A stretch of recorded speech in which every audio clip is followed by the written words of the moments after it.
Chapter 1743. Han Fei wanted to see how the inner and outer waters of the chaotic Azure Sea were divided. When he came out of the cabin and came to the deck, he found that it was so dark that he couldn't even see his own fingers. Outside the ship, chaotic and mottled spiritual energy was raging. It was comparable to the environment in a cage, or even worse. The illusions here were not only violent, but the fog particles seemed to be quite heavy. They were called fog because they appeared like fog. But in fact, if one looked carefully, it was not all fog.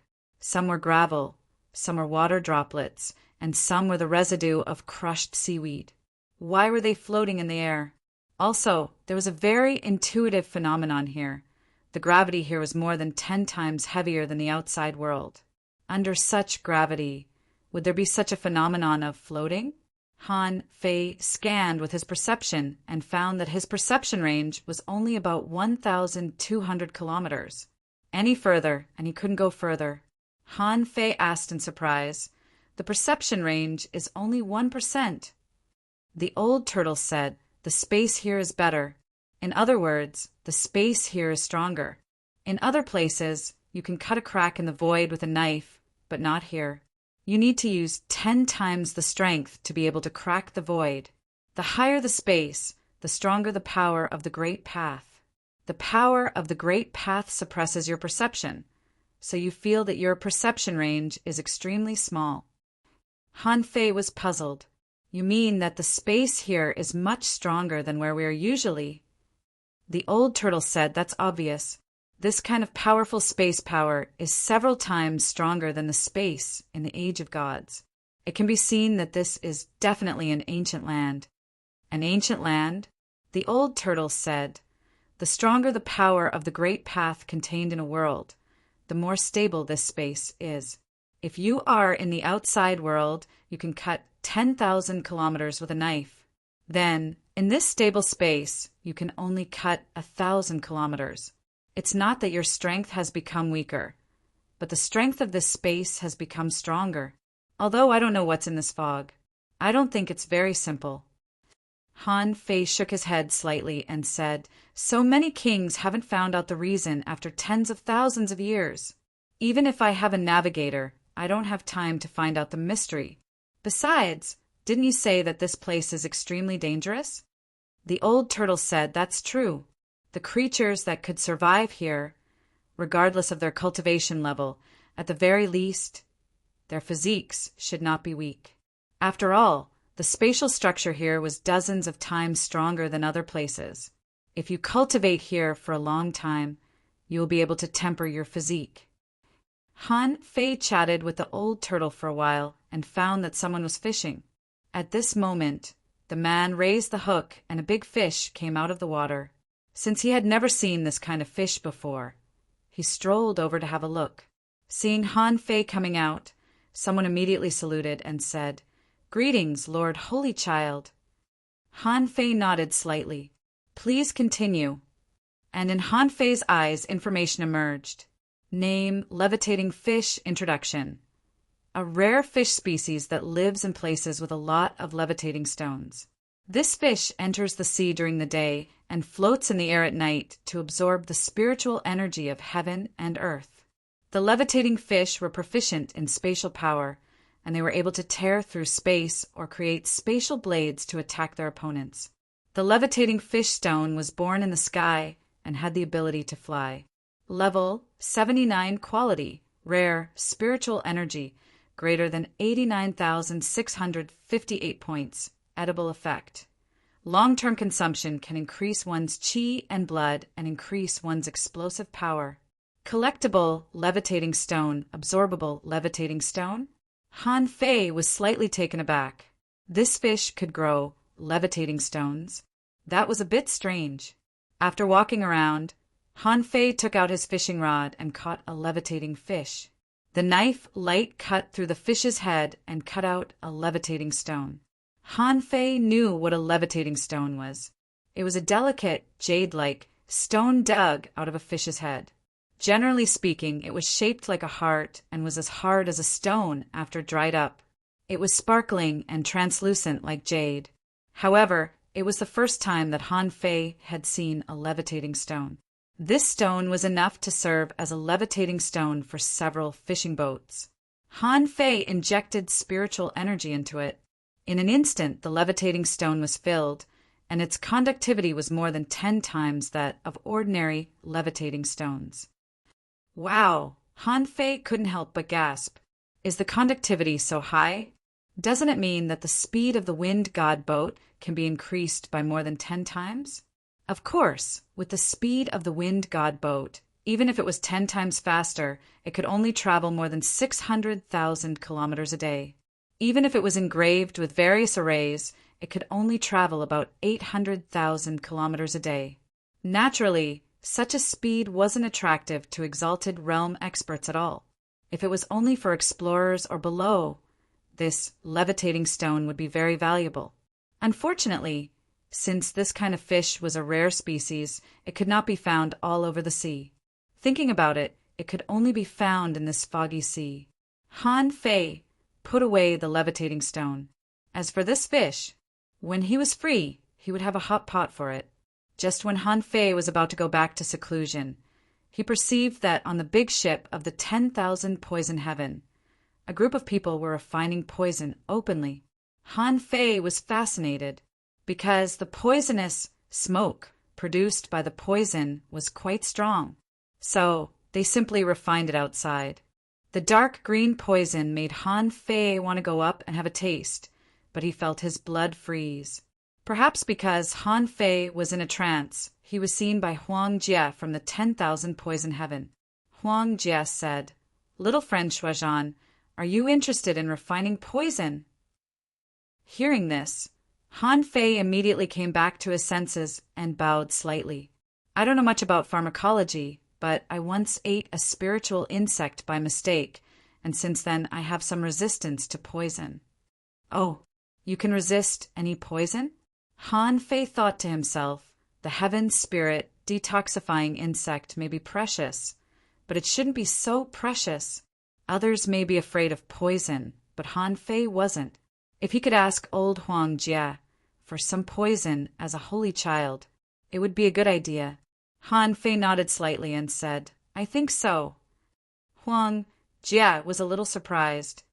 In the chaotic ocean, there are only 3 kinds of things that can resist any poison. One is the 1,000 poison lotus seed, one is the 9 poison treasure silkworm, and the other is the heaven spirit detoxifying insect. Since you ate the spiritual insect, is it colorful? Han Fei was surprised that this old man immediately mentioned the name of the heaven spirit detoxifying insect. Immediately, Han Fei said, "It's not colorful, but golden." Huang Jie was slightly surprised. "It seems that you are lucky to have encountered the most difficult heaven spirit detoxifying insect in the chaotic ocean. Come to my ship and have a chat." "I'll do as you say." Han Fei didn't expect Huang Jie to be so straightforward. He didn't put on any airs at all and just let Han Fei go. Han Fei's figure flashed, breaking through the void. The snow girl glanced at him and wondered why he went to the big ship of the 10,000 Poison Heaven. Bingxue Chuling and the snow girl were in the same room. At this moment, she said in surprise, "Master." The snow girl said lightly, "It's okay. Although Huang Jie is a little eccentric, he is not that kind of bloodthirsty and sinister person. It's just that he cultivates poison." On the big ship of the 10,000 Poison Heaven, a group of venerables were surprised to see the holy child of the snow god's temple. They were all dumbfounded. "Why is he on our ship?" Swish!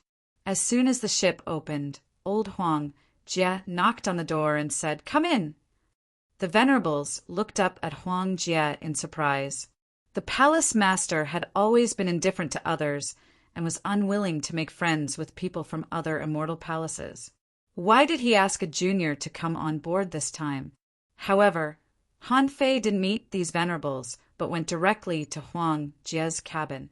As soon as he entered Huang Jie's cabin, Han Fei saw that the whole cabin was full of all kinds of bottles and jars, as well as all kinds of poisonous herbs and fruits, and even the smell was highly toxic. The moment Han Fei entered the cabin, the color of his skin began to change slightly.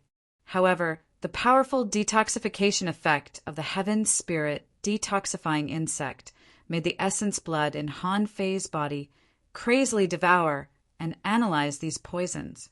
Huang Jia stared at Han Fei for a few seconds before he chuckled. Interesting. Boy, you've eaten a lot of poisons before, haven't you?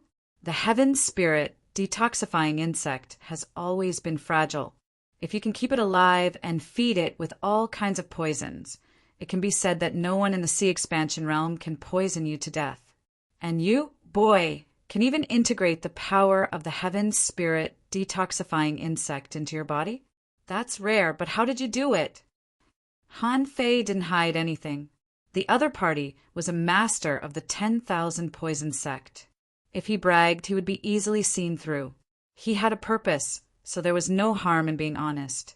Han Fei said, "When I was going through the tribulation, the fourth lightning transformed my body and injected the power of the spiritual insect into my body."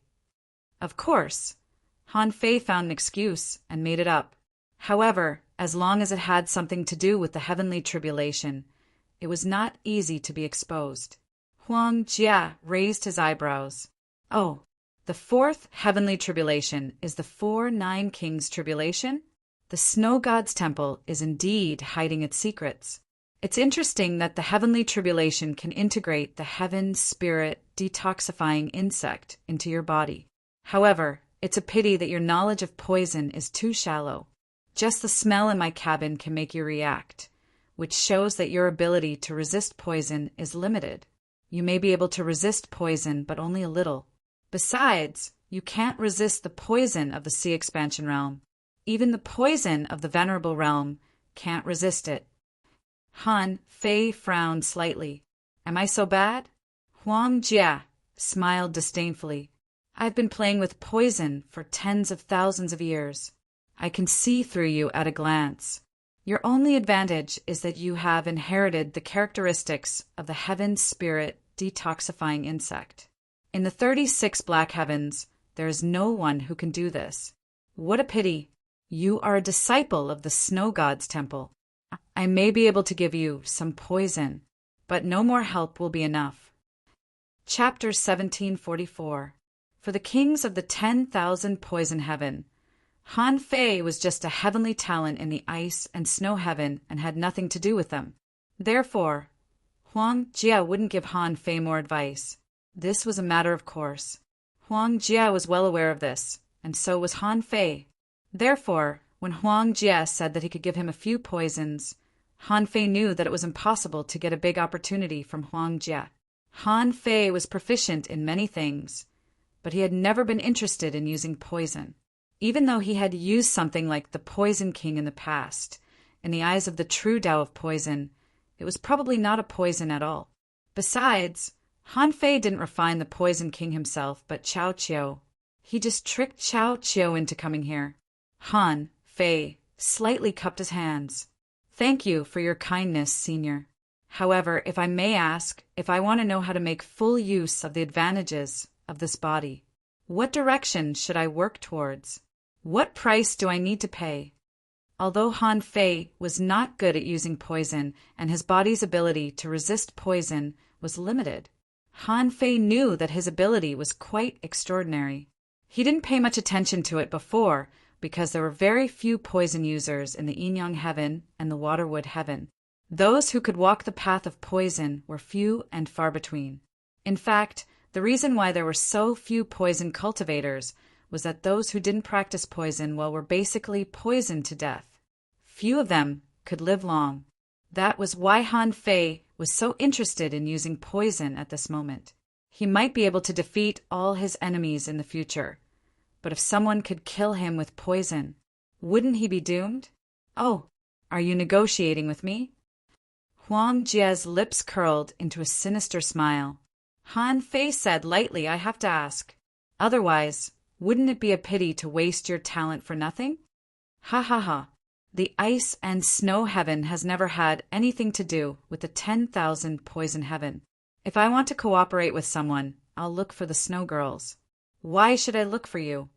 Han Fei smiled faintly. The major palaces always have a purpose in going to the land of the king grave. The 10,000 poison heaven is no exception. Is the key to the imperial palace enough? Huang Jie narrowed his eyes slightly. The matter of the imperial palace was not a secret.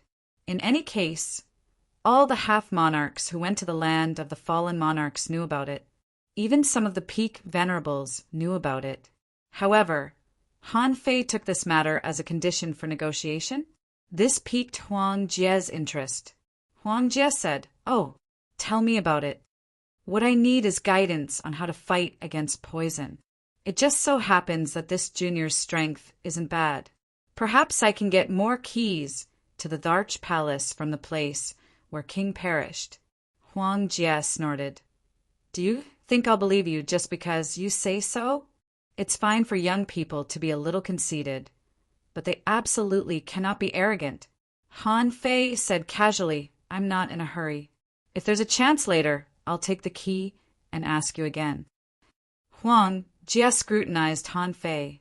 After a few seconds, he said, "Take off your mask." Hearing that, Han Fei thought to himself, "My God-deceiving precious technique shouldn't be seen through." Even if he saw through it, as long as he didn't reveal his true appearance, he wouldn't be able to see through it with a single glance. So Han Fei reached out and grabbed the mask. The face under the mask was Zhang Xuanyu's face.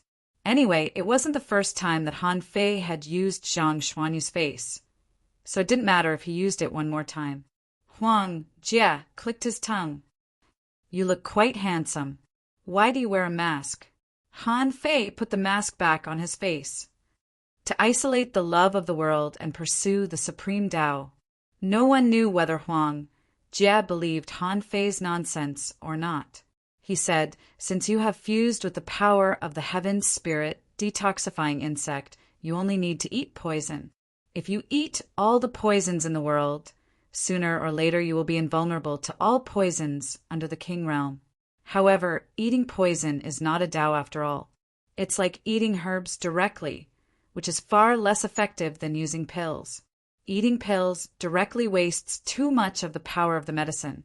But using pills, you can use 70% to 80% of the essence of the medicine. Therefore, one medicinal dan can be worth hundreds or even thousands of spiritual herbs. This is the logic behind it. Using poison is also not bad." Han Fei wondered, "Poison pills?" Huang Jie said, "Any kind of acquired poison can be made into pills. You're interesting. Let me tell you, there are tens of thousands of synthetic poisons in the 10,000 poison heaven. If you can pay the price, you can trade for it. As for your path to resist poison, this king can also explain it to you. Even if you fuse with the heaven spirit detoxifying insect, it's just physical. Poisons at the soul level are more terrible than poisons at the physical level. If you want to learn from me, you can come to the 10,000 poison heaven with your sincerity after this trip to the secret realm." Han Fei was tempted.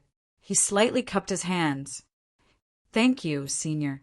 Huang Jie said, "Since I promised to give you some poisons, I won't break my promise." Huang Jie waved his hand, and a bottle of colorful, bubbling poisonous water was handed to Han Fei. Huang Jie said, "For others, this is a great poison, but for you it's a great tonic.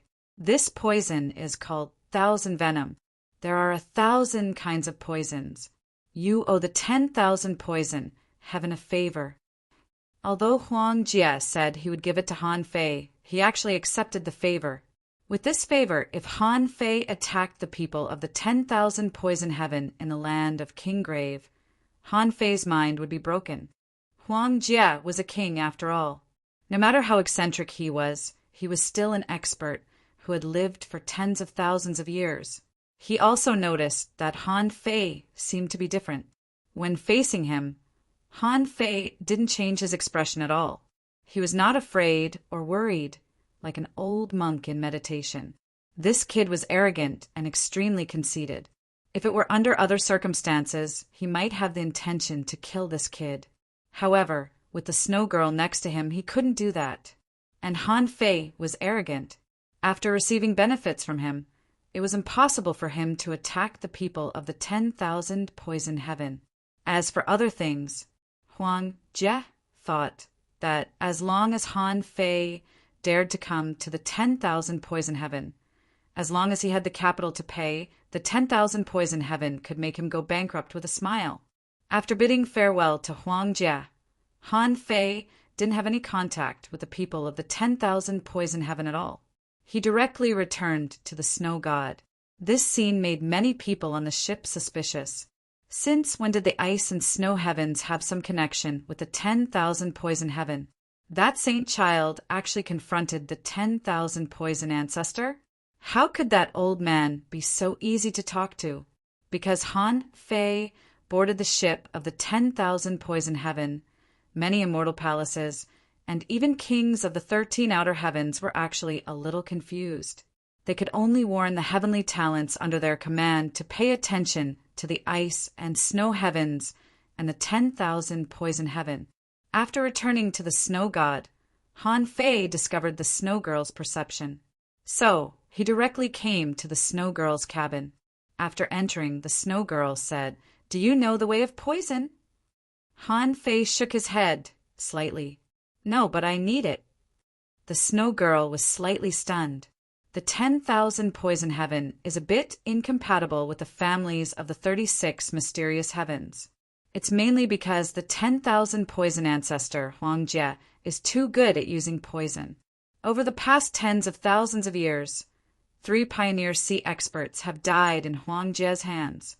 Even so, although the 10,000 poison heaven is in the outer heavens, even in the inner heavens, few families are willing to provoke the 10,000 poison heaven. If you want it, you have to do it openly like today. Otherwise, the consequences will be really unpredictable. Han Fei was a little surprised. Is it strange that 3 kings died in a battle of the same realm? After all, they are masters of poison, and they walk the path of a minority. This kind of person was supposed to be stronger. Otherwise, they would have been eradicated long ago. Han Fei didn't take it seriously and nodded slightly. Got it. I'm going to cultivate in seclusion.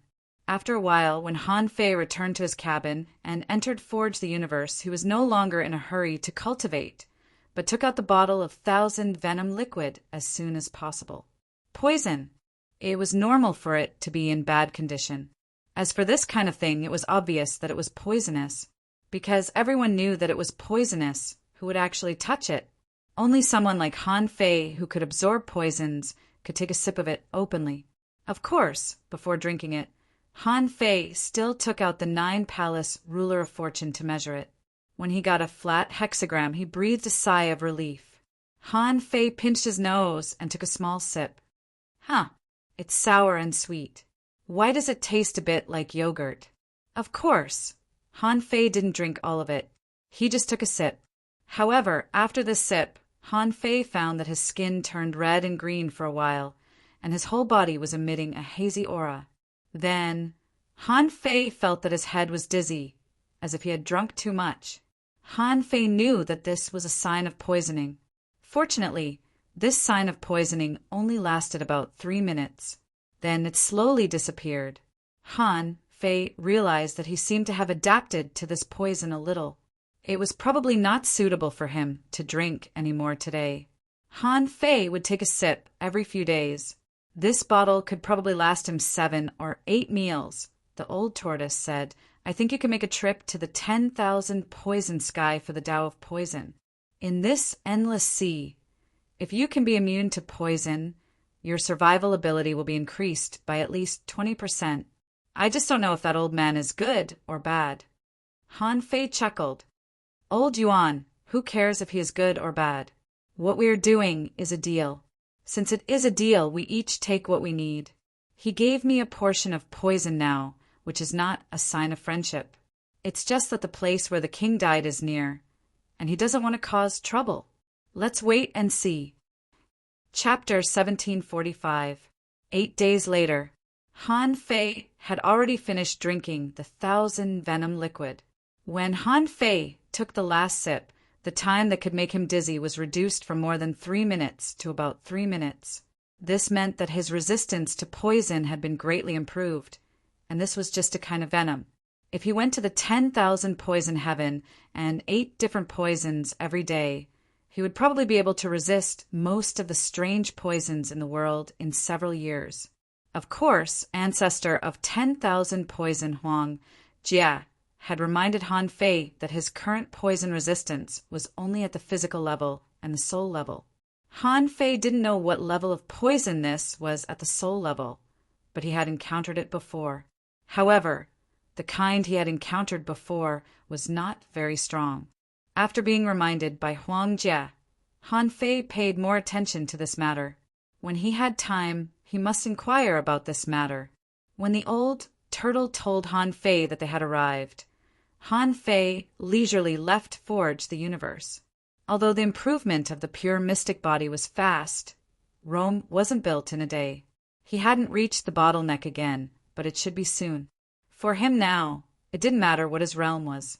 Anyway, he could still fight against the king-level masters. Along the way, the fleet of the 13 outer heavens didn't encounter a single enemy on the route. This was almost a matter of no suspense. There were 6 kings here, and hundreds of peak-level venerables and half-king-level masters accompanied them, who dared to ambush them in this situation. According to the old turtle, it took the entire fleet 8 days to pass through the Mist Sea. In addition to the Mist Sea, there were fishing boats waiting on the route immediately. It was the ship of the Grand Purity Palace. Han Fei glanced at it, but because the fleet was not open, he couldn't tell whether it was good or bad. However, Han Fei could feel that the environment in the inner domain was much better than that in the outer domain. In the inner domain, there was no more chaotic spiritual energy, and the purity of the spiritual energy was much higher. Looking at the creatures in the sea, he could sense that there were many explorers among them. However, no one tried to capture them. In the eyes of these people, these explorer-level creatures were like ants. Perhaps only when an ant walked under one's feet would one step on it. Very few people would actively step on an ant to kill it.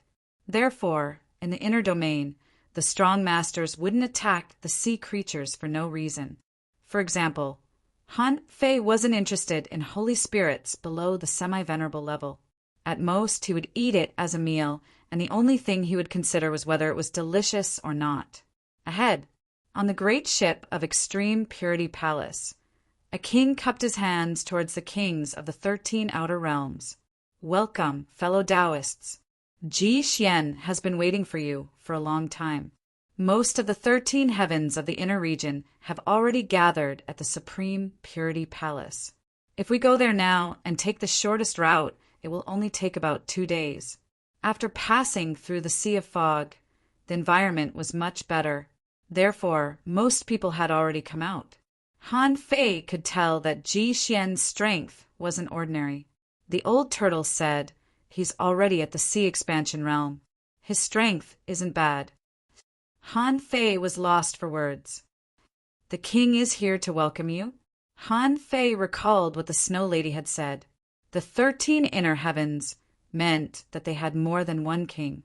How many kings would the Extreme Purity Palace, which was ranked first among the 36 immortal palaces, have? There was no emotion in Han Fei's eyes, as if he was looking at everything indifferently. In fact, Han Fei was already calculating. This was an enemy. King Crab had once told him about the hostile forces of Yin Yang Heaven and 9 Palace Heaven. Among them, there were 7 main forces: Extreme Purity Palace, Wuji Palace, Dream Weaving Palace, 5 Elements Palace, Wild Corpse Palace, Investiture God Palace, and Medicine King Palace. In the outer domain, there were only 5 Elements Palace and Wild Corpse Palace. Their enemy was Extreme Purity Palace. The reason why Yin Yang Heaven was in the barbaric abyss was because of these immortal palaces. Of course, his goal now wasn't revenge. The competition between the immortal palaces would only start when he was at the same level of strength as them. Moreover, there were still many secrets waiting for him to explore in the chaotic Azure Sea. He had to become a king first before thinking about other things. Another 2 days later, before the ships of the 13 outer heavens appeared at the Extreme Purity Palace, everyone had already seen the prosperity of the Extreme Purity Palace. On the other hand, the Grand Pure One used the long sword as a marker. The sword was surrounded by green gas. The wind-moving ship traveled in the sky. As the fleet moved, it passed by hundreds of such ships. The main city of the Extreme Purity Palace was called the Ancient Heavenly Imperial City. It was said that it was the remains of a magnificent city from ancient times that had been transformed into the Ancient Heavenly Imperial City. Different from the other giant cities, the Ancient Heavenly Imperial City was made up of 208 messy highlands, formed by giant islands surrounded by clouds. It looked full of immortal chi. Those who didn't know would think that these islands were the immortal palace itself. Han Fei had seen the thunder-fire sky, the ice-snow sky, the waterwood sky, and the yin-yang heaven, but none of them had such immortal chi as the Extreme Purity Palace. Other than the giant floating islands, there were even more immortal chi. Around the giant islands, there were often people walking on swords, all dressed in green, making them look like immortals. Bingxue Chuling said, "The Extreme Purity Palace is the top of the 36 profound heavens. People born in the Extreme Purity Palace are always proud. However, some people are arrogant, some are aloof, and some are stubborn. That's why the people of the Extreme Purity Palace like to cultivate swordsmanship." Han Fei was confused. What about the Sword God Palace?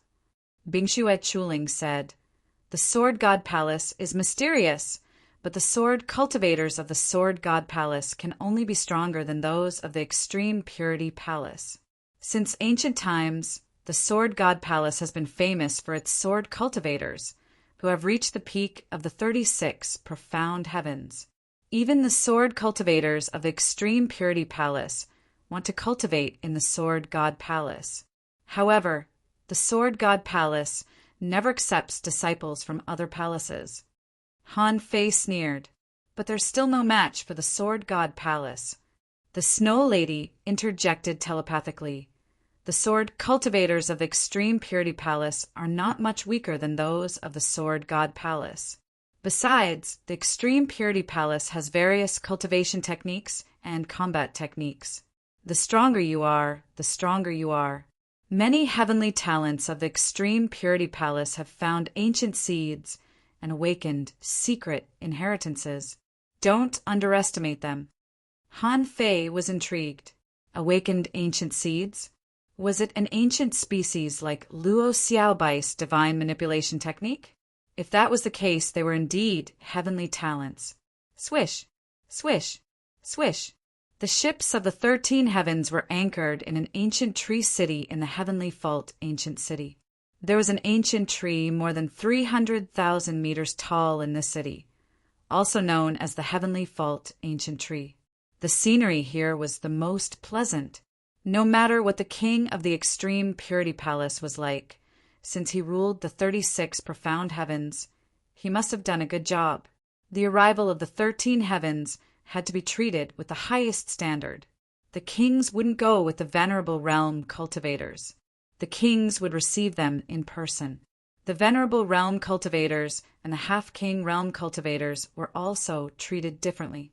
For example, in the Snow God Palace, Han Fei and Bingxue Chuling were known as the Holy Children and Saintesses. They represented the Snow God Palace, so they were treated with the highest standard. As for the other 2 half-king realm cultivators of the Snow God Palace, they were just half-king realm cultivators. Being half-king realm cultivators didn't mean they were top heavenly talents. Those who could be called top heavenly talents were the representatives of the major divine palaces. When the fishing boats were anchored, there were people to receive them, but their accommodations were very close. The one who received them was a peak-level venerable female, venerable from the Extreme Purity Palace. When the woman saw Bingxue Chuling and the others, she slightly bowed, but she only talked to Bingxue Chuling. She said, "Sister Chuling, it's been a while. I didn't expect you to become a half-king realm cultivator in just 100 years. Bingxue Chuling bowed back. Sister Zhengyu, it's been a long time. You've made great progress too. I think it's only a matter of time before you become a half-king realm cultivator. Zhengyu smiled. Thank you for your kind words, sister. Then, Zhengyu looked at Han Fei. This must be the holy child that the Snow Lady just recruited, right? I'm Zhengyu. Greetings, holy child. Many people from the Snow God Palace looked displeased. Although the holy child's appearance was abrupt, the Snow Lady had been prepared. He was a holy child after all, second only to one person in the Snow God Palace. At the very least, this fellow should call him Lord Holy Child and not just call him Lord Holy Child. However, the pride of the people from the Extreme Purity Palace was nothing compared to Han Fei's. After Zhang Yu said that, Han Fei simply glanced at her indifferently and said coldly, "You're excused." Zhang Yu. Everyone. Hiss, Zhang Yu was stunned. Am I bowing to you? I'm just greeting you symbolically. The venerables of the Snow God Palace, including the two half-kings behind him, were much more fond of Han Fei. The two half-kings were even talking telepathically. I didn't think Lord Holy Child was good before, but now I think he's too manly. The other half-king replied, not bad. He's more and more pleasing to the eye. This woman dares to ignore etiquette. She has forgotten who she is. Zheng Yu frowned and looked at Bingxue Chuling. Seeing that the latter looked indifferent, as if it was a matter of course, she was immediately infuriated. However, she was here to welcome a guest, and she couldn't be rude. Therefore, Zheng Yu slightly straightened her body and put on a proud look. Everyone, please come with me. The 13 heavens of the inner district are all here. Let's settle down early and attend the banquet early.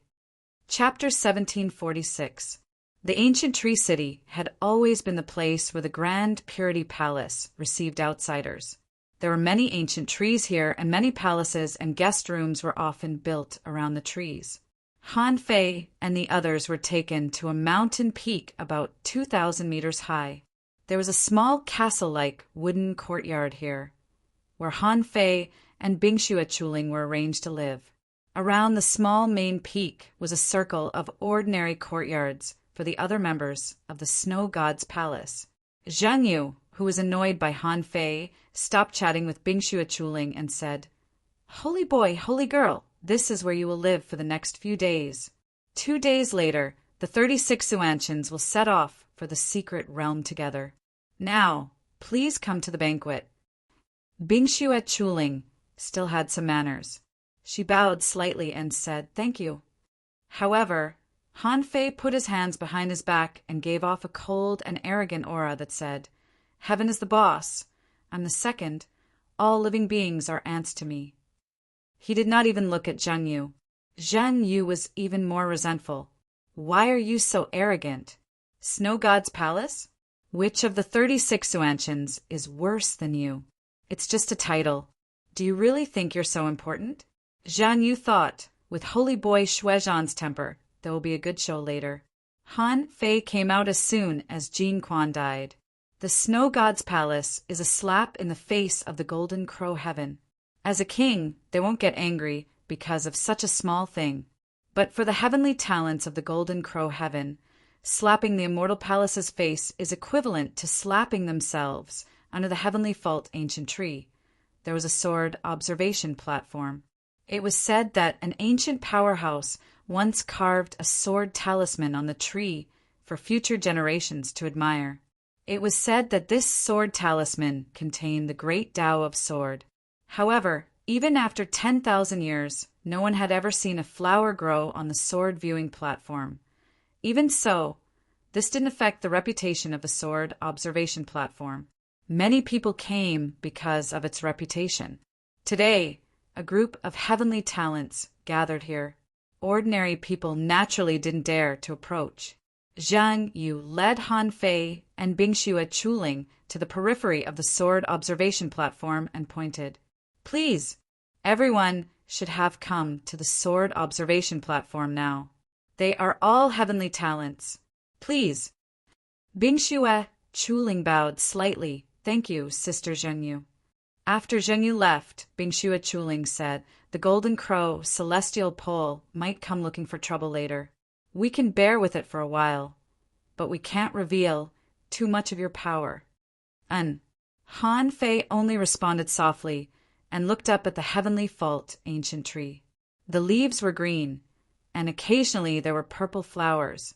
When the wind blew, a few purple flowers would fall. The scenery was not bad. On the sword viewing platform, there were 26 small square arrays of seats, and in front of everyone was a hollowed-out table. On the table, there were spirit fruits and fine wine. At this time, most of the guests had already taken their seats, except for the snow god's palace. Therefore, when Han Fei and Bingxue Chuling arrived, Bingxue Chuling immediately realized that something was wrong. He heard her say, "We've been tricked." Everyone else was directly invited to the sword viewing platform. Only we were brought to our lodgings first. That's why we're late. Hearing what Ice and Snow Chuling said, Han Fei didn't care at all. That Zhangyu was indeed cunning. The people of the Grand Purity Palace were really not that good. At this moment, except for one seat that was empty, all the other seats had been taken. Everyone's eyes naturally fell on Han Fei and Bingxue Chuling. Or rather, their eyes mainly fell on Han Fei. Many people had seen Bingxue Chuling before. Han Fei was the only one wearing a mask among all of them. Who else would they look at if not him? But at this moment, there was an awkward situation.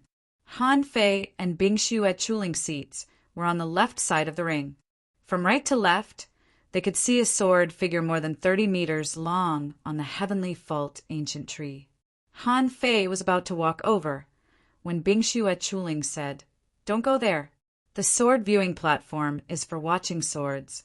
If we sit there, our backs will be to the sword figure and we won't be able to see swords.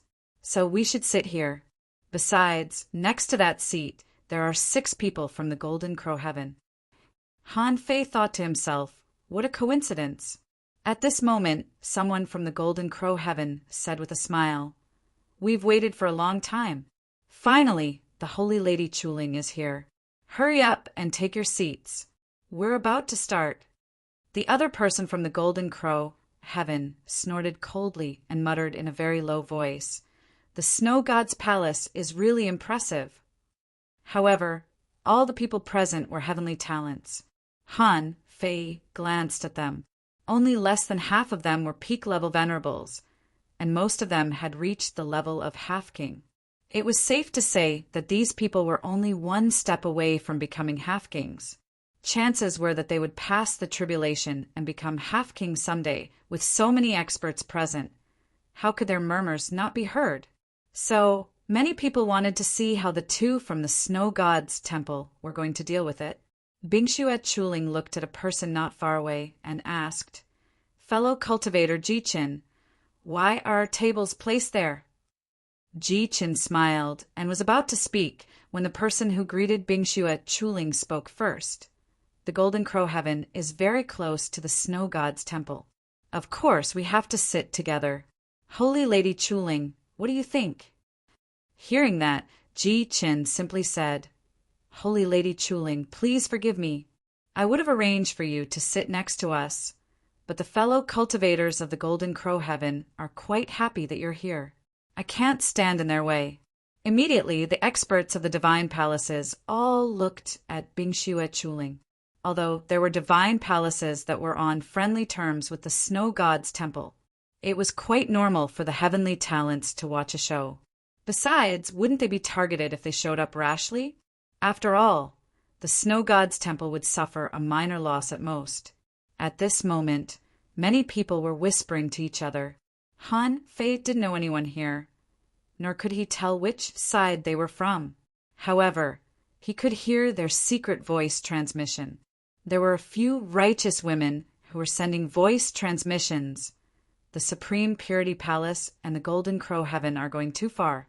Aren't they deliberately making things difficult for others? Another person responded, "We don't have to worry about it. The Glass Heaven never cares about the crap of the divine palaces outside." When Han Fei heard this, he took a look at him. 3 men and 3 women from the glass heaven came, a total of 6 people. They all seemed to be beautiful women. It was too easy for anyone who had cultivated to this level to be a beautiful woman. Han Fei didn't care. Han Fei only paid attention to these people. After all, he would have to sneak away with these people. Some people were also talking to each other. Han Fei had only seen the experts of the 10,000 poison heaven. 3 men from the 10,000 poison heaven came and were discussing. One of them said, "If it were me, I would have poisoned them on the spot and killed the golden crow heaven." Another person said, "You're stupid and bold. Do you dare to poison him to death? Once they're detoxified, they'll be mortal enemies."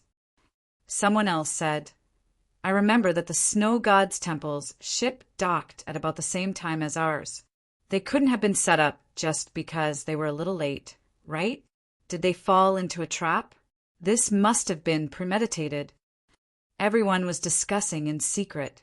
Although Bing Xue Chuling was a holy girl, she was so angry that her heart was trembling. She thought to herself, "The Grand Purity Palace has gone too far. Han Fei was helpless. So what if I'm a holy girl?" Holy girls are also human beings and can get angry.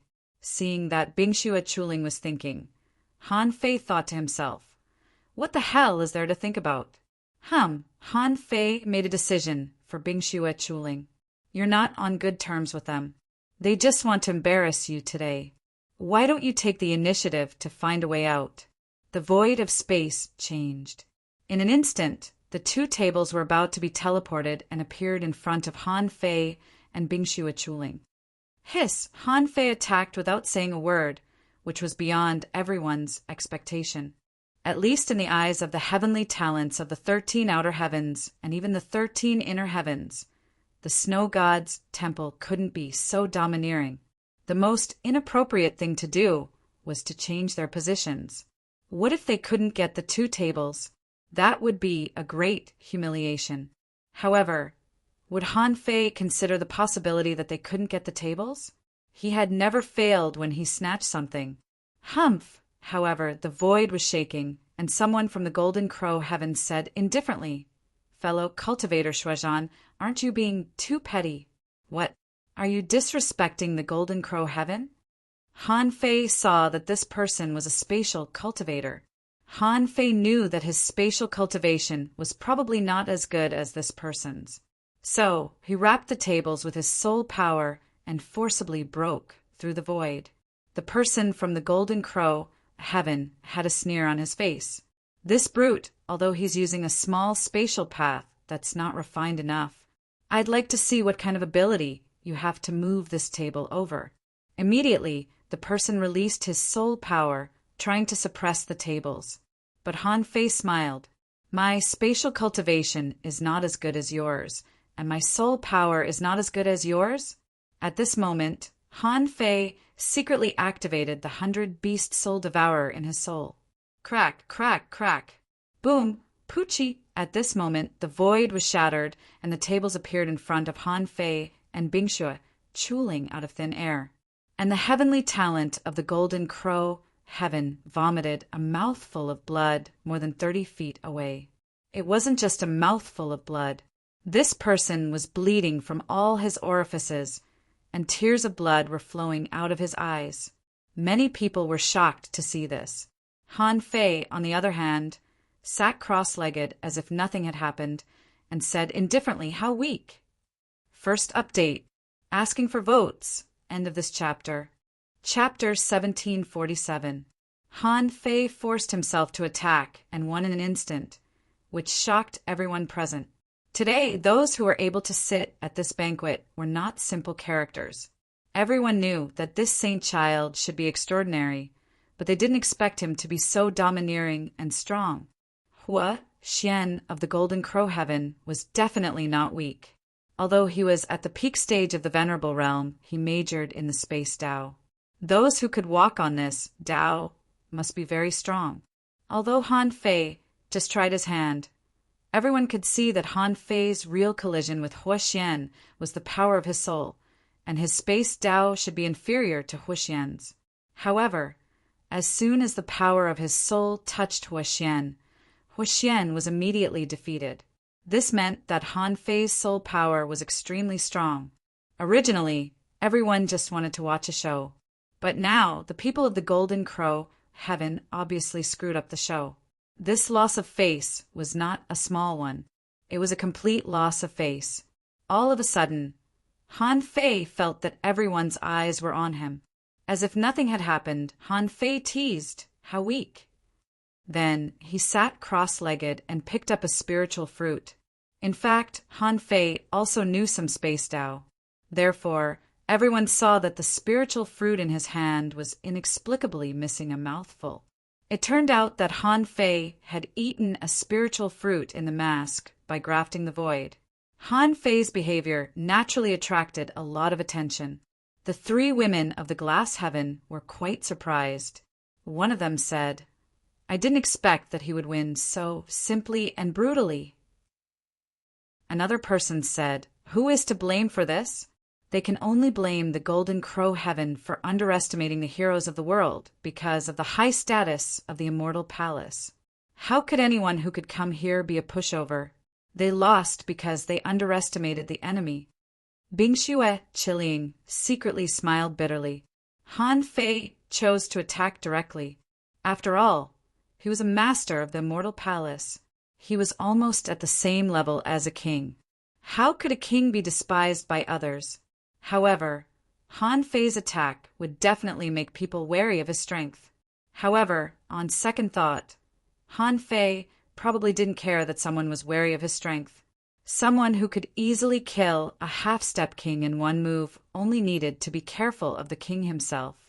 Not long after the two of them sat down, they heard a powerhouse from the Golden Crow Heaven say, "Fellow cultivator Shuaizhan, it was just a joke. Why did you hurt him?" Han Fei said indifferently, "If you dare to pick a fight with me, you should be prepared to be beaten. Why do you need to hide anything?" These words were too direct, directly piercing through the layer of gauze. The two of us are already enemies. Don't you have any idea whether or not you want to take me down a notch? In the 13 heavens of the outer heavens, someone from the Avalon of 5 elements said, "This Shuaizhan is indeed powerful. However, this person clearly possesses the strength of a quasi-king, yet he insists on disguising it as a peak exalted realm. Could it be that he only possesses the combat strength of a quasi-king and isn't at the quasi-king realm?" Someone shook his head slightly. "Let's wait and see." The show had just begun, so there was no need to jump out too early. If he was eaten by someone else, he would lose a lot of face. The Golden Crow Celestials all had ugly expressions on their faces. They had been publicly humiliated. How could they not take revenge? Unfortunately, now was not the time to look for him. The time was not ripe yet. Everyone, just as everyone was waiting to watch the show, Ji Chun from the Grand Purity Palace stood up from the table next to Han Fei. Ji Chun said, "There was some misunderstanding just now. However, the 36 immortal palaces are all humans. In this gathering, we should work together as one. It's just a joke, a competition. To us, it's nothing more than sparring and giving pointers. It should be very beneficial." As he spoke, Ji Qin glanced at Huaxian, meaning, "You should be of great benefit. It's better to recognize Shui Zhan's strength now than to find out later." Ji Chen's words were gentle and his voice was flat. He didn't seem to be putting on airs, but he casually made it sound like a trivial matter. If Han Fei and the others had lost this round, he probably wouldn't have said that. Han Fei couldn't help but sigh. The people from the Grand Purity Palace were all like this. I wonder if the people from the Grand Purity Palace are all so sanctimonious? If they are, then the Grand Purity Palace is indeed the enemy of the Yin-Yang Heaven. Han Fei despised them for their hypocrisy and their hypocrisy. Ji Qin said, "Why don't we reward the sword talismans and drink some enlightenment tea?" This enlightenment tea is collected from the bud of the heavenly fault ancient tree. It's a specialty of the Grand Purity Palace. At this moment, Bingxue Chuling said to Han Fei via voice transmission, In fact, during this period of time, it's also a process for the heavenly talents of the major immortal palaces to get to know each other. Although there are many heavenly talents in the 26 heavens, there are very few who are qualified to become kings.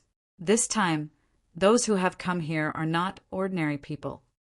Han Fei asks, so, is there going to be a befriending session later? Bing Xue Chuling nodded. That's what I'm thinking. But the heavenly talents of different immortal palaces may not treat each other sincerely. Han Fei sneered. I don't need to make friends. Bing Xue Chuling thought to herself. What do you mean you don't need to make friends?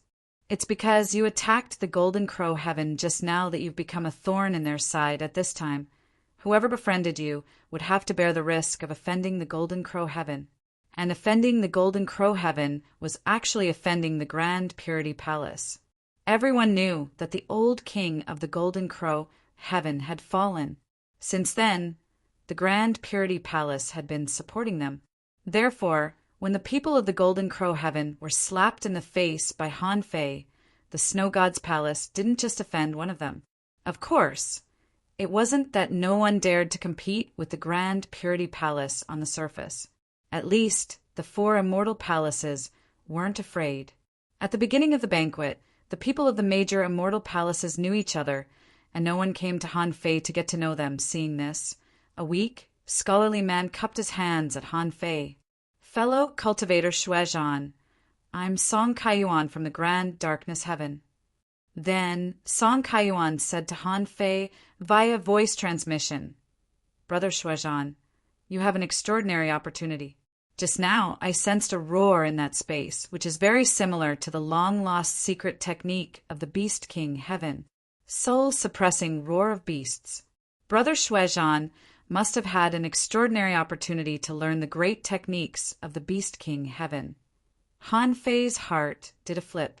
Did he recognize me already? His soul-suppressing roar of beasts had been deduced and upgraded. It seemed that the Grand Darkness Heaven really couldn't be underestimated.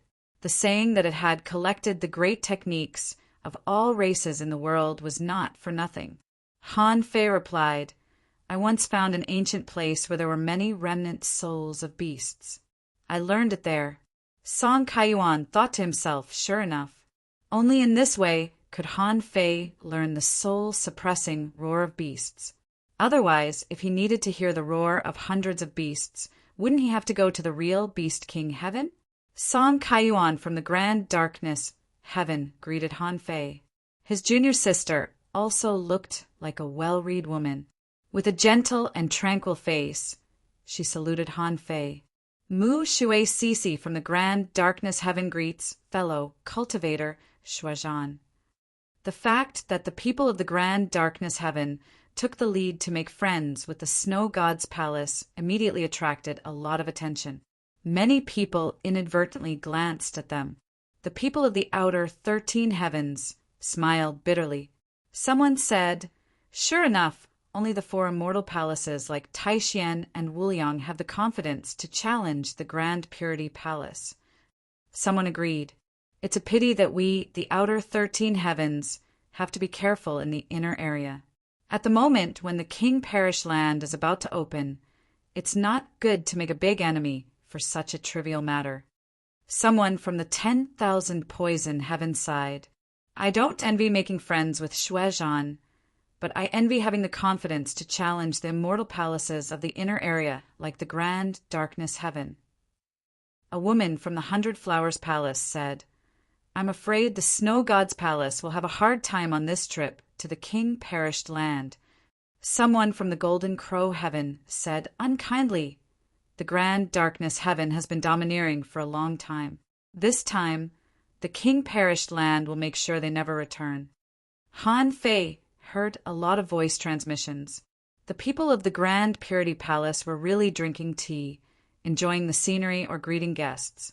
The Glaze Palace, Wuliang Palace, Sword God Palace, and Taishan Palace had always been on the same side. Therefore, after the people of the Grand Darkness Heaven greeted Han Fei, someone from the Sword God Palace nodded slightly to him. Jian Hui from the Sword God's Palace greets fellow cultivator Snow God's palace. Han Fei returned the salute.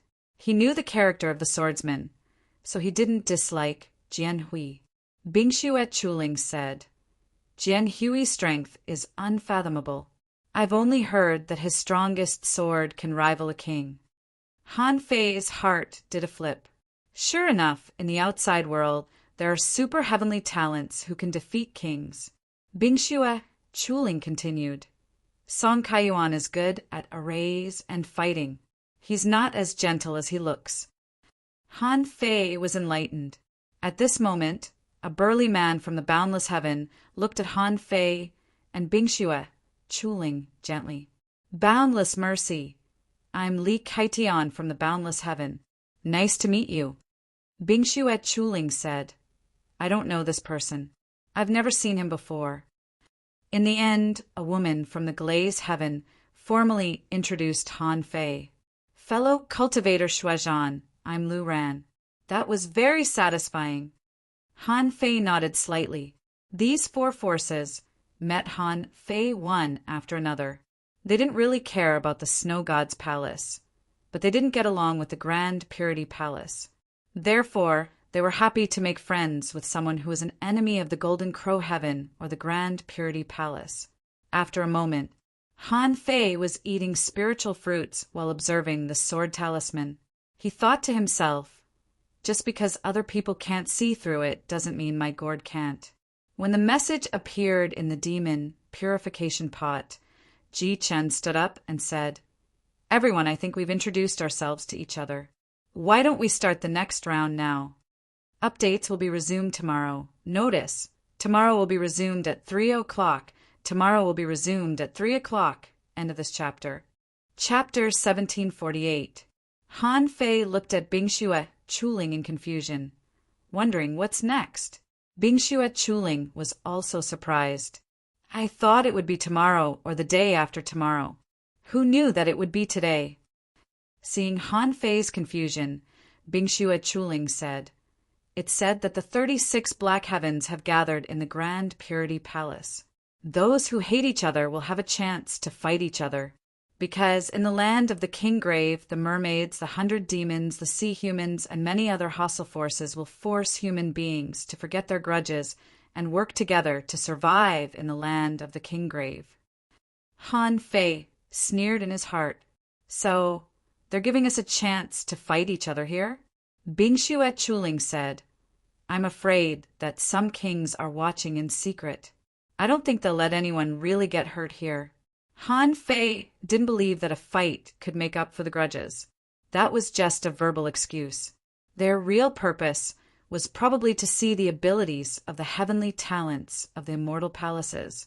Bingshuo Chuling said, You don't have to do too much. It's not good to expose too much. Han Fei was about to nod, when the old turtle suddenly said in his heart, I didn't sense any king's gaze at all. Huh. Han Fei's eyes turned cold. There must be a trap. Han Fei said to Bingshuo Chuling, If something happens later, you can do your best. Perhaps this battle has been brought forward as a ploy. Bingshuo Chuling was briefly stunned. After a moment of silence, she said, Got it. Ji Qin smiled and said, Everyone will have to go to the land of the King Grave in 2 days. Every time we enter the land of the King Grave, we'll run into great enemies like the mermaids. They have the advantage in numbers, so we have to stick together. Whatever grudges we have, let's fight in today's battle. From now on, we must fight the sea demons together on the trip to the land of the King Grave. The people of the immortal palaces seemed to have known that. So, they didn't react to Ji Chen's proposal. Ji Chen said, Because we don't want to hurt each other, there's no need to hide this battle. It's on the heavenly fault ancient tree. As for the reward for this spar, it's better than last time. It's a heavenly fault star fruit. Hiss, some people were surprised. The Supreme Purity Palace is really willing to pay a heavy price. The heavenly fault star fruit would bear fruit once every 300 years. Each time, there would only be one. It contained the essence of the Tao within, and it could help one comprehend and break through. It could also quickly recover from physical injuries and it could even be used as a supreme treasure to resist heavenly tribulation. Since they even took out such a treasure, it could be seen that the Sky Palace was extremely wealthy. Han Fei glanced at Ice and Snow. Is it very valuable? Bingxue Chailing did not know whether to laugh or cry. It's worth it, isn't it? This fruit was indeed rare. However, I'm afraid it won't be easy to obtain it. Han Fei smiled.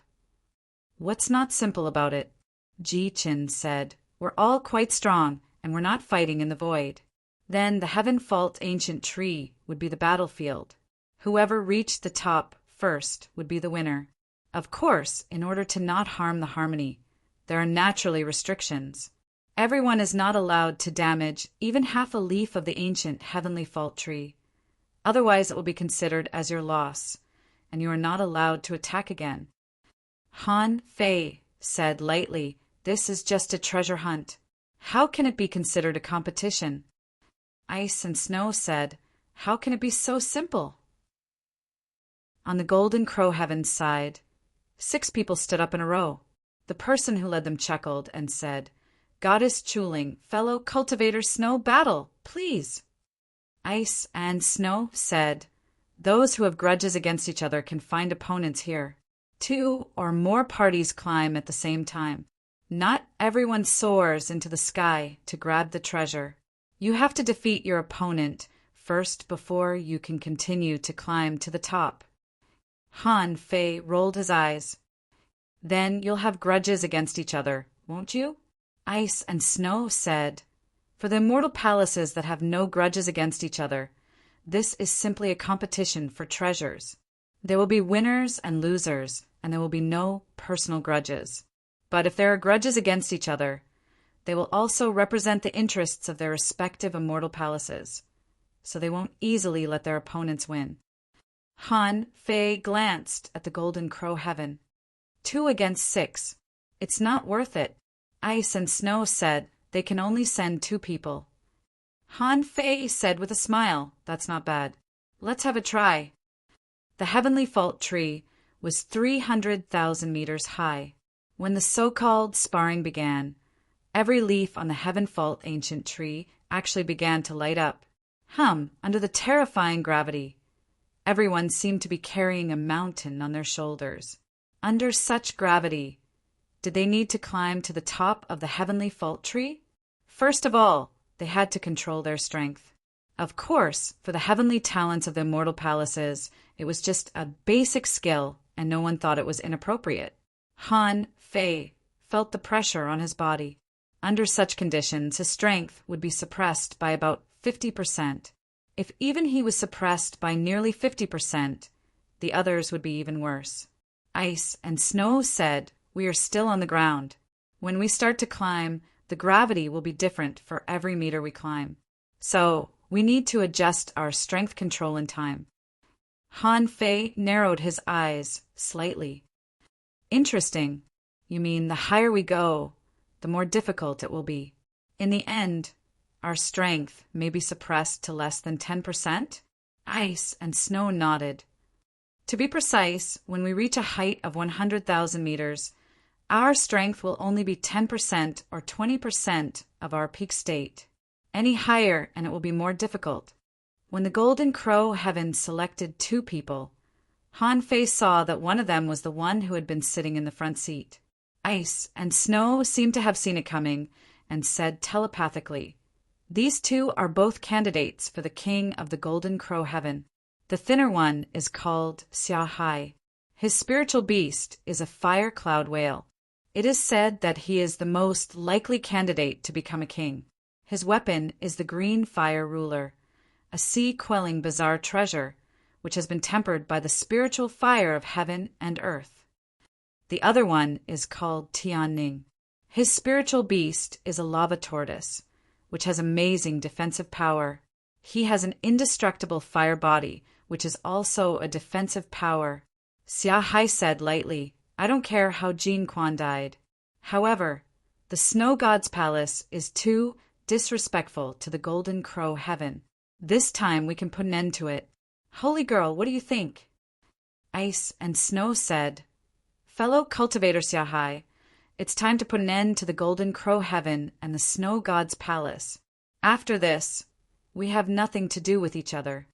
Nothing to do with each other? Huh. That's easy for you to say. I wonder where you get the confidence to say that. Han Fei clasped his hands behind his back and looked up. You talk too much. When do we start? Xia Hai and Tianning both looked at Han Fei with unfriendly faces. Not long after Han Fei finished speaking, Ji Qin said, Everyone, with Yi Luo as the messenger, I hereby announce the start of the Battle of Inheritance. The leaves moved with the wind, and the disciples of the palaces under the tree all found their opponents. When the nearest leaf broke with a cracking sound, the chosen leaped up, as if the gravity on their bodies wasn't gravity at all. Wow! Han Fei and Bing Xue, Chuling, also stepped into the air. Tian Heng seemed to have been prepared. Instead of chasing after them, his first step was to reach out and touch Han Fei's ice mask. The mysterious thing about Saint Xuezhan was the mask on his face. If the mask was broken, Xuezhan would definitely lose face. But how could Han Fei let him do that? In terms of reaction speed, Han Fei was even faster.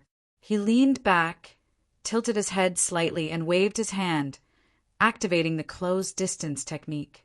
Smack! A slap directly hit Tian Heng's face. The scene, and the instant surprise, many venerables were dumbfounded. Hiss! A woman from the glazed sky took a deep breath and said, Is Tian Heng stupid? Xuezhan just showed the power of space. How dare he try to lift his mask at the beginning? Isn't he looking for trouble? Someone next door said, Tian Heng is a half-king and Saint Xuezhan is only a peak-level venerable. However, in terms of endurance, speed, and reaction speed, he has surpassed Tian Heng. This can only mean that either Xuezhan's current realm is fake, or he has the ability to fight across realms. Someone chuckled. A peak-level venerable? It's impossible. It said that Xuezhan once killed a half-king in a few seconds. At that time, Han Fei from the Avenger said that there was a demi-king realm cultivator in the snow battle. Now he's hiding it because he wants to use it in the king grave. Tian Heng didn't catch Han Fei's mask, but was slapped in the face. How could he bear it? Because in this competition, not even a leaf could be damaged. Han Fei didn't use much strength at all. But the sound was very crisp, which was a great slap to the face of the Golden Crow heaven. Xia Hai snorted. Idiot, where is your shield? Tian Heng couldn't say it out loud. In fact, I have an invisible shield. However, Xuezhan just used the power of space. This guy passed the invisible shield and slapped me in the face. Tian Heng gritted his teeth and soared into the sky with a swish. He swore that today not only would he drag Han Fei down, but he would also kill Xuezhan in the king grave one day. Ring of fire, heavenly shield. Chilla. At this moment, most people were still in the air and hadn't even reached the first branch, including Han Fei. Above Han Fei's head, a ring of fire with a diameter of 100 meters appeared, and there seemed to be a formation blocking the way. If Han Fei rushed forward, of course, he could break through the ring of fire, but the power caused would inevitably cause damage. Then Han Fei's figure disappeared with a hum. With a star transposition, he appeared above the ring of fire in the next moment. Han Fei's voice was leisurely. Idiot. Chapter 1749. After all, Han Fei was the holy child of the Snow God's temple, and his status was only below that of the Snow Lady. In other words, Han Fei's real status should be equal to that of the strongest person below the king realm in the Grand Purity Palace. Therefore, in everyone's opinion, it was natural that Tian Heng of the Golden Crow heaven couldn't stop Han Fei. Although there were inner and outer domains in the 36 Suanshans, it didn't mean that the outer domain was necessarily worse than the inner domain. There were channels and resources on both sides. Even if the quality of the spiritual energy and the environment in the outer domain were a bit poor, they were just lucky, right? Therefore, it was reasonable for Xuezhan to be the holy child. After all, Xuezhan was suddenly released by the Snow Lady for the land of the fallen king. but Shui Zhan might be a heavenly talent that the Snow Lady had cultivated for many years. At this moment, seeing that he couldn't stop Han Fei, Tianheng also quickly chased after him. Compared to Tianheng, Bingxue Chuling of Xiahai had fought dozens of times. Because she didn't use too much strength, the battle between the two was very subtle. For example, at this moment, Xiahai gathered a wisp of red fire and pointed it at Bingxue Chuling. Bingxue Chuling naturally wouldn't underestimate it. She skillfully pointed out a snowflake with her fingertip. However, neither the red fire nor the snowflake exploded, but rushed into the two's bodies. As the saying goes, the skilled are bold. Both of them were demi-kings, so they could still bear the energy in their bodies. If it were in the past, Bingxue Chuling might not be willing to do this, because the exchange of yin and yang would only trigger her cold body. She could only slowly absorb the energy of the fire element. But now Bingxue Chuling had recovered from her serious illness and found all kinds of vitality resources to replenish her vitality. She was no longer the same as before, so Xiahai couldn't take advantage of her at all. Bam! At this moment, high in the sky, two people fell from the tree. The two changed their techniques in midair. One was good at hidden weapons, and the other was bursting with healing light. At first glance, it was obvious that they were the heavenly talents of the Medicine King Heaven and the 10,000 Poison Heaven. Wherever they passed, cracks appeared in the void because of the poison. It could be seen how poisonous the heavenly talents of the 10,000 Poison Heaven were. Just then, before the two touched the ground, they separated, each retreating 100 feet, and then rushed up again. On the other side, sound waves rippled. On the other hand, there was a woman playing the zither in the Brahma heaven. The sound of the zither rustled and occasionally rushed. It was lonely, as if one was in hell. As for the other woman, she held a staff in her hand and was surrounded by colorful clouds. If she wasn't a powerful being from Dreamweaver Sky, who else could she be? The battle had only just begun. Many experts were displaying their abilities. Except for Han Fei, who seemed to be at the peak stage of the Venerable Realm, the others were all at the Half-King Realm. At this moment, the Half-Step Monarchs were using their abilities, yet not a single one of them was struck down. It was clear that these people were all quite strong. Regardless of whether it was the inner or outer regions, the gap between the top experts was never that great. At the highest point, there were already people who rushed to 6,000 zhang. There was a person who actually used a soul blade to snipe at the enemy. Exclamations could be heard from below the tree. Quick, look! Beitang Xian's Heavenly Mandate Soul Saber is one of the Wuji Heaven's 4 great techniques. Someone sighed. The dragon subduing Celestial Realm has been weak for many years. It is said that Song Hongyu failed to slay the dragon and was injured instead. I wonder if his old injuries have healed. Someone shook his head slightly. I'm afraid not. Look! Song Hongyu's mouth is bleeding. Pooh! Above the sky, a person fell from the sky and crashed directly to the ground. Under the tree, the person smashed a big pit, but he still looked fierce. At this moment, this person's clothes were torn, revealing the hideous dragon patterns on his body, which were flowing like blood. Humph! This person was Song Hongyu, who had just been hotly discussed. Even though he was defeated at this moment, his soaring energy was still shocking. Someone from the dragon subduing Celestial Realm said, Hongyu, your injuries! Song Hongyu slightly raised his hand, waved it casually, and said in a dull voice, It's okay.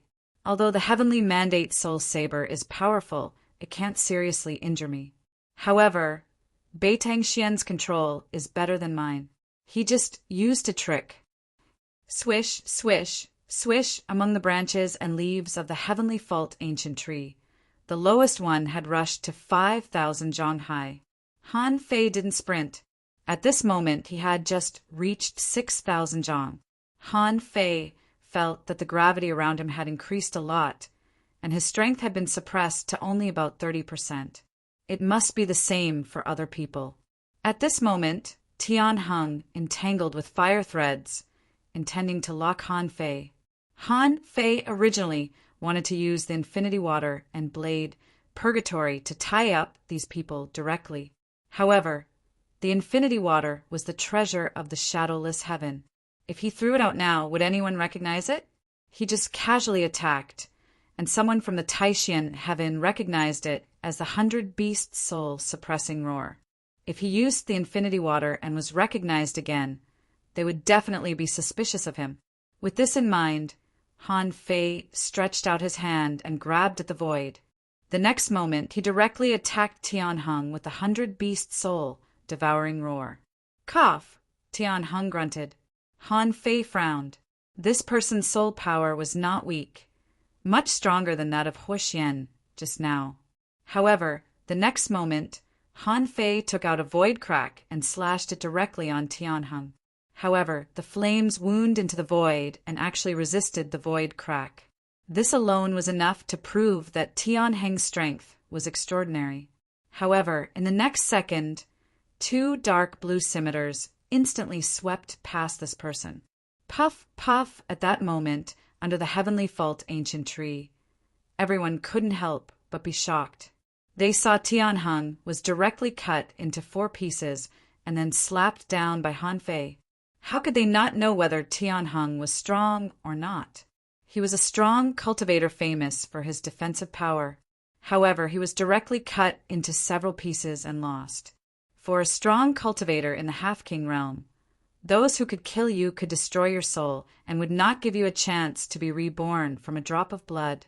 The Golden Crow Heaven was even more humiliated this time.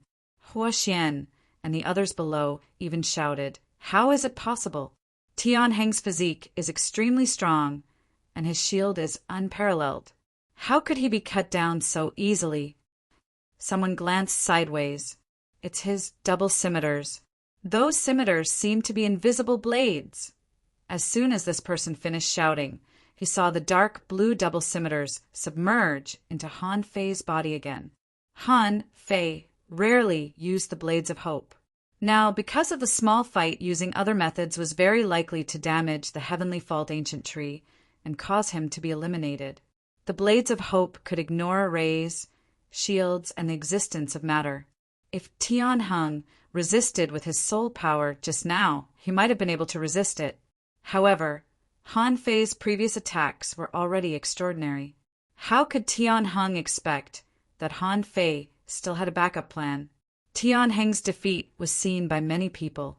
A strong cultivator of the Grand Purity Palace below secretly noted that the holy child Shuazhan carried the nameless double scimitars on his back, which were suspected to be quelling bizarre treasures that could ignore shields and armor.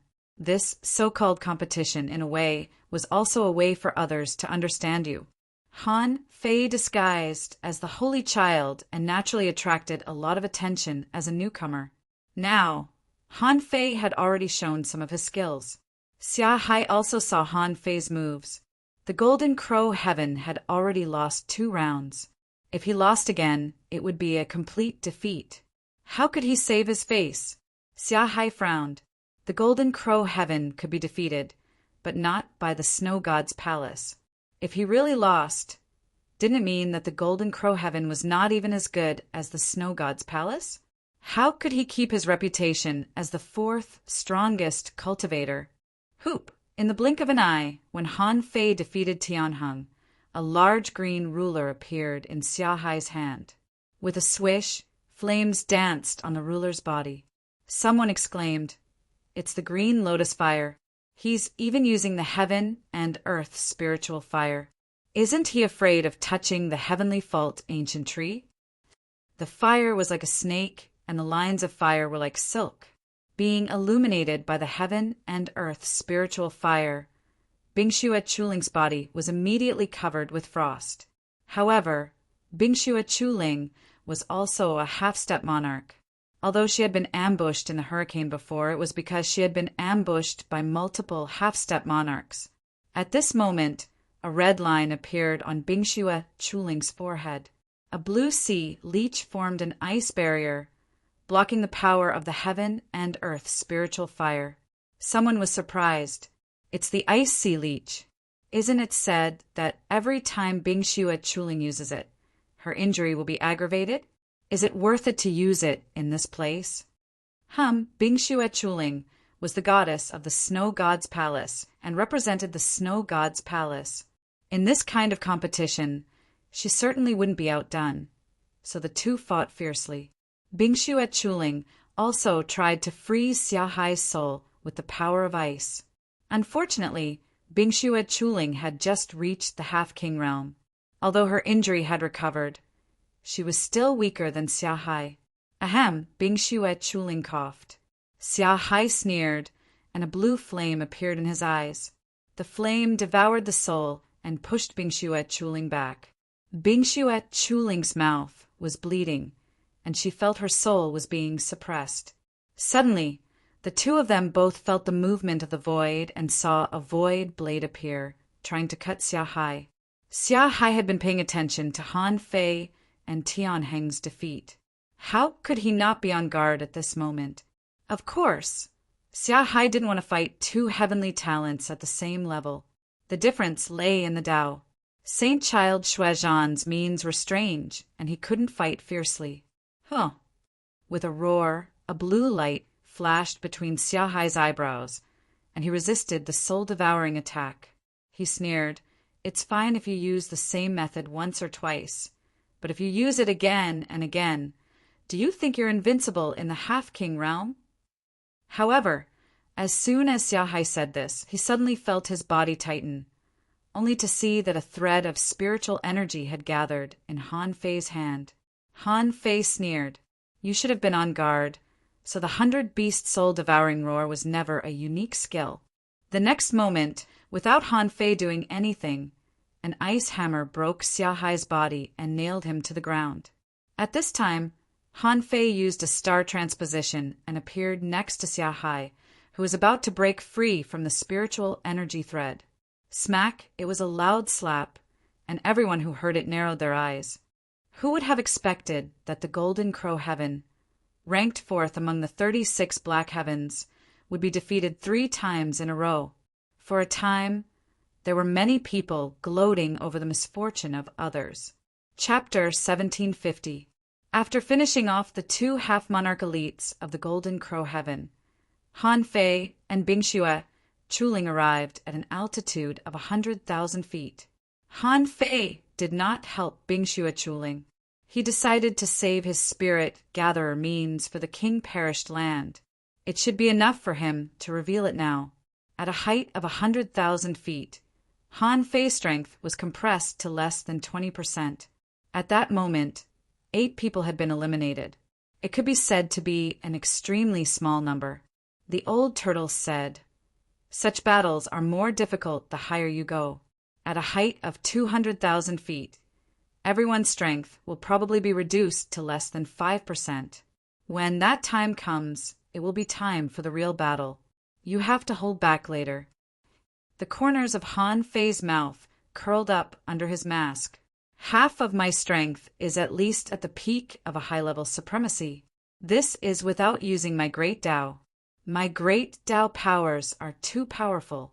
If I use them here, I'm afraid I'll scare them. I'm not here to fight. As the saying goes, first come, first served. Take your time. I'll snatch the item first." In the blink of an eye, Han Fei took advantage of the battle to soar more than 8,000 feet into the air, almost reaching a height of 200,000 feet. This speed was already extremely fast, and it required him to constantly adjust the strength of his body. Now, there were only 8 people who had reached this height, including Han Fei. Of these 8 people, one was Grand Purity Palace's Ji Qin, Sword God Palace's Jian Hui, Glass Heaven's Lu Ran, Immeasurable Heaven's Li Kaitian, Limitless Heaven's Beiteng Xian, as well as a towering man and a veiled woman. Han Fei did not need to introduce himself to these 2 people he did not know. He could already hear the discussions below. Someone said, "I never expected the top 8 to appear so quickly." Ji Chen's opponent is definitely Jian Hui. Immeasurable Heavens, Li Kaitian, and Limitless Heavens Beiteng Xian are opponents. Glass Heavens Lu Ran and Dreamweaver Heavens Nan Gongyu are hard to predict. As for the remaining, Snow God Palace's Shuezhan is considered a dark horse, but he's probably in trouble if he encounters Chaos Heaven's Wu Hao. Someone said with a smile, I have some objections. If he were to encounter Wu Hao outside, there's no way he'll be his match. But in the battle for the Heavenly Fault Tree, it's a battle of the most minute means. Wu Hao's attacks are too ruthless, and his strength is too great. If he can't hold back, he will be eliminated. Someone else said, that Shuezhan is also quite extraordinary. First it was Huoxian, then it was Tianheng, and then Xiahai. The three great king-level candidates of the Golden Crow Heaven were all dragged down by him alone. With such methods, no wonder he dared to be so domineering today. He also has confidence. As the crowd discussed, Han Fei learned that his opponent's name was Wu Hao. He came from the Chaos Heavens, ranked second among the 36 immortal palaces. According to what Han Fei knew, the Chaos Heavens and the Grand Pure Palace were not birds of a feather. The primal Chaos Immortal Palace was full of talented people. They stood firmly in the second place of the 36 profound heavens. Even the limitless heavens had to give up their position obediently because of their strength. At this moment, Wu Hao looked at Han Fei too. Originally, the two of them had not interacted before, and Wu Hao did not expect the mysterious man from the Snow God Palace to come. However, since he was already here, Wu Hao naturally wouldn't show any mercy. However, Wu Hao didn't continue fighting. He raised his head and looked at the sky. Han Fei immediately understood what Wu Hao meant. I'll wait for you there. Han Fei thought to himself that Wu Hao was very shrewd. Han Fei could tell at a glance that he had an extremely strong physique, and in the Heavenly Fault Tree's array, the higher one climbed, the greater the pressure. It made it harder to use one's strength, and physique became the key to victory. Unfortunately, Wu Hao had such thoughts, but he did not know that Han Fei had the same thoughts. Han Fei thought that it was no secret that he was a body-tempering cultivator, nor was there anything worth hiding. Therefore, the two of them soared into the sky with a swoosh, passing everyone else and rushing to a height of 200,000 feet. At the same time, Ji Chen, Jian Hui, and company took a glance as they fought and climbed. However, when they saw that Han Fei's opponent was Wu Hao, they heaved a sigh of relief. Wu Hao's strength was in no way weaker than theirs. If they were to really fight, they might not even be able to beat him. Shuezhan might have some combat strength, but he was still lacking when facing Wu Hao. They saw through Wu Hao's purpose of climbing to a height of 200,000 feet. That was the fighting style of the body-tempering cultivator. However, what they didn't expect was that Han Fei followed them without hesitation and jumped up. Under the tree, someone sneered. I'm afraid that Shuezhan doesn't know the horror of the body-tempering cultivator. Wu Hao is half a king through body tempering. His strength is so strong that few people in the same realm can defeat him. Someone shook his head slightly. After all, Saint Child Shuezhan has just entered the secular world and hasn't experienced the brutal beating of the strong. After this battle, he will understand a lot. However, at a height of 200,000 feet, when Han Fei arrived, he saw Wu Hao rushing at him with a close-range combat method. Judging from Wu Hao's attack, Han Fei knew that this person's strength was just right, and the direction of the force was carefully considered, so it was difficult to damage the tree. However, at the moment when Wu Hao approached, Han Fei's snow-white cloak flew up. Under the cloak, Han Fei and Wu Hao exchanged more than 100 blows in an instant. Almost in an instant, there was no sound under the tree. Even at a height of 200,000 feet, the two of them only had 1 or 2% of their combat power left. However, for the body-tempering cultivators, they were the most powerful people in this kind of environment. Facing Wu Hao, Han Fei didn't retreat at all. It meant that Han Fei was also a body-tempering cultivator. Otherwise, he wouldn't have chosen close-range combat. BAM! BAM!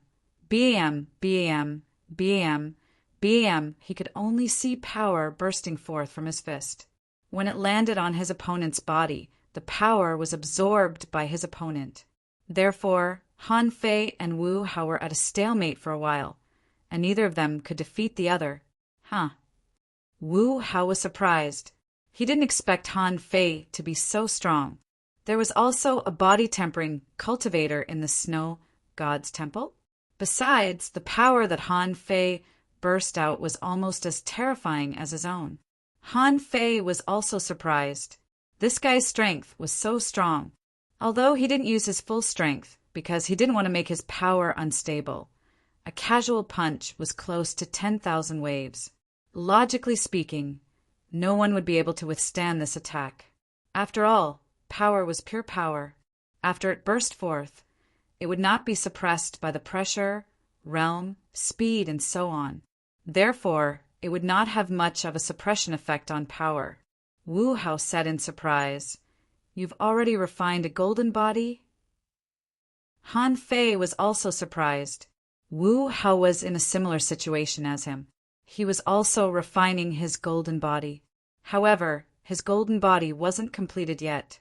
Immediately, Han Fei understood.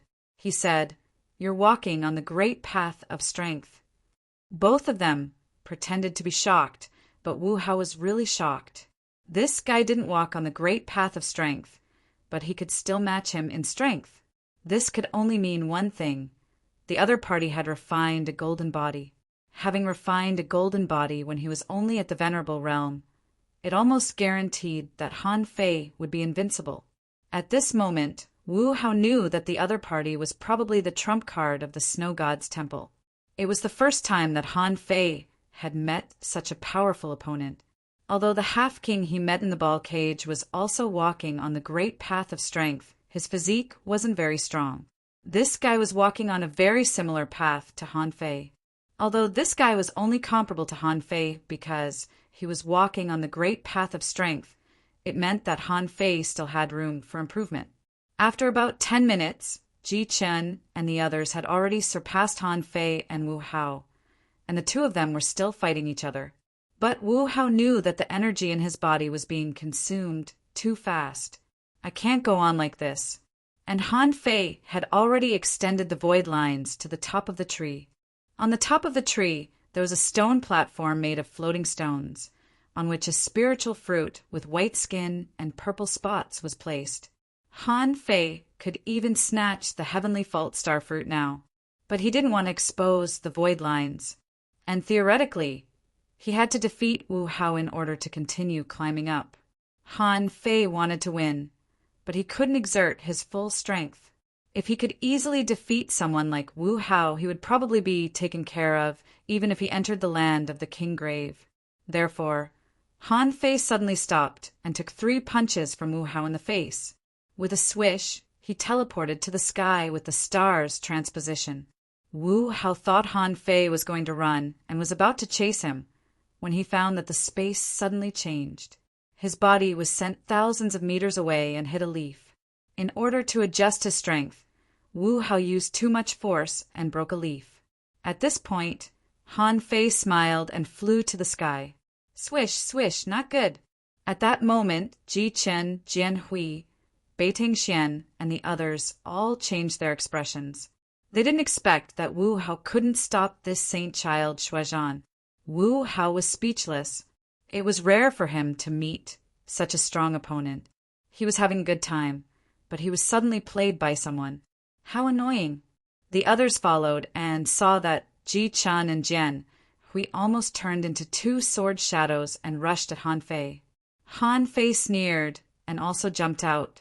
In terms of speed, Han Fei didn't think he was inferior to anyone. Even if a king came, he could still run for a while. Therefore, when no one stopped him, Ji Chen, Jian and Han Fei took the lead to reach the top under everyone's dumbfounded gazes. Han Fei grabbed the heavenly fault star fruit. Behind Han Fei, 3 figures chased after him. Han Fei grinned and flipped his hand, putting the heavenly fault star fruit into Forge the Universe. On Han Fei's fist, power surged. This punch, with violent power, blasted at Ji Chen and Jian Hui. Han Fei said, "You underestimate your enemy." Chapter 1751. Han Fei had gotten the heavenly fault star fruit, which meant that the competition was over. Han Fei said that they had underestimated him because they all thought that Wu Hao could stop him and wouldn't give him a chance to move forward. However, Han Fei knew very well the characteristics of body tempering experts. When they fought to their heart's content, they might not be able to control their strength freely. Just now, it seemed that he took 3 punches, but in fact it was because his aura surged and his punches were stronger than the last that Wu Hao was careless. Seeing that Han Fei punched with all his strength and didn't care about the heavenly fault ancient tree at all, Ji Qin was about to charge at him, but he immediately became a guardian of the heavenly fault ancient tree. At this moment, Ji Qin's sword cut through the void, opened a crack in the void, and drew Han Fei's fist mark into the void. When it was all over, Ji Qin saw that Han Fei was stepping down with his hands behind his back. As he walked, Han Fei said, "We're all from the 36 divine palaces. None of us is much stronger than the other. If you take the snow god's temple seriously, the heavenly fault star fruit might not be mine today." Everyone saw that Han Fei had already walked down the tree, which had already declared the winner of this competition. Jian Hui silently sheathed his sword. Beitang Xian took a deep look at Han Fei, and Dreamweaving and the girls of the Glass Palace also looked at Han Fei in shock. Nan Gongyu from Dream Sky smiled faintly. Interesting. I was indeed careless. Seeing that Han Fei had already grabbed the spiritual fruit, Wu Hao didn't speak, but was surprised that Han Fei had achieved the invincible golden body at this moment. It must be noted that the last tempering of the skull was quite difficult. His current golden body was stuck at the last step, and he couldn't grasp the key point. He didn't understand what was stopping him from making further breakthroughs. When Han Fei landed lightly on the ground, many people had already come down. Han Fei took out the heavenly fault star fruit in an ostentatious manner, which stimulated everyone's eyes. In Han Fei's eyes, information popped up. Name Heavenly Fault Star Fruit. Introduction. The Heavenly Fault ancient tree absorbs the essence of heaven and earth all year round and produces a spiritual fruit. Each time, there would only be a single pill. It contained Tao Aura essence, able to help one comprehend and break through. It could also quickly recover from physical injuries. It contained abundant energy, a top-grade great medicine. Level, venerable level, quality, superb. Contains chaos energy 30 strands. Note, after consumption, there is a small chance to activate the power of the bloodline in the body and enhance the power of the bloodline. The corners of Han Fei's mouth curled slightly. 30 wisps of chaotic energy. Just for this competition was worth it. 30 strands of chaos chi. If it was an ordinary person, they might even need to absorb it for over 100 years. In the end, it only took a moment for him to pluck it. If there was such a good thing, Han Fei would rather participate in the so-called battle of heavenly talents every day. Bingshuo Chuling heaved a long sigh in his heart, as expected of an expert like the master of the immortal palace. Perhaps he hadn't even used his true strength, but he had already won. The Snow God's palace should not be at a disadvantage in this trip to the place where King perished with this person in charge. In the absence of the king, Ji Qin was the host. At this moment, Han Fei had won the heavenly fault star fruit. Although he was unwilling, he still had to put on a show. Otherwise, how could the Grand Purity Palace rule the 36 black heavens? Ji Qin said, "Everyone, the winner of this battle has been decided. You should have seen it. Fellow cultivator Shui Zhan really has a lot of means. He defeated many strong experts in a row, and in the end he was even able to defeat Wu Hao. I don't think I need to tell you how strong he is, right?" It wasn't until this moment that everyone realized something was wrong. Even Xia Hai and the others from the Golden Crow Heaven had already discovered the problem. Why was Saint Child Shui Zhan so strong?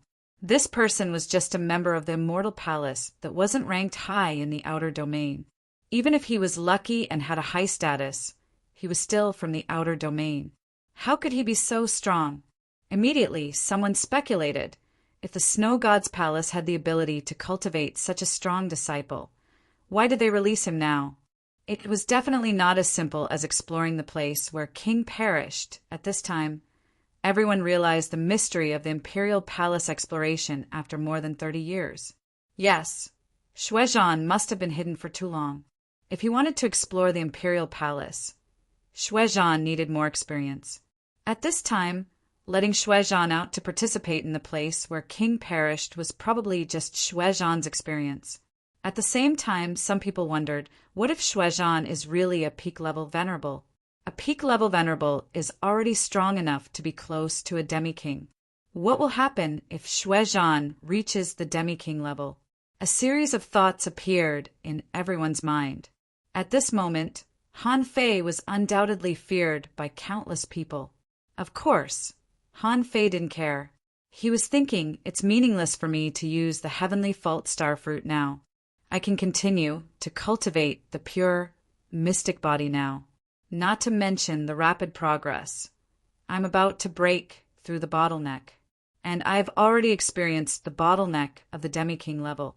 Once the strength in all aspects converged, my breakthrough is just a matter of time. Now, my bloodline has been improved by more than a little bit. My flesh and blood are tens of thousands of times better than when I was in the cage. At this moment, it's not that my flesh and blood can't keep up, but there is still a gap in the power of my soul. As for the strengthening of his divine soul power, he naturally needed to hunt more. Han Fei licked the corner of his mouth and put away the heavenly fault star fruit. But at this moment, Wu Hao walked towards Han Fei. Wu Hao looked at Ji Qin. Is there anything else? Ji Qin shook his head. Today's meeting is just to get to know each other. I think everyone should already know each other.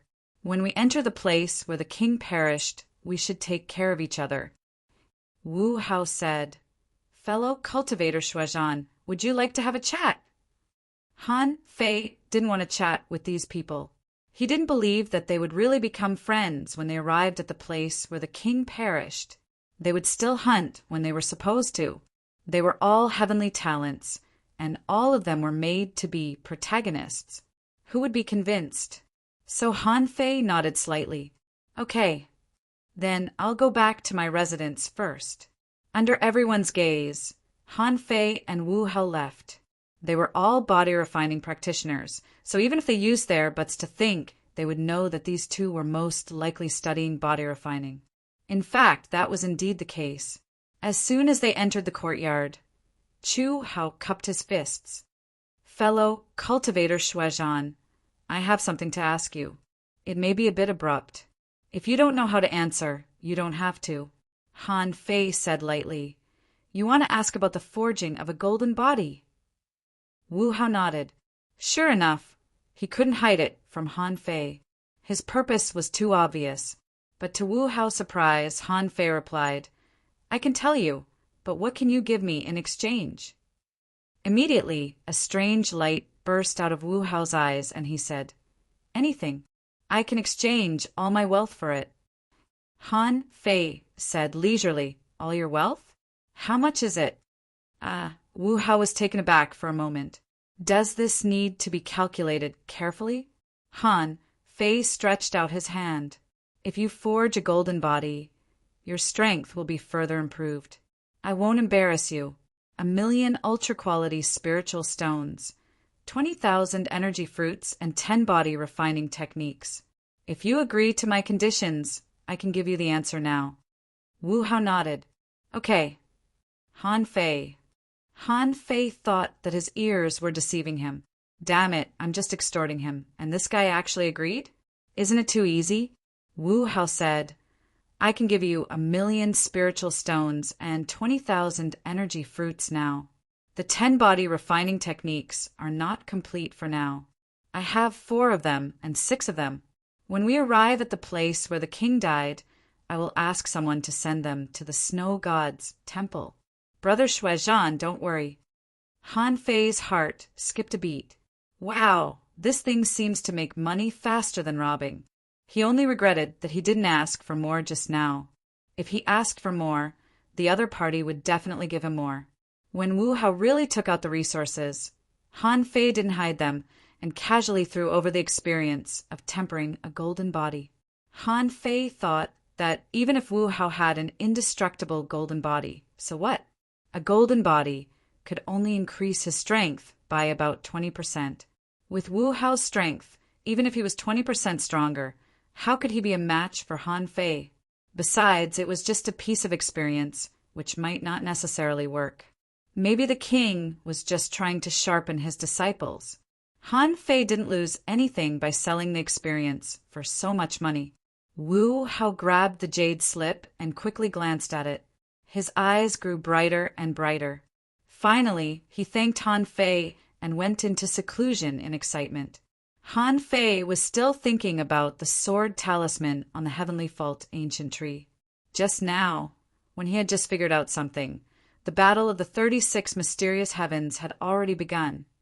When Han Fei appeared at the sword viewing platform again, it was already empty. However, Han Fei didn't care. He sat on the table and drank by himself. In less than half a day, a message flashed in the demon purification pot, and words appeared. Heaven Opening Sword Manual, Ultra Quality. Note: there was once a peerless expert who comprehended for 10,000 years and finally opened the gate of heaven. He created a sword art that can cut open the great Tao and break the void. After cultivating this sword art, one's killing intent is like a sword, and all techniques are like a sword. If one wants to open the sky, one must first find the path of the sword. Once the path of the sword is opened, one will master this art. Drawback: to practice the Heaven Opening Sword Manual, one must first find his own path of the sword. Deduction consumption: 1,000 strands of chaotic energy. Note: the path of the sword is hard to find. One must comprehend it on his own. Chapter 1752. When Han Fei saw this great technique, his heart was chilled. Are you kidding me? It's such a great technique, named Heaven Opening Sword Manual. But I have to find a path of swordsmanship? This thing. I don't practice swordsmanship. How can I know anything about swordsmanship? Although in Han Fei's opinion, using a sword and a knife were almost the same. However, if he really thought about it, sword cultivators had to condense a sword ball, erect a sword heart, and find a path of swordsmanship. It didn't appear in the path of knives. In other words, he did not have a deep understanding of the path of cultivating the saber. But in any case, this heaven-opening sword manual was definitely a great technique. Even if he couldn't use it, hadn't Tango found a path of swordsmanship? He would let him use it. In any case, in Han Fei's opinion, Tango was Tango, and Tang Yen was Tang Yen. Tang Yen had experienced the second incarnation, and he might not become the main body. As for Tango, he might be the main character. As for his own path of swordsmanship, when he was free, he would study swordsmanship, as the saying went. Once you understand one, you will understand all. Once he had an epiphany, it might not be difficult for him to embark on the path of swordsmanship. Han Fei comforted himself and returned to the yard. These 2 days, Han Fei didn't go out. After all, this was the Grand Purity Palace. If he were to cause a ruckus here, he might be causing trouble for himself again. The land of the King Grave was about to open, and he couldn't stay in the Grand Purity Palace for long. When he came out of the land of the King Grave, he would embark on the road to the glass sky. Everything went smoothly. However, although Han Fei didn't cause trouble, the name of Holy Child Shuozhan had become famous in a small range. In the battle of the Heavenly Imperial Court, this guy who had just appeared actually won first place. His physique was comparable to Wu Hao's, and his means were enough to suppress the Golden Crow Heaven. Although Han Fei hadn't competed with the people of the Grand Purity Palace and the Wuji Heaven, no matter how strong they were, they wouldn't be much better than Wu Hao. Han Fei had a rough idea in his heart. Today, 2 days had passed. It was said that other people went to the auction and the treasure show, but Han Fei didn't attend any of them. When Bing Xue Chuling came to call him, Han Fei came out of his cultivation. Bingshue Chuling said, "In another hour we will gather and go to the land of the king grave." Han Fei nodded slightly. "That's good. Although this place is good, the people are not good. It's better to leave early." Han Fei thought to himself, "These guys from the Grand Purity Palace have never been beaten by society. If there was a chance, he would teach them a lesson at the place where King Wang died." 2 hours later, a total of 25 big ships appeared at the birth of the heavenly imperial city. Why 25? Naturally, it was because of Jiugong Tian and the future. After Han Fei boarded the ship, he asked in confusion, "The Nine Palace Heaven has sealed off the Immortal Palace all year round. How did it survive in the inner area?" The Snow Lady replied, "The Nine Palace Heaven dismissed too many of its citizens." It could be said that many of the people in the 36 mysterious heavens were actually from the Nine Palace Heavens. After tens of thousands of years, many people were discovered, one after another. As a result, the people of the Nine Palace Heavens never showed their faces and lived cautiously. However, if someone was prepared to attack the Nine Palace Heaven, it would attract some experts. Furthermore, the Nine Palaces Heaven formation is unparalleled, and the Immortal Palace is so well hidden that no one has been able to find it. Han Fei thought that strange. It seems that old Han has made a lot of preparations. Then the Snow Lady said, "You are in the limelight. You must be careful on this trip. Someone will hunt you." Han Fei licked the corner of his mouth slightly and sneered. "That's exactly what I want." In Secret Realms, there were two situations, hunting and being hunted. Han Fei had long been used to it. Whether it was hunting sea demons or human powerhouses, there was no difference in essence. As long as they were his enemies, sea demons should be killed and human beings should be slaughtered. There was no difference. The Snow Lady didn't restrict Han Fei's behavior. Would the great escape from 100,000 years ago happen again? It all depended on the last tens of thousands of years. At this time, the Snow God's palace was not afraid of offending other immortal palaces. Everyone wanted to find opportunities in the imperial palace. Others knew what the Snow Lady was thinking, and they had also secretly prepared other means.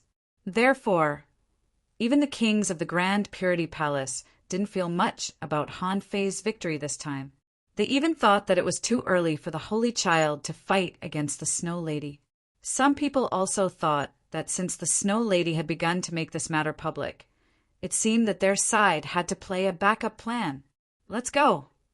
On the big ship of the Grand Purity Palace, a king gave an order, which spread to all the big ships of the immortal palaces. The hulls of the major ships left the port and began to charge.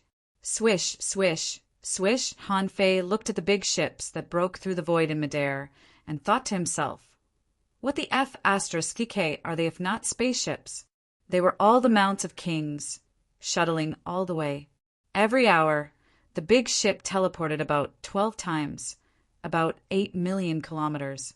More than 10 hours later, Han Fei was lying in his cabin, resting with his eyes closed. Suddenly, Han Fei opened his eyes. On Han Fei's chest, the mermaid's tear that had never lit up was emitting a faint blue light. Han Fei suddenly sat up, his eyes widening. The mermaid's tear is reacting? Is Xia Shaochan nearby? With a swish, Han Fei appeared on the deck. Just when he was about to scan with his perception, he heard the Snow Lady say, "We're almost at the place of the King Grave." Han Fei frowned and secretly put away the mermaid's tear. Yes, since I sent Xia Shaochan here, she must have also participated in the exploration of the place of the King Grave this time. Since Xia Shaochan was here, it was only a matter of time before he found her. At this moment, Han Fei's heart suddenly began to be excited. There were too many barriers between the Yin-Yang Heaven and the inner area of the chaotic ocean. But today he finally came out, and he was no longer a small fry who was only a hanging fisher. Now he was comparable to a king. On the other side, in an undersea shuttle-shaped divine boat, a girl in a colorful dress with a delicate face was sitting cross-legged and resting. On the girl's shoulder there was a round, dark red, fat starfish with 6 tentacles. It was lying on the ground without moving at all, as if it were sleeping soundly. Huh. Xia Xiaochan instantly woke up. At that moment, she seemed to feel an inexplicable touch in her heart, as if something important had appeared. However, as soon as she opened her eyes, the feeling disappeared. Hulialu, the big starfish grunted and said, "Are you sleeping too? Why don't we sleep at home? Why do you have to run to such a dangerous place? I'm not afraid. I'm just worried about your safety." "Shut up. If you keep eating and sleeping, you'll sleep like a pig." The big starfish immediately scratched its tentacles and said, "That's impossible. How can I be that kind of inferior creature? I'm now a venerable. As long as I make a little progress, I will become an advanced venerable." "Bah! If I hadn't given you so many resources, how could you eat like this? You can't fight, and your defense is not good. After this trip to the place of the king grave, you must break through to the advanced venerable realm. Otherwise, I will leave you in the place of the king grave and let you stay there for 300 years. No, starfish can't stand that. Unless you send me 10 clam girls to massage starfish every day, I can consider it." "Pah!" Master hexagon starfish was stung to the ground like a mass of mucus. It didn't seem to move, but it reappeared on Xia Xiaochan's shoulder in the next second. At this moment, there was a knock on the cabin door, and someone outside said, "Princess Mingzhu, we're almost at the place of the king grave.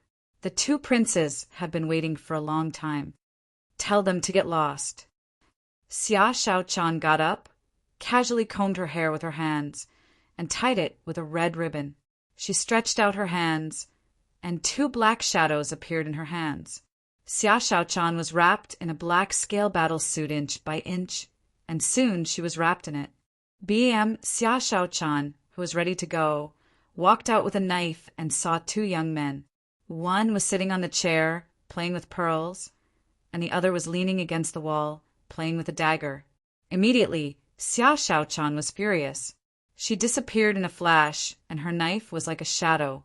Kacha! A cold light flashed. The pearl in the guy's hand was cut into 2 pieces, and the chair he was sitting on collapsed. Xia Xiaochan pointed her knife at them. "By Muling, Sita you home, you'd better disappear in front of me. Otherwise, I'll chop both of you up."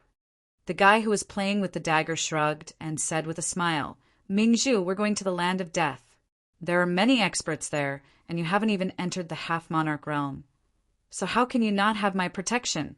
As for Sita Yuhong, he should get lost." Sita Yuhong, who had dodged Xia Xiaochan's attack, looked unkindly at Bai Muling. "Bai Muling, don't you know what bloodline you have? A mixed-blood child of a flood serpent and a mermaid dares to spout nonsense here? Sita Yuhong, are you courting death?" For a moment, the 2 of them were at loggerheads, which made Xia Xiaochan quite annoyed. "All of you shut up." At this moment, a white-haired merman race elder entered the cabin. She heard the man say, "Princess Mingzhu, this trip is very dangerous. The reason why you're participating is to help you break through to the half-monarch realm. Therefore, if the princess ran away without permission, this old man will make it clear to Jian Wang that being grounded for 100 years is not a joke." Humph. Chapter 1753. Ever since the mermaid's tears moved, Han Fei was no longer in the mood to lie down. He couldn't wait to get to the king grave. 2 hours later, when the fleet sailed into a place where the turbulent sea currents were extremely turbulent, they finally stopped. A group of people had already gathered here. Among them, there were 32 undersea divine boats of the 100 demons and 31 deep-sea ships of the human race. When the human beings arrived, they immediately caught the attention of many kings. The man from the Grand Purity Palace snorted when he saw these people. "I was wondering who it was. Sherpa Huang, only 6 kings came this time. Do you think the 100 demons don't dare to attack us?" Then he smirked. "Tian Wu, I heard that you even detonated your heavenly centipede staff in the outer sea a few days ago. You've embarrassed the sea tribe. How dare you come to the last grave king's land today? Standing at the bow of the boat, Han Fei recognized the old man named Tian Wu. It was this guy who had been fighting with the snow girls in the violent hurricanes. But how long had it been? That old guy was here to meddle in the affairs of the king grave again? The heavenly centipede snorted. Ji Xian, don't gloat. Do you have the guts to yell at Yi Qinglong when he comes? Let's see if you have the guts. Humph. Yi Qinglong is Yi Qinglong and you are you. Tian Wu, when you're old, you'd better prepare to die in your nest. If you keep showing up, you won't be able to go back. Sherpa Huang of the 100 Demons sneered. Tian Wu, don't waste your time talking to him. It's just a quarrel. Ji Xian, you only have 18 kings. How many kings do you think the mermaids will send? Swish, swish, swish. As soon as this person finished speaking, he saw one undersea divine boat after another appearing in this sea region through the void transfer technique. When the 8 kings closed in on them, the king of the sea demons finally surpassed the human king. One of the 8 kings of the mermaids stood on the head of a giant serpent. If this serpent was included, there would be a total of 9 monarchs from the merfolk tribe. The man wore an azure robe and held 2 truncheons in his hands. He glanced at Ji Xian and said, I didn't expect you to be the one leading the team in the king burial ground. It looks like Xian Qing Zi has really aged. Ji Xian snorted softly. Whether teacher Xian Qing is old or not, you'll naturally know when you see him next time. As for you, Yi Qinglong, I heard that you lost to Chen Huangdian a while ago. It seems that the title of the 3rd king of the mermaids has indeed changed hands. Yi Qinglong raised his eyelids. You can give it a try. For a moment, all sides were at daggers drawn. While the beast kings were challenging each other, Han Fei's eyes were scanning the crowd of mermaids. Until Han Fei saw a familiar figure with a red ribbon on her head and a big starfish on her shoulder appeared in front of him. All of a sudden, Han Fei's heart trembled, and his breathing became slightly rapid. The snow girl couldn't help but glance at Han Fei. What do you think? Han Fei shook his head slightly. I'm just amazed that there are so many foreign experts. The snow girl was speechless. You call this many? If you dare to show your true strength now, I'm afraid that no more than 100 people under the Beast King level would dare to fight you. Han Fei and the others looked at the mermaids. It wasn't surprising at all. It could be said that all the people on the big ships of the 36 Black Heavens were actually looking at the mermaids' camp. Even in the camp of the 36 Black Heavens, someone exclaimed, Look, the mermaids have such a beautiful woman, and she's put away her fins. She looks exactly like a human being. It's impossible to tell her apart. Someone said, No matter how beautiful she is, so what? On the path of cultivation, how can you be charmed by beauty? Besides, she's just a mermaid. Xia Shaochan had long been used to these looks, so she always ignored them. However, when she glanced at the crowd, she was slightly surprised when she saw Han Fei. She felt that the masked guy's eyes seemed a bit familiar. However, that person's temperament was too cold. Following Xia Xiaochan's gaze behind him, Bai Muling said, This should be the newly born heavenly talent of the Snow God's Temple. His name seems to be Saint Child Xuezhan. It's said that he can fight to a draw with an avenger named Han Fei. Haha, I think they're just 2 guys who boast about each other. When Bai Muling said Han Fei's name, Xia Xiaochan's body stiffened slightly, and she couldn't help looking at the boundless sea. In the past few days, she had been extremely grumpy because the name of the avenger, Han Fei, had reached her ears. Xia Xiaochan wasn't quite sure. Who on earth was that avenger? But if it was Han Fei, she was a little suspicious. After all, Han Fei was in the Yin-Yang heaven. She could understand as long as she read the historical materials. However, after learning about the historical materials of the chaotic vast sea, Xia Shaochan knew that the Yin-Yang heaven had disappeared for 80,000 years. During this long time, Xia Shaochan had made a lot of inquiries. However, many people said that the Inyang sky had already fallen in the savage abyss a long time ago. The savage abyss was in the outer sea. Although Xia Xiaochan had tried to sneak out several times, she was caught back in the end. Logically speaking, Xia Xiaochan was strong enough now. However, her identity was too special. Even among the mermaids, she rarely showed up. This time, she was only able to come out because Chen Huangdian agreed to it. Otherwise, Xia Xiaochan would still be cultivating in seclusion in the mermaid royal family. At this time, Sita Yuhong said, "This person's strength should be quite good. He has been hidden by the snow god's temple for so many years and released at this critical moment. Only the sea pigs can't figure out the deep meaning behind it.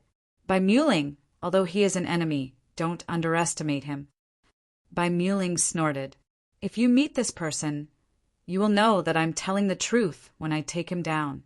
Only someone with mediocre strength, like you, will think so much." When the two of them began to bicker with each other, the hexagon starfish also turned its 6 big eyes in confusion in the direction of Han Fei. The hexagon starfish thought to himself, "Why do I feel that that person's eyes are always glancing at me? Is he going to attack me?" Immediately, the hexagon starfish moved from Xia Xiaochan's right shoulder to her left shoulder with a swish, trying to avoid that person's eyes.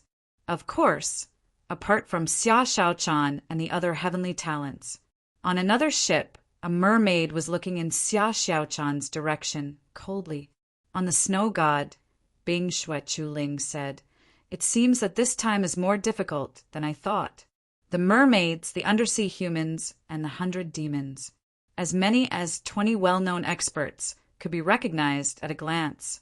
Among them, Bai Muling, Sita Yuhong, and Yu Xiaoxiao were the most famous. Bai Li of the 100 demons, Xin Yu, and Xiao Qin of the undersea humans are all the top heavenly talents of their clans. It is said that they are all half-king realm experts with extraordinary strength. They even seem to have sea-quelling bizarre treasures in their hands." Bing Shui Chuling said as she watched. However, she had only cultivated for a few hundred years. She didn't know many of them, so she could only tell Han Fei about the few she knew. But now, how could Han Fei listen to her? He didn't care which heavenly talent they were from. He only saw Xia Xiaochan. As for the others, if they dared to stand in his way, he would just kill them. The snow girl didn't explain to the two of them. After all, with Han Fei here, Bing Shui Chuling's safety was guaranteed. Besides, it shouldn't be difficult for Han Fei to get the key to the imperial palace. The snow girl said, "In the land where the kings died, there are too many means and traces of battles of the kings. Although tens of thousands of years have passed, some powers are hard to dissipate. The charm of the Great Way will always remain. So, you must be very careful this time.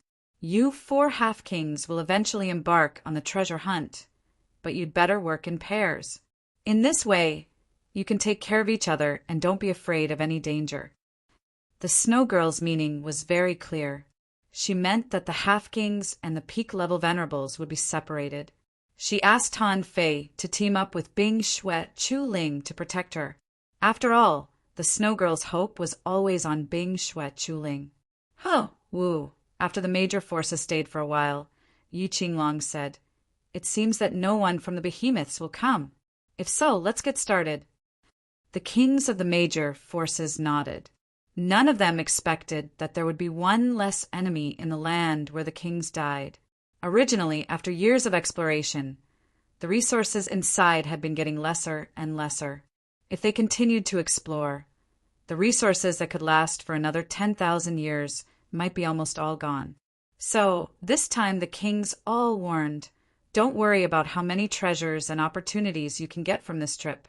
As long as it's an opportunity, just take it." The snow girl said, "There's no need to search for the ordinary secret realms in the land where the kings died.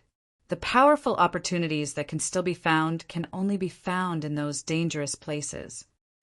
As she spoke, the snow girl waved her hand casually, and 24 jade slips appeared in the sky. The snow girl said, "This is the map of the land where the kings died. Not only us, but every family has it.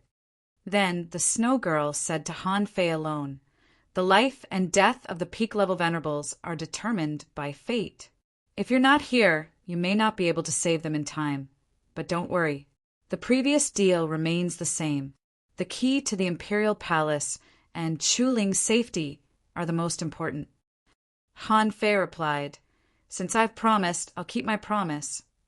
At this time, Yi Qinglong of the Merman race, Ji Xian of the Supreme Purity Palace, Tian Ho of the human race of the seabed, and Sherpa Huang of the 100 demon race each took out a large bone that corresponded to the skeletons of each race. The 4 big bones were broken, and their power gathered in the air like swirling gravel. Then, a round cave in the sea of energy appeared in front of everyone.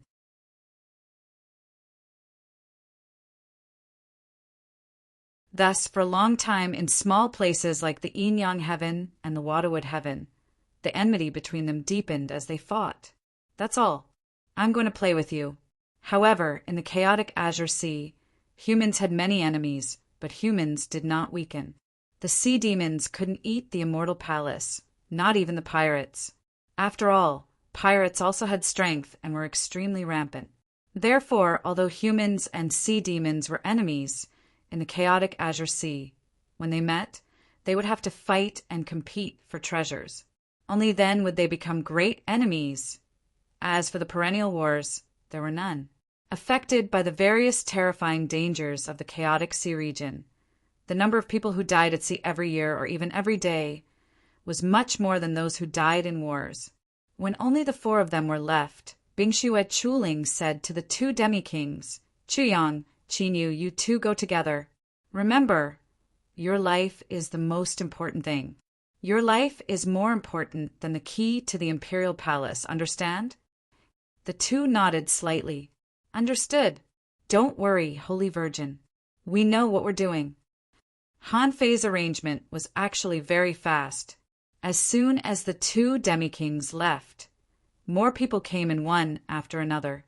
Han Fei and Bingxue Chuling looked at each other and decided to find a place to leave first.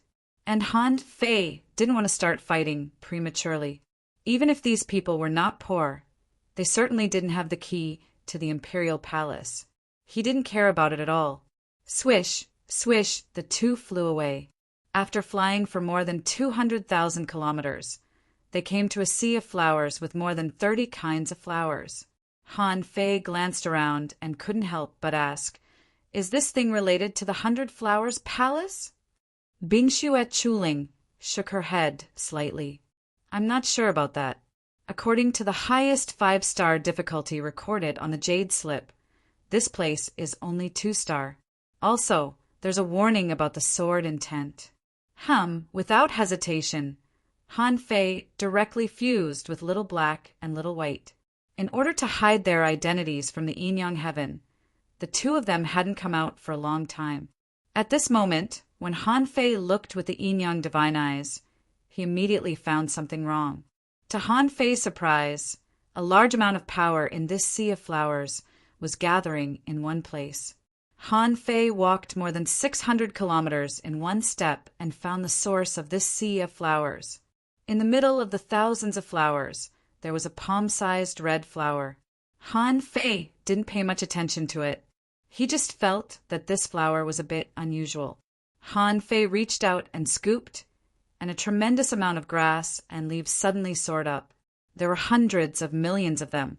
Swish, swish, swish. Han Fei's casual scooping poked the billions of sword chi that suddenly soared into the sky.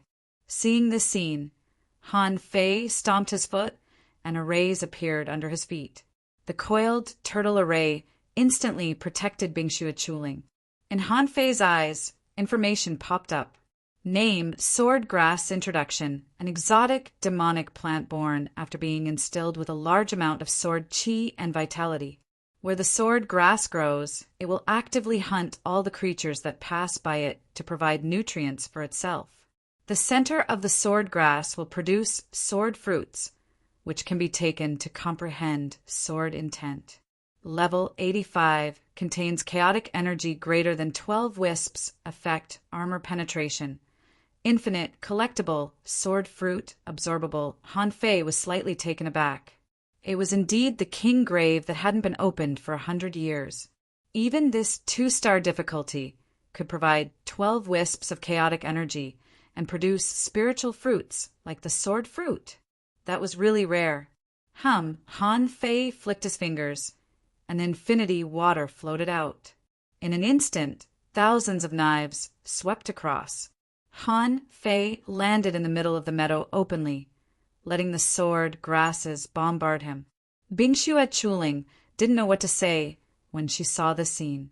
Although these grass and leaves weren't that powerful, there were a lot of them. Such a tremendous amount of sword qi bombarded her body, and she didn't feel good at all.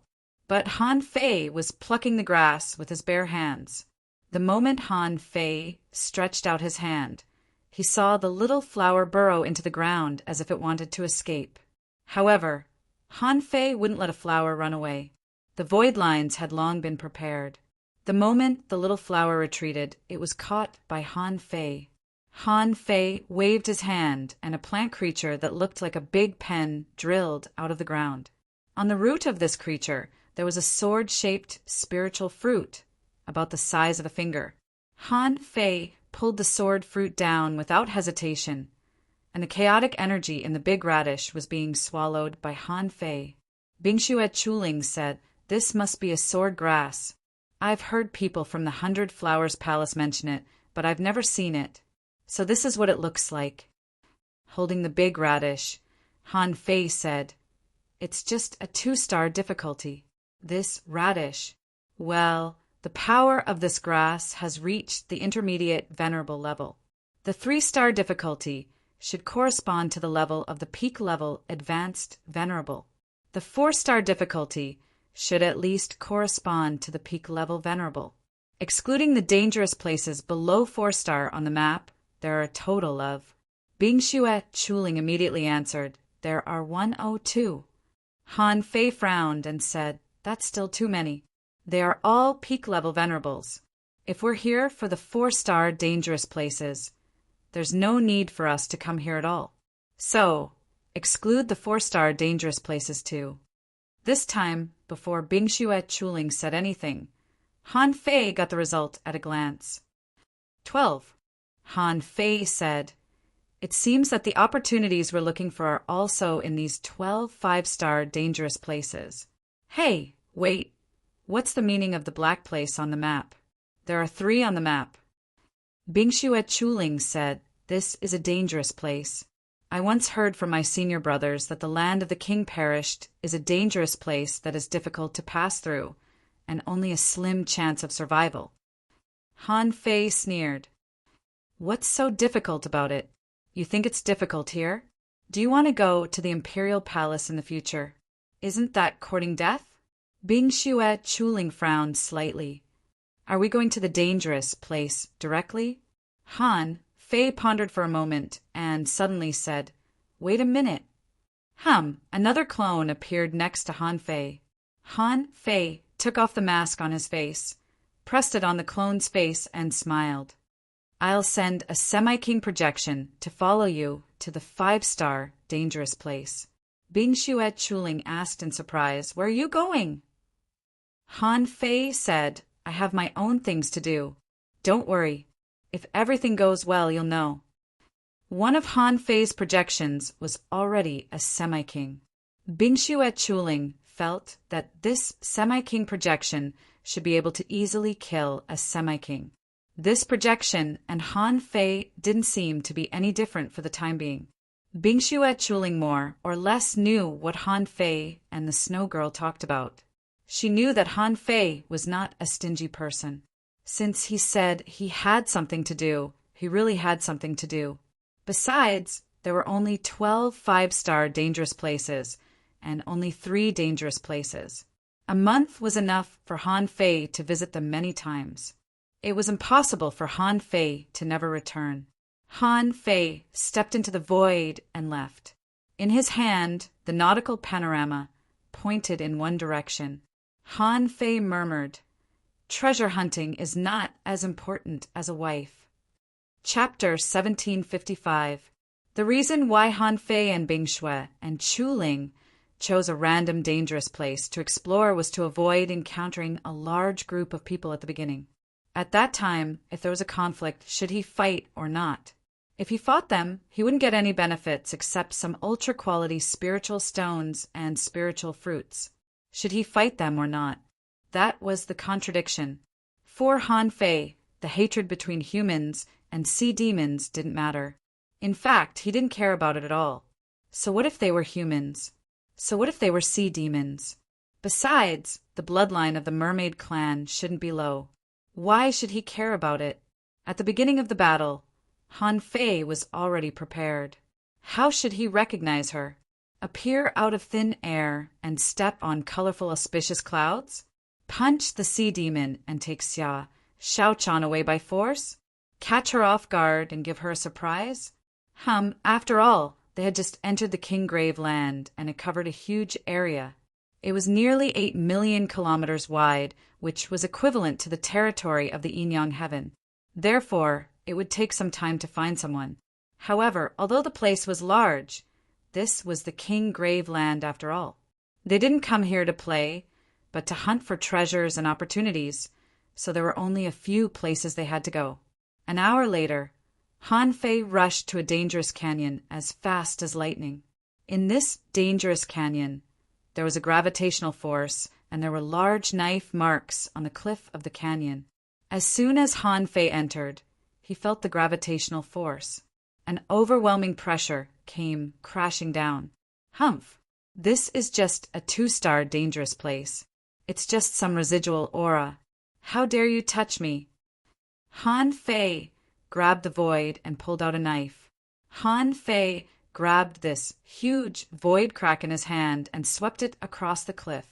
The invincible knife intent directly collided with the original knife intent. As for the pressure above his head, Han Fei stepped on the seabed and punched the ground.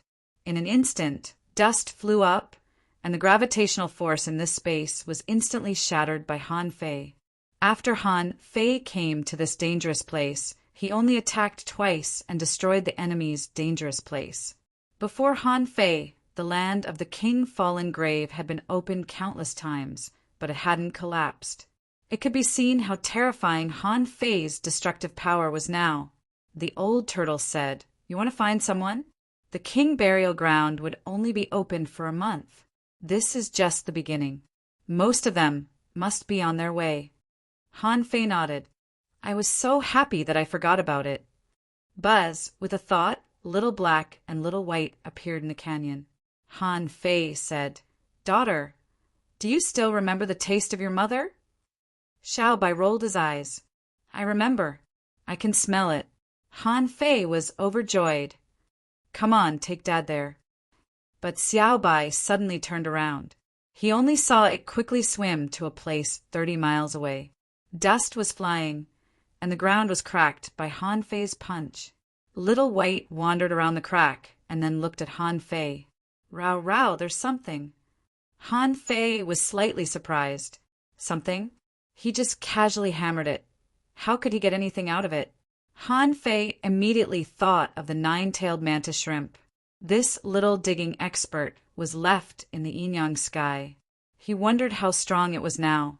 The energy in the corpse breeding ground was extremely abundant. If the 9-tailed mantis shrimp didn't improve by 5 levels when he returned, he would kick them to death. At this moment, Han Fei waved his hand, and the infinity water turned into thousands of blades, directly starting the digging mode. Of course, it looked like a drilling machine, rotating downward. After digging for more than 20 miles, he finally dug out a dark stone. The demon purification pot didn't show any information, but the old turtle said, "This is a piece of black magnetic which is used to refine sea quelling bizarre treasures. However, it can only be used to refine low-quality sea quelling bizarre treasures. It's a good thing here." Han Fei wondered, "Why do I feel that there is a special ore on it? Is there something wrong with this stone?" The old turtle pondered for a moment and said, I'm afraid this is the key to the imperial palace they were talking about. Han Fei's eyelids twitched, and he said in astonishment, "Cough, cough, what's this? This brick is the key?" The old turtle said, "If I'm not mistaken, the brick has only been stained with a trace of Tao, and a thing stained with this kind of Tao is the key. So, you felt something was wrong at first sight. This reminds me of one thing." Han Fei asked, "What is it?" The old tortoise said leisurely, "It seems that the true experts, such as the strongest emperor and venerable emperor experts, prefer to use black magnetic stones to build their palaces. The palaces built with them are a symbol of their status. Even kings can't break such palaces." Han Fei was stunned for a long time. "So you're telling me I dug for a long time, only to dig out a brick to build a house in the imperial palace?" The old turtle nodded. "I'm afraid so." Han Fei was silent for a moment and weighed it. Such a brick-sized piece weighed at least 7 or 8,000 kilograms. Casually, Han Fei threw the black magnetic into Forge the Universe and muttered, "Emperors are really extravagant.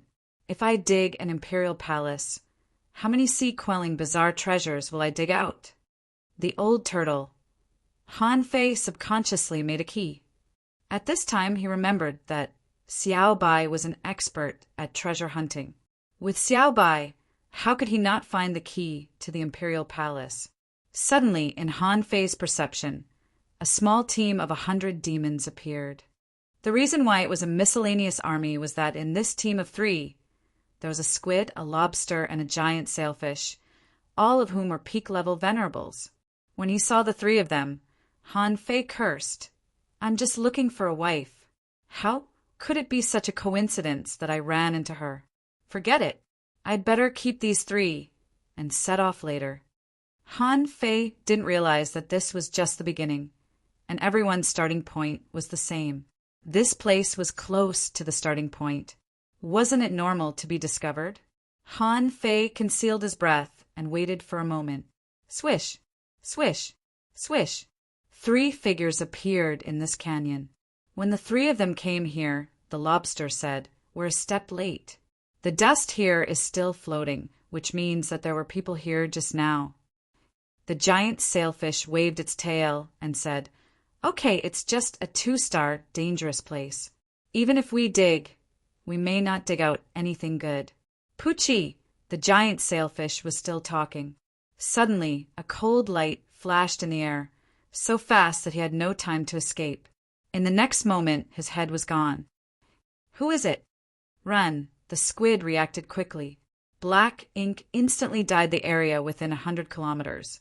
In the place covered by the black fog, venom was corroding Han Fei's body. Besides, this place was covered by the black fog and he couldn't see anything. Even Han Fei's speed was much slower. However, at the moment when the squid ran away, Han Fei had already stabbed the big lobster into a skewer. He also released the void lines. Bam! The squid was shocked. He must be a half-king realm expert, a bit like a hunter of the human race. Although the characteristics of the 5 major professions were less and less obvious in the venerable realm, the main abilities of the hunters, such as their instincts of stealth, were still very strong. Who could resist such a sneak attack? The squid dashed through the black fog like a shuttle and appeared 100 kilometers away. He looked back, seeing that the lobster didn't come out. He knew that the guy was probably doomed. However, just as it tore open the void and was about to escape, it saw a cold light instantly reflected in its eyes from the void. Chilla! After the squid was split into halves, he saw Han Fei slowly descending from the void, murmuring, "My arrival technique can ignore domains. It seems that this technique is much better than I thought."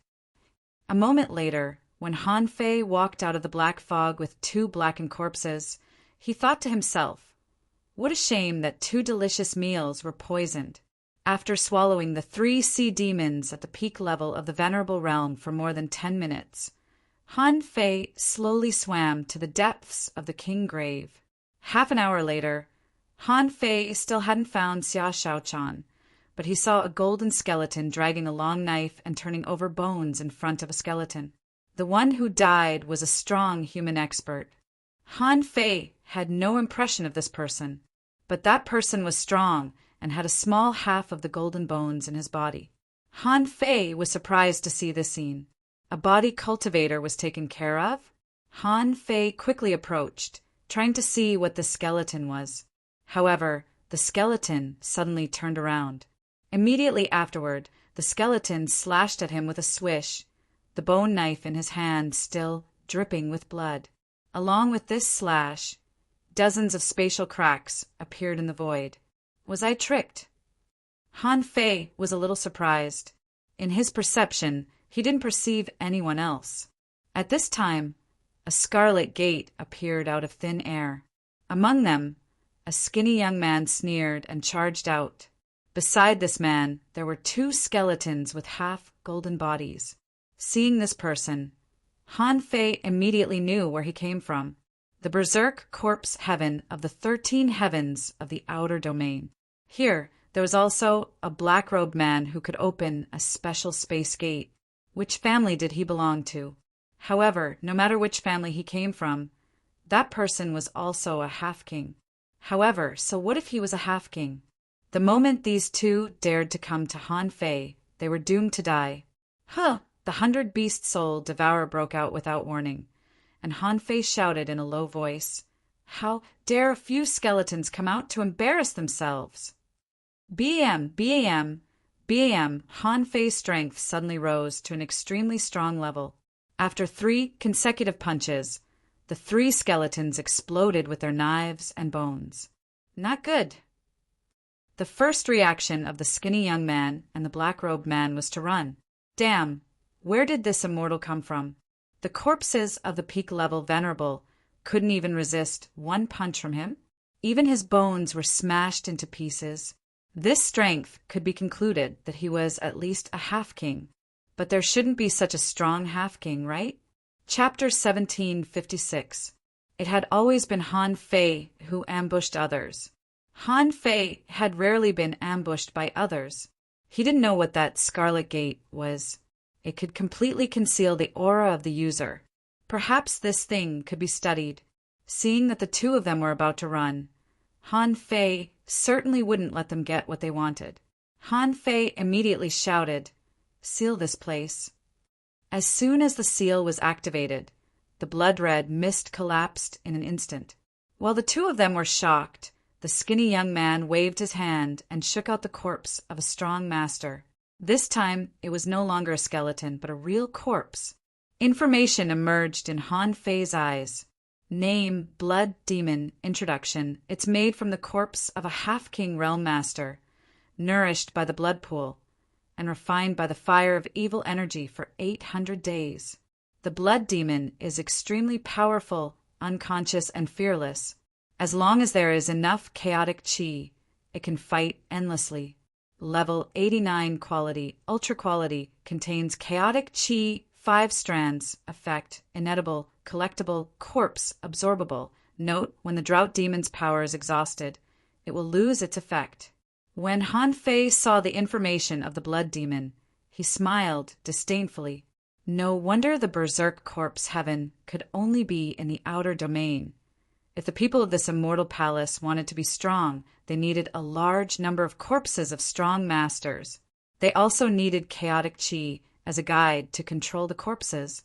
But the corpses of strong masters and chaotic chi were not easy to get. If they couldn't intercept and kill the opponent, they would waste a lot of resources. At the moment when the blood demon attacked, Han Fei's fist flashed with red light, and he punched out the sacrificing punch. With 1 punch, the blood demon was blasted 100 kilometers away. Within 1,000 kilometers, the seawater had been surging, and the blade purgatory had been opened. Long dragons of saber chi rushed towards that person. Han Fei held the embroidery needle in his hand, grinned, and hit the man with the Monkey King 3,000 strikes. BAM, BAM, BAM, clang, clang, clang, puff. In less than a second, the peak-level venerable of the berserk corpse heaven was directly hammered to death by Han Fei and the blood demon didn't even have time to save him. A wisp of his soul tried to sneak into the corpse, but it was caught by Han Fei's void lines. The other black-robed man's expression changed drastically. How could he have expected to encounter such a tough opponent? Logically speaking, so long as they didn't encounter more than 2 Half-King Realm experts, then they wouldn't lose at all, therefore. They had to hunt from the beginning because they had no intention of fighting for it themselves. Their idea was the same as Han Fei's. They would just grab the fruits of other people's labor. Although no one had found the key to the Arch Palace in the beginning, they couldn't give up just because they met someone who knew that on their second hunt they would run into a tough nut to crack. Who are you? Han Fei's rod shadows were like waves overlapping. The black-robed man suddenly lifted his black robe, which turned into boundless death chi. From within the aura of death, a gigantic undead creature made up of countless skeletons emerged. Humph! Undying creature, are you from the mysterious underworld sky? At this time, Han Fei didn't hide anymore and fully unleashed his power. On the embroidery needle, golden light shone brightly, and the rod was as heavy as a river and unparalleled. The moment the 100-meter-tall skeletal giant came into contact with the rod shadows, its entire body started to crack. Crack, crack, crack, in the blink of an eye, the summoning technique of the mysterious underworld sky collapsed. In Han Fei's eyes, he saw a young man solemnly making a gesture with his hands. Death tide. The boundless death chi was gathering. Han Fei was already in the death chi, so he was quickly wrapped up. However, Han Fei directly activated the ancient, desolate war body. The death chi entered his body and was instantly purified and expelled. So, the strong man from the mysterious underworld sky saw a figure getting closer and closer in the boundless death chi. Impossible. You don't cultivate the death chi. How can you not be affected? When Han Fei walked out of the death chi, a spear shadow pierced through the strong man from the mysterious underworld sky. Then the void lines caught him. Han Fei said leisurely, "Do you want to know?" "I won't tell you." After killing the 2 of them, Han Fei took out 2 sun moon shells from them. As for the corpses, Han Fei didn't bother to collect them. With a flash between Han Fei's eyebrows, Little Black and Little White appeared. Han Fei said, "Daughter, let's chase. We must catch up with your mama today." Little White grunted and began to swim faster. However, Little White hadn't become a venerable yet, so its speed was still limited. According to the direction Little White was heading, Han Fei checked the map and eliminated the dangerous areas below 5-star. In this direction, there was a 5-star dangerous place. Besides, not far from this dangerous place, it could even be said that in the adjacent place, there was also a dangerous place. Han Fei narrowed his eyes. Xia Xiaochan's identity was not ordinary. She appeared on the big ship of the Mermaid King, so there should be a strong guard behind her. She definitely wouldn't be interested in ordinary, dangerous places. So, Han Fei put away Little Black and Little White and rushed away at full speed. The danger of the land of King Death was not that there were special creatures here. What was dangerous here was these dangerous places. After tens of thousands of years of exploration, most of the dangerous places had been flattened and hollowed out. There were only so many of them left. There were only a few places that were truly dangerous, and the dangerous places that hadn't been cleaned up until now could only mean that they were so dangerous that no one had been able to clean them up for tens of thousands of years. Han Fei could almost conclude that, except for the dangers encountered in the 5-star dangerous places and dangerous places, for peak-level venerables or half-kings, there was almost no chance of death here. The real deaths were mostly caused by the killing and hunting of the various races. After a moment, Han Fei landed at the entrance of an underwater karst cave on the cliff of an abyss. At this time, after Han Fei released Little White immediately said, "Rake, it's dangerous, but Mama seems to be inside." Han Fei grinned. "That's right. Today, even if it's a mountain of daggers or a sea of fire, we'll have a try. Putting away Little Black and Little White again, Han Fei stepped into it without hesitation. Undersea karst caves, also known as undersea caves, were usually full of mysteriousness and mysteriousness. In the past, such places would definitely attract many brave adventurers to explore. As soon as Han Fei entered, he saw a green light. In his field of vision, there were stalactites and towering stone forests crawling with green seaweed everywhere. Swish, swish, swish. When Han Fei approached the cave, he saw shadows of swords appearing one after another around him. Those sword shadows, without hitting anyone, turned into weird lines of runes and sank into the nearby stalactites. The old turtle said it's a killing array. Han Fei nodded. I see. I'm just curious. We're not the first to come here, but there seems to be no trace of damage here. Logically speaking, such a killing formation would definitely destroy the environment inside the cave. Just as Han Fei asked this question, a white current jumped out from the depths of the karst cave. Han Fei dodged sideways, only to see this thing explode with a bang, turning into flying catkins all over the sky, as if trying to contaminate Han Fei. A series of arrays appeared under Han Fei's feet, and the great plate turtle array instantly rose from the ground. Clang, clang, clanged, clang, clang, clang. A massive amount of rune sword intent bombarded the great plate turtle array in an instant. Han Fei shouted in a low voice, "Fuse!" As soon as they fused, Han Fei immediately saw the mystery. Why was there a stalactite forest around? It was a land of broken walls and ruins, and the ground and broken stone pillars were covered with all kinds of green glowing worms. Shoot! Han Fei didn't feel good at all. He fell into an illusion as soon as he came in. If he hadn't felt something wrong, those worms would have crawled all over his body. And the so-called runic sword chi was actually the attack launched by the insects after they had swallowed the sword wool. Humph!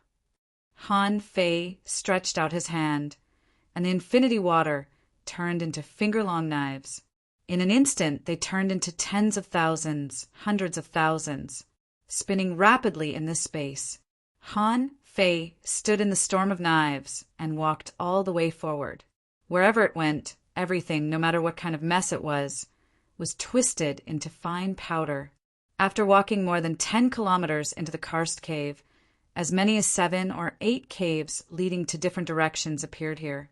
Han Fei released his perception, but as soon as he did so, he immediately felt a great numbness.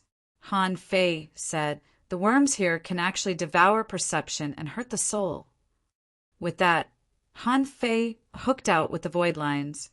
In the blink of an eye, a neon green worm was caught in front of him. In Han Fei's eyes, information emerged. Name: Tao-devouring demon worm. Introduction: an extremely rare ancient worm that can devour the great Tao and imitate the power of the great Tao. The Tao-devouring demon worm has an extremely strong reproductive ability. As long as the great Tao exists, the worm will never die.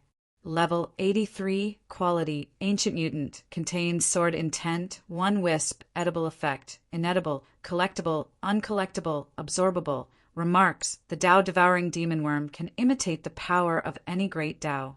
Hiss! Han Fei couldn't help but gasp after reading it. It was the first time he had seen an ancient mutant worm. More importantly, this worm could imitate the power of any great Tao. Its reproduction speed was so fast that it could be called indestructible. Just how strong was this thing? The old turtle was also surprised. This seems to be an ancient demonic worm, right? Let me tell you, there are few good ancient demonic worms. When there are too many of them, sometimes even the emperors have to avoid them. Han Fei stood on the spot and sensed for a while. With Little White's keen perception, he finally chose a cave and crawled in. Han Fei said, "Then I should be glad that I'm not in the ancient times." Chapter 1757. The danger of a 5-star danger zone was no joke. Countless Tao-devouring demon insects, Only the heavens knew how they managed to grow their strength. But in any case, this place was filled with a lot of sword chi, because these doubt-devouring demon insects contained wisps of sword chi in their bodies, which could only mean that the great way of sword existed in this cave itself was very strong. When Han Fei walked less than 50 kilometers from the second cave, a large stalactite forest appeared here. It was no longer an illusion. However, some dark green liquid was always coming out of the sharp tips of these stalactites. And after Han Fei just arrived at this stalactite forest, the sixth spirit armor outside his body was melting almost at a speed visible to the naked eye. It could be seen that the surrounding seawater was full of extremely terrifying corrosiveness. With Han Fei's current strength, no one in the same realm dared to say that they could shatter any array he set up with one blow. However, under the corrosion of the seawater, it couldn't resist at all. Han Fei directly covered his body with a spiritual energy protective cover. This kind of continuous corrosion, of course, had to be accompanied by a continuous defense. For venerables, a spiritual energy protective cover could last for a long time. Therefore, this kind of corrosive solution couldn't hurt Han Fei at all. Not long after walking for about 100 kilometers, Han Fei suddenly discovered that there were traces of a battle here. This battle caused a large area of the nearby cave to collapse, which actually blocked the way. Han Fei sensed for a while and said solemnly, "There is a very strong knife chi that swept through this place. There is also a terrifying fist energy and sword chi. It seems that there has been a big battle here." The old turtle said, "At least a battle of more than 10 people." Han Fei frowned slightly. Han Fei naturally knew that the various clans and forces had sent a lot of half-king realm powerhouses here. He had calculated the purpose of these half-king realm powerhouses with ice snow before. Their purpose was at least a 5-star danger zone. However, there were a total of 12 5-star danger zones. However, only the 36 Xiantian realms had come, and 25 forces had come. Even if there were only 2 forces on average in a danger zone, there were now 3 forces in this danger zone, including Xia Shaochan and the others. If there were the 100 Demons clan and the Seabed Human clan among these forces, they could even make up the 5 major forces. Han Fei's heart sank. If Xia Shaochan and the others encountered the 100 Demons clan or the Undersea Humans, it would be fine. However, if they encountered human experts, a great battle would inevitably break out. The infinity water swirled like a storm and began to dig a passage in a pile of rocks. However, after digging, Han Fei realized that these stones were not ordinary seabed rocks. However, when he thought about it, it made sense. If these were normal sea rocks, this so-called 5-star danger zone would have collapsed long ago. It would have been impossible for it to last until now. As far as Han Fei was concerned, the strength of the stones here had reached the point where they could be used to refine high-quality divine weapons or even ultra-quality divine weapons. No wonder it can withstand the vibration of a half-monarch realm expert. The rock itself might not be able to withstand the attack of a half-monarch realm expert. However, it was a mountain, an earth vein, and a cave. Only the heavens knew how thick the outer walls of this cave were. Even if a half-martial monarch could destroy a portion of the mountain, it would be impossible for him to destroy the entire mountain. While digging with the infinity water, Han Fei was collecting these stones and speeding up the excavation. While Han Fei was digging, in the depths of the cave, in a small city that looked like an underground palace, an earth-shattering battle broke out. The 2 sides of the battle were a team of 5 led by Xia Shaochan and a team of 10 human experts. However, upon closer inspection, all 10 of them were wearing the same clothes. Besides, these 10 people were all in the half-monarch realm at this moment. Swish, swish, swish, Xia Shaochan was flashing and weaving.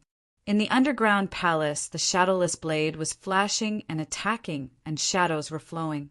There were 3 half-monarch realm experts surrounding Xia Shaochan. Clang, clang, clang. Clang, clang, clang. Xia Shaochan didn't retreat at all just because the other party had more people. As soon as she entered the land of the king grave, she was targeted. To think that this group of people could actually find him directly. Obviously, the other party's target was her from the beginning. At this time, Xia Xiaochan roughly knew who wanted her dead. Therefore, she was extremely angry at this moment, and her pair of daggers moved faster and faster. However, among the people surrounding her, one focused on the Tao of speed, one focused on the Tao of soul attack, and one focused on the Tao of gravity.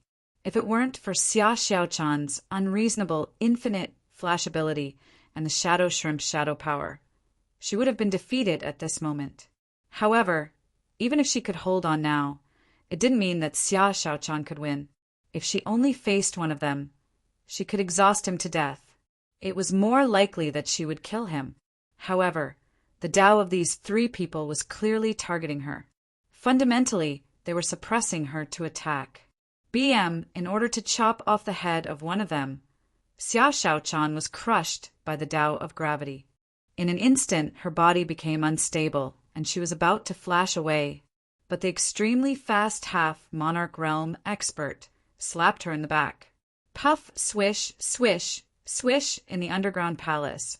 More than 30 figures of Xia Xiaochan suddenly appeared. This was to buy time to hide her real body. Xia Xiaochan squatted on the ground and appeared 3,000 meters away.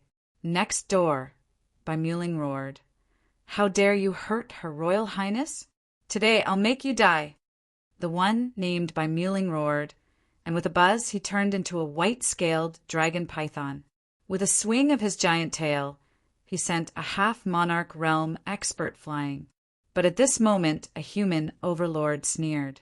Bai Muling of the mermaid royal family, I've been waiting for you to transform. Swish! A human clan powerhouse sneered and threw out a seal in his hand. The next moment, the true dragon aura burst out. Puff! Bai Muling spat out a mouthful of blood and said in shock, You're from the dragon, taming heaven? No, the azure dragon, might of the dragon, taming heaven, isn't so strong. This is bloodline suppression, and it's the dragon might of the sea opening realm?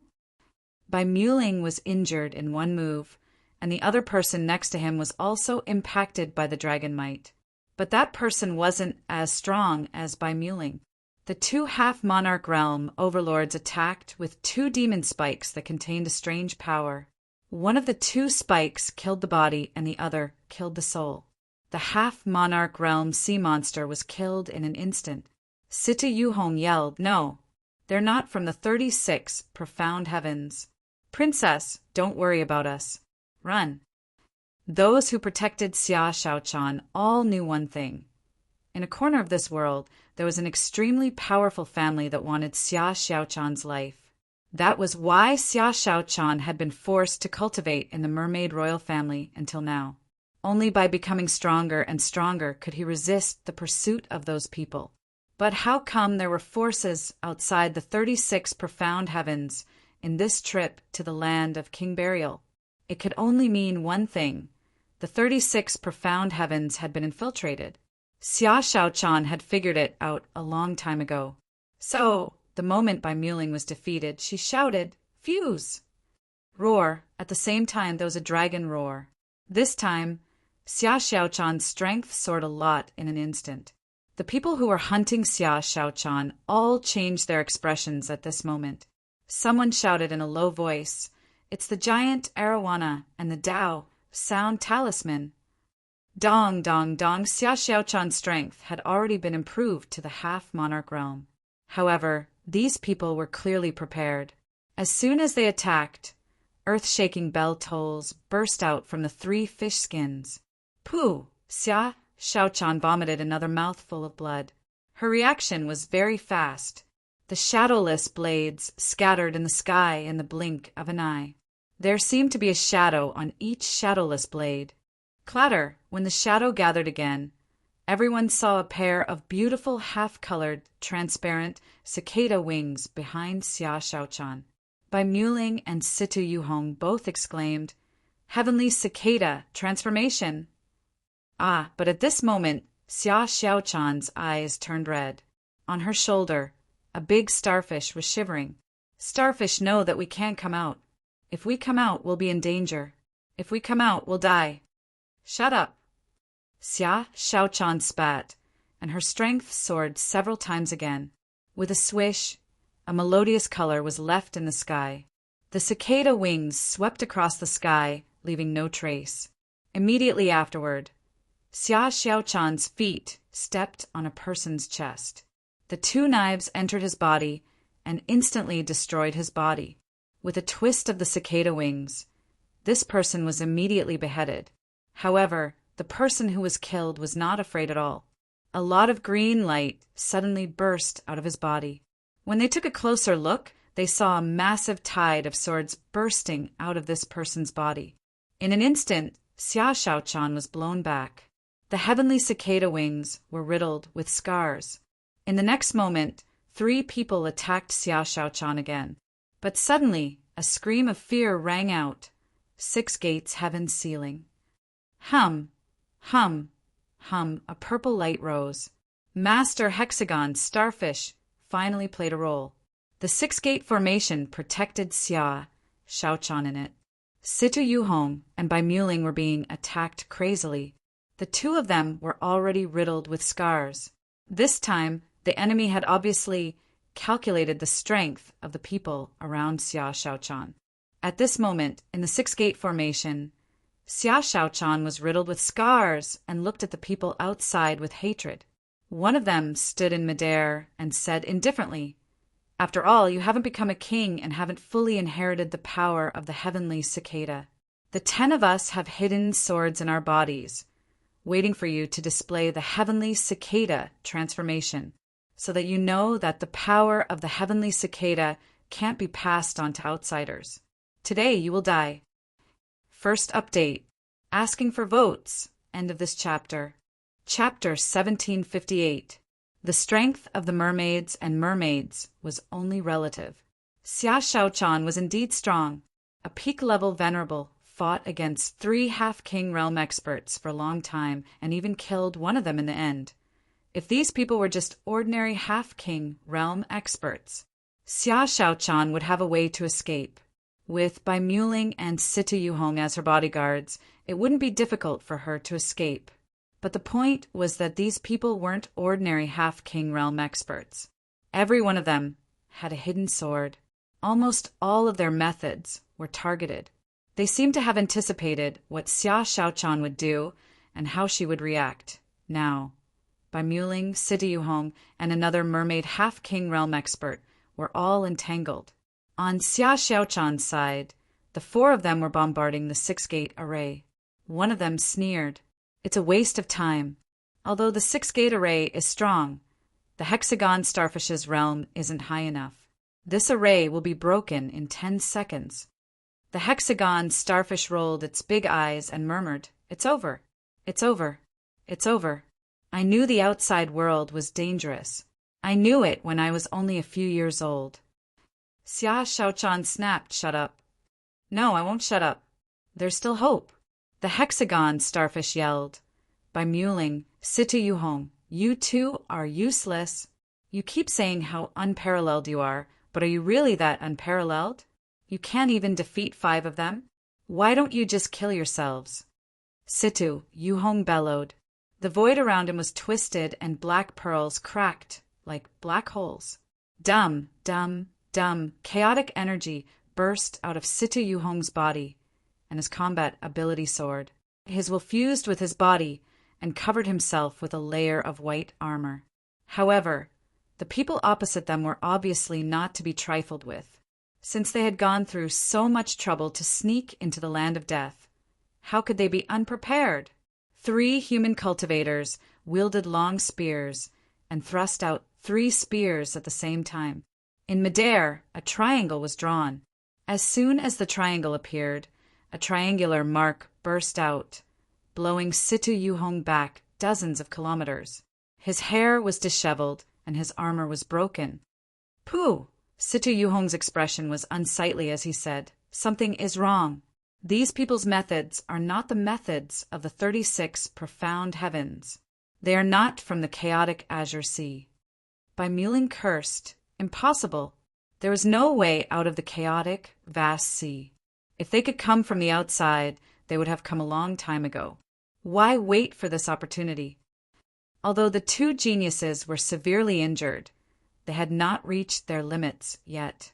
Both of them took out a jade scroll at the same time. Bai Muling shouted, "Bastards, you forced us to use the king's strike. You didn't come here for nothing." "Kacha! Kacha!" When Bai Muling and Situ Yuhong crushed their jade slips, a crab phantom image appeared. After the crab image appeared, its eyes turned cold, and it said, "So many human half-step kings?" Clang! The crab hit the gong, and the demonic sound reverberated. However, the human on the other side also unleashed an overlord strike. A gigantic hand appeared out of thin air and grabbed at the crab's illusory figure with brute force, crushing it into pieces. In Situ Yuhong's jade slip, a person appeared. The man was none other than Chen Huangdian, whom Han Fei had met before. Chen Huangdian glanced at the situation and roared, "Bai Muling, Situ Yuhong, and that starfish, take the princess away." Someone on the human side roared, "Humph! No one could leave this place, even if they wanted to. The unfilial son of the infamily will die even if we chase him to the end of the world." Those people's methods were beyond Xia Xiaochan's imagination. Apart from the trump cards that Bai Muling and Situ Yuhong had, Xia Xiaochan had one last trump card, but it seemed that it couldn't help her escape at all. Chen Huangdian's attack was completely resisted by one of the half-step kings.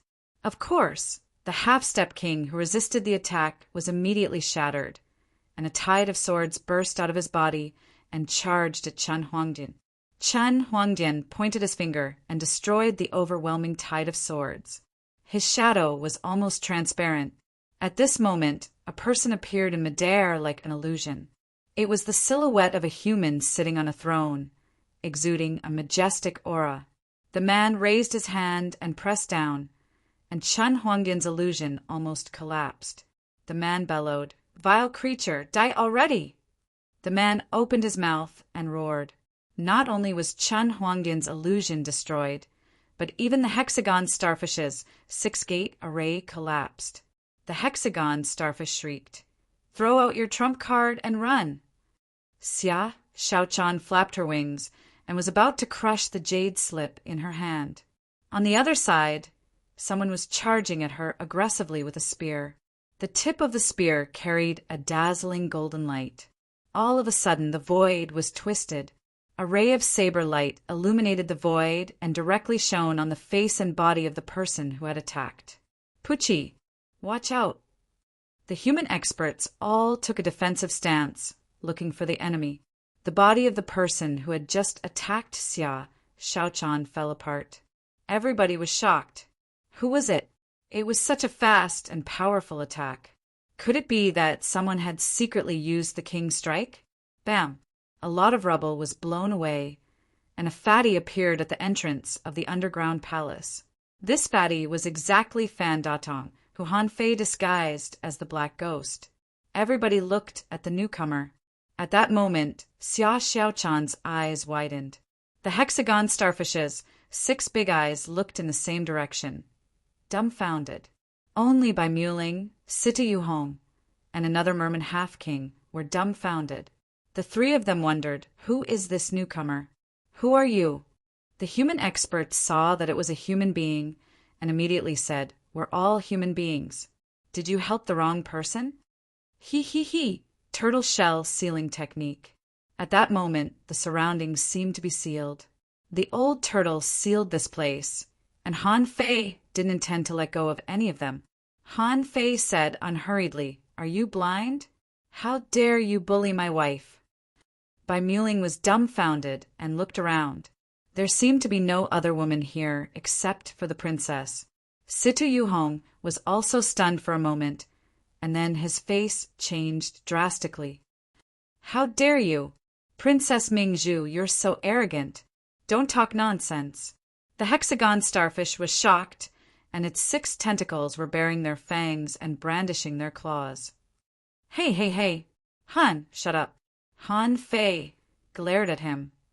Big starfish, if you say one more word, I'll eat you.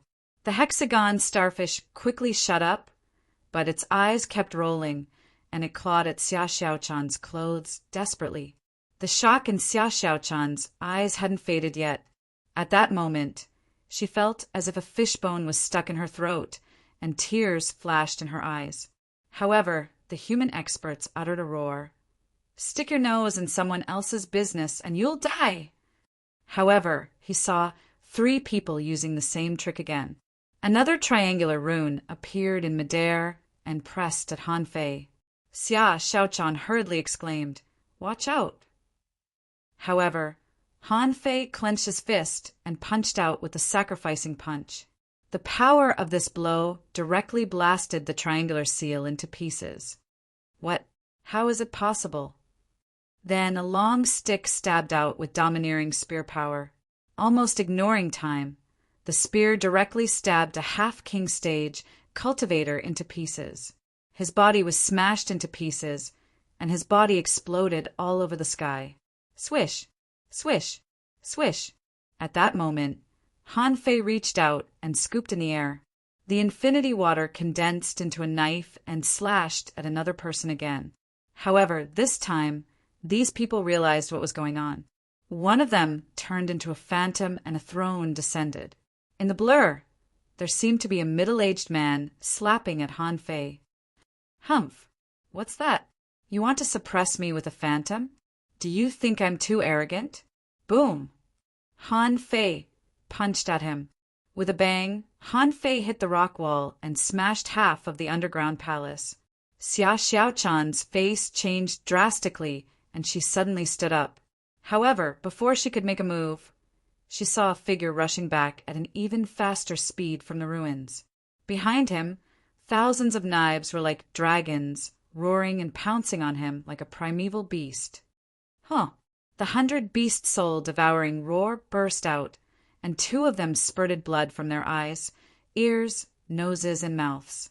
Han Fei performed a star shift, appeared directly behind one of them, and tore him in half with his hands. Han Fei was full of killing intent. Is that all you've got?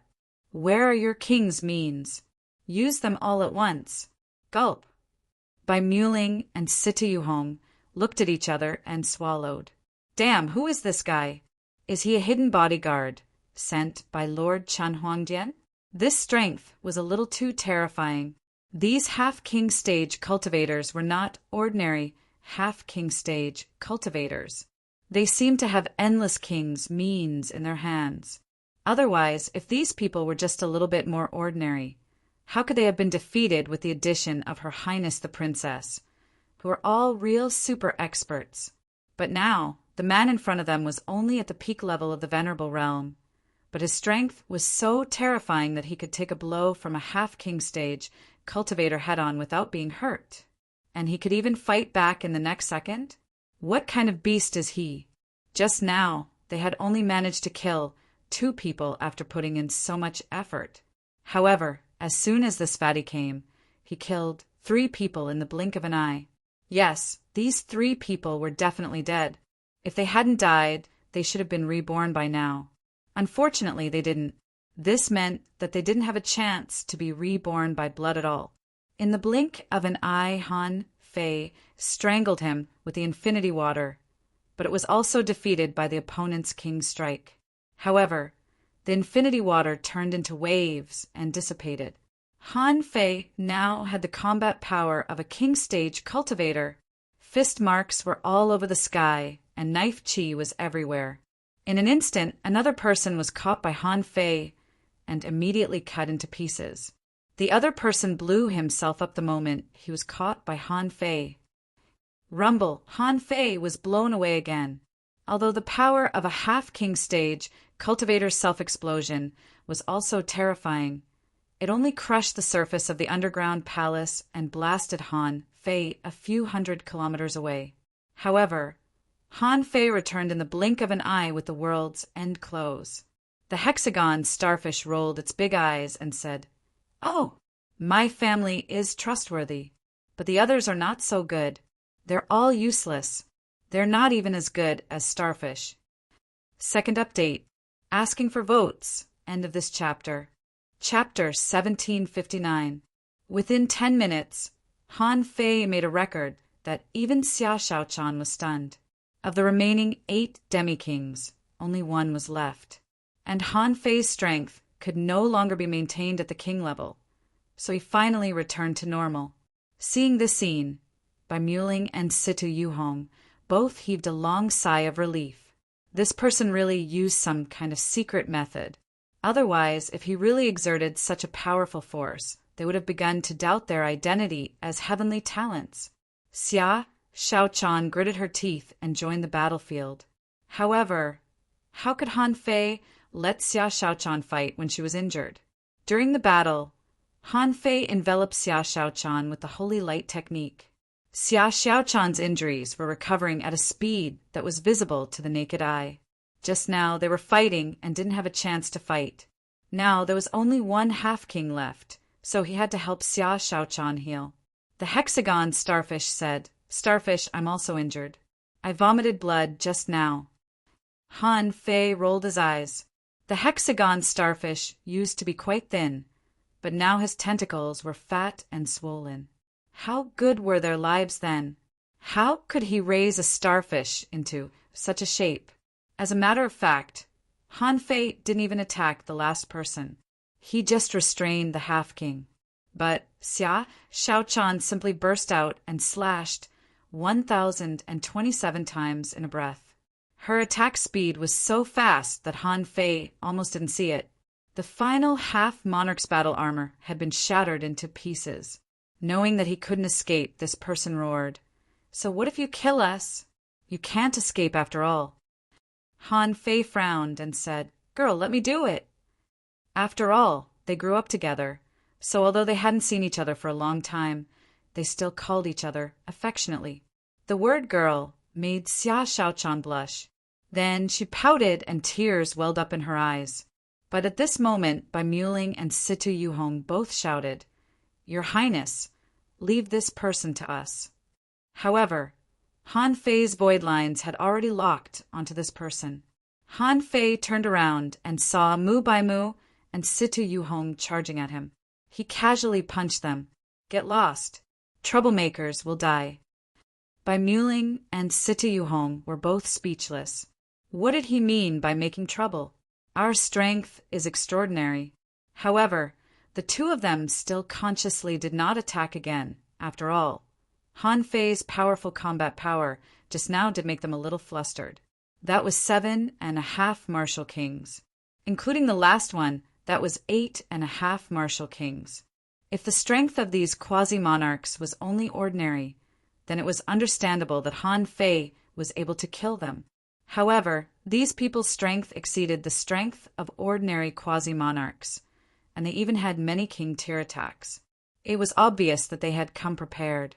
In this case, Han Fei killed them all. This could no longer be described as powerful. He was simply a freak. With such strength, he could even fight against kings for a short period of time. They clearly understood that the 2 of them were no match for each other. Han Fei glanced at Xia Shaochan. "Give me a moment."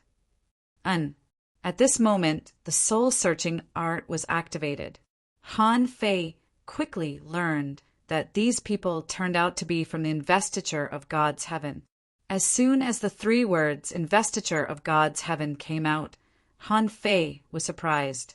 The investiture of God's heaven was originally one of the 7 enemies of the Yin-Yang heaven, one of the 13 heavens in the inner domain. In the past, it was said that there were gods among them. However, after learning about the history of the 36 black heavens, Han Fei was sure that this was impossible. A venerable emperor could stop the 36 black heavens for 100,000 years. Gods?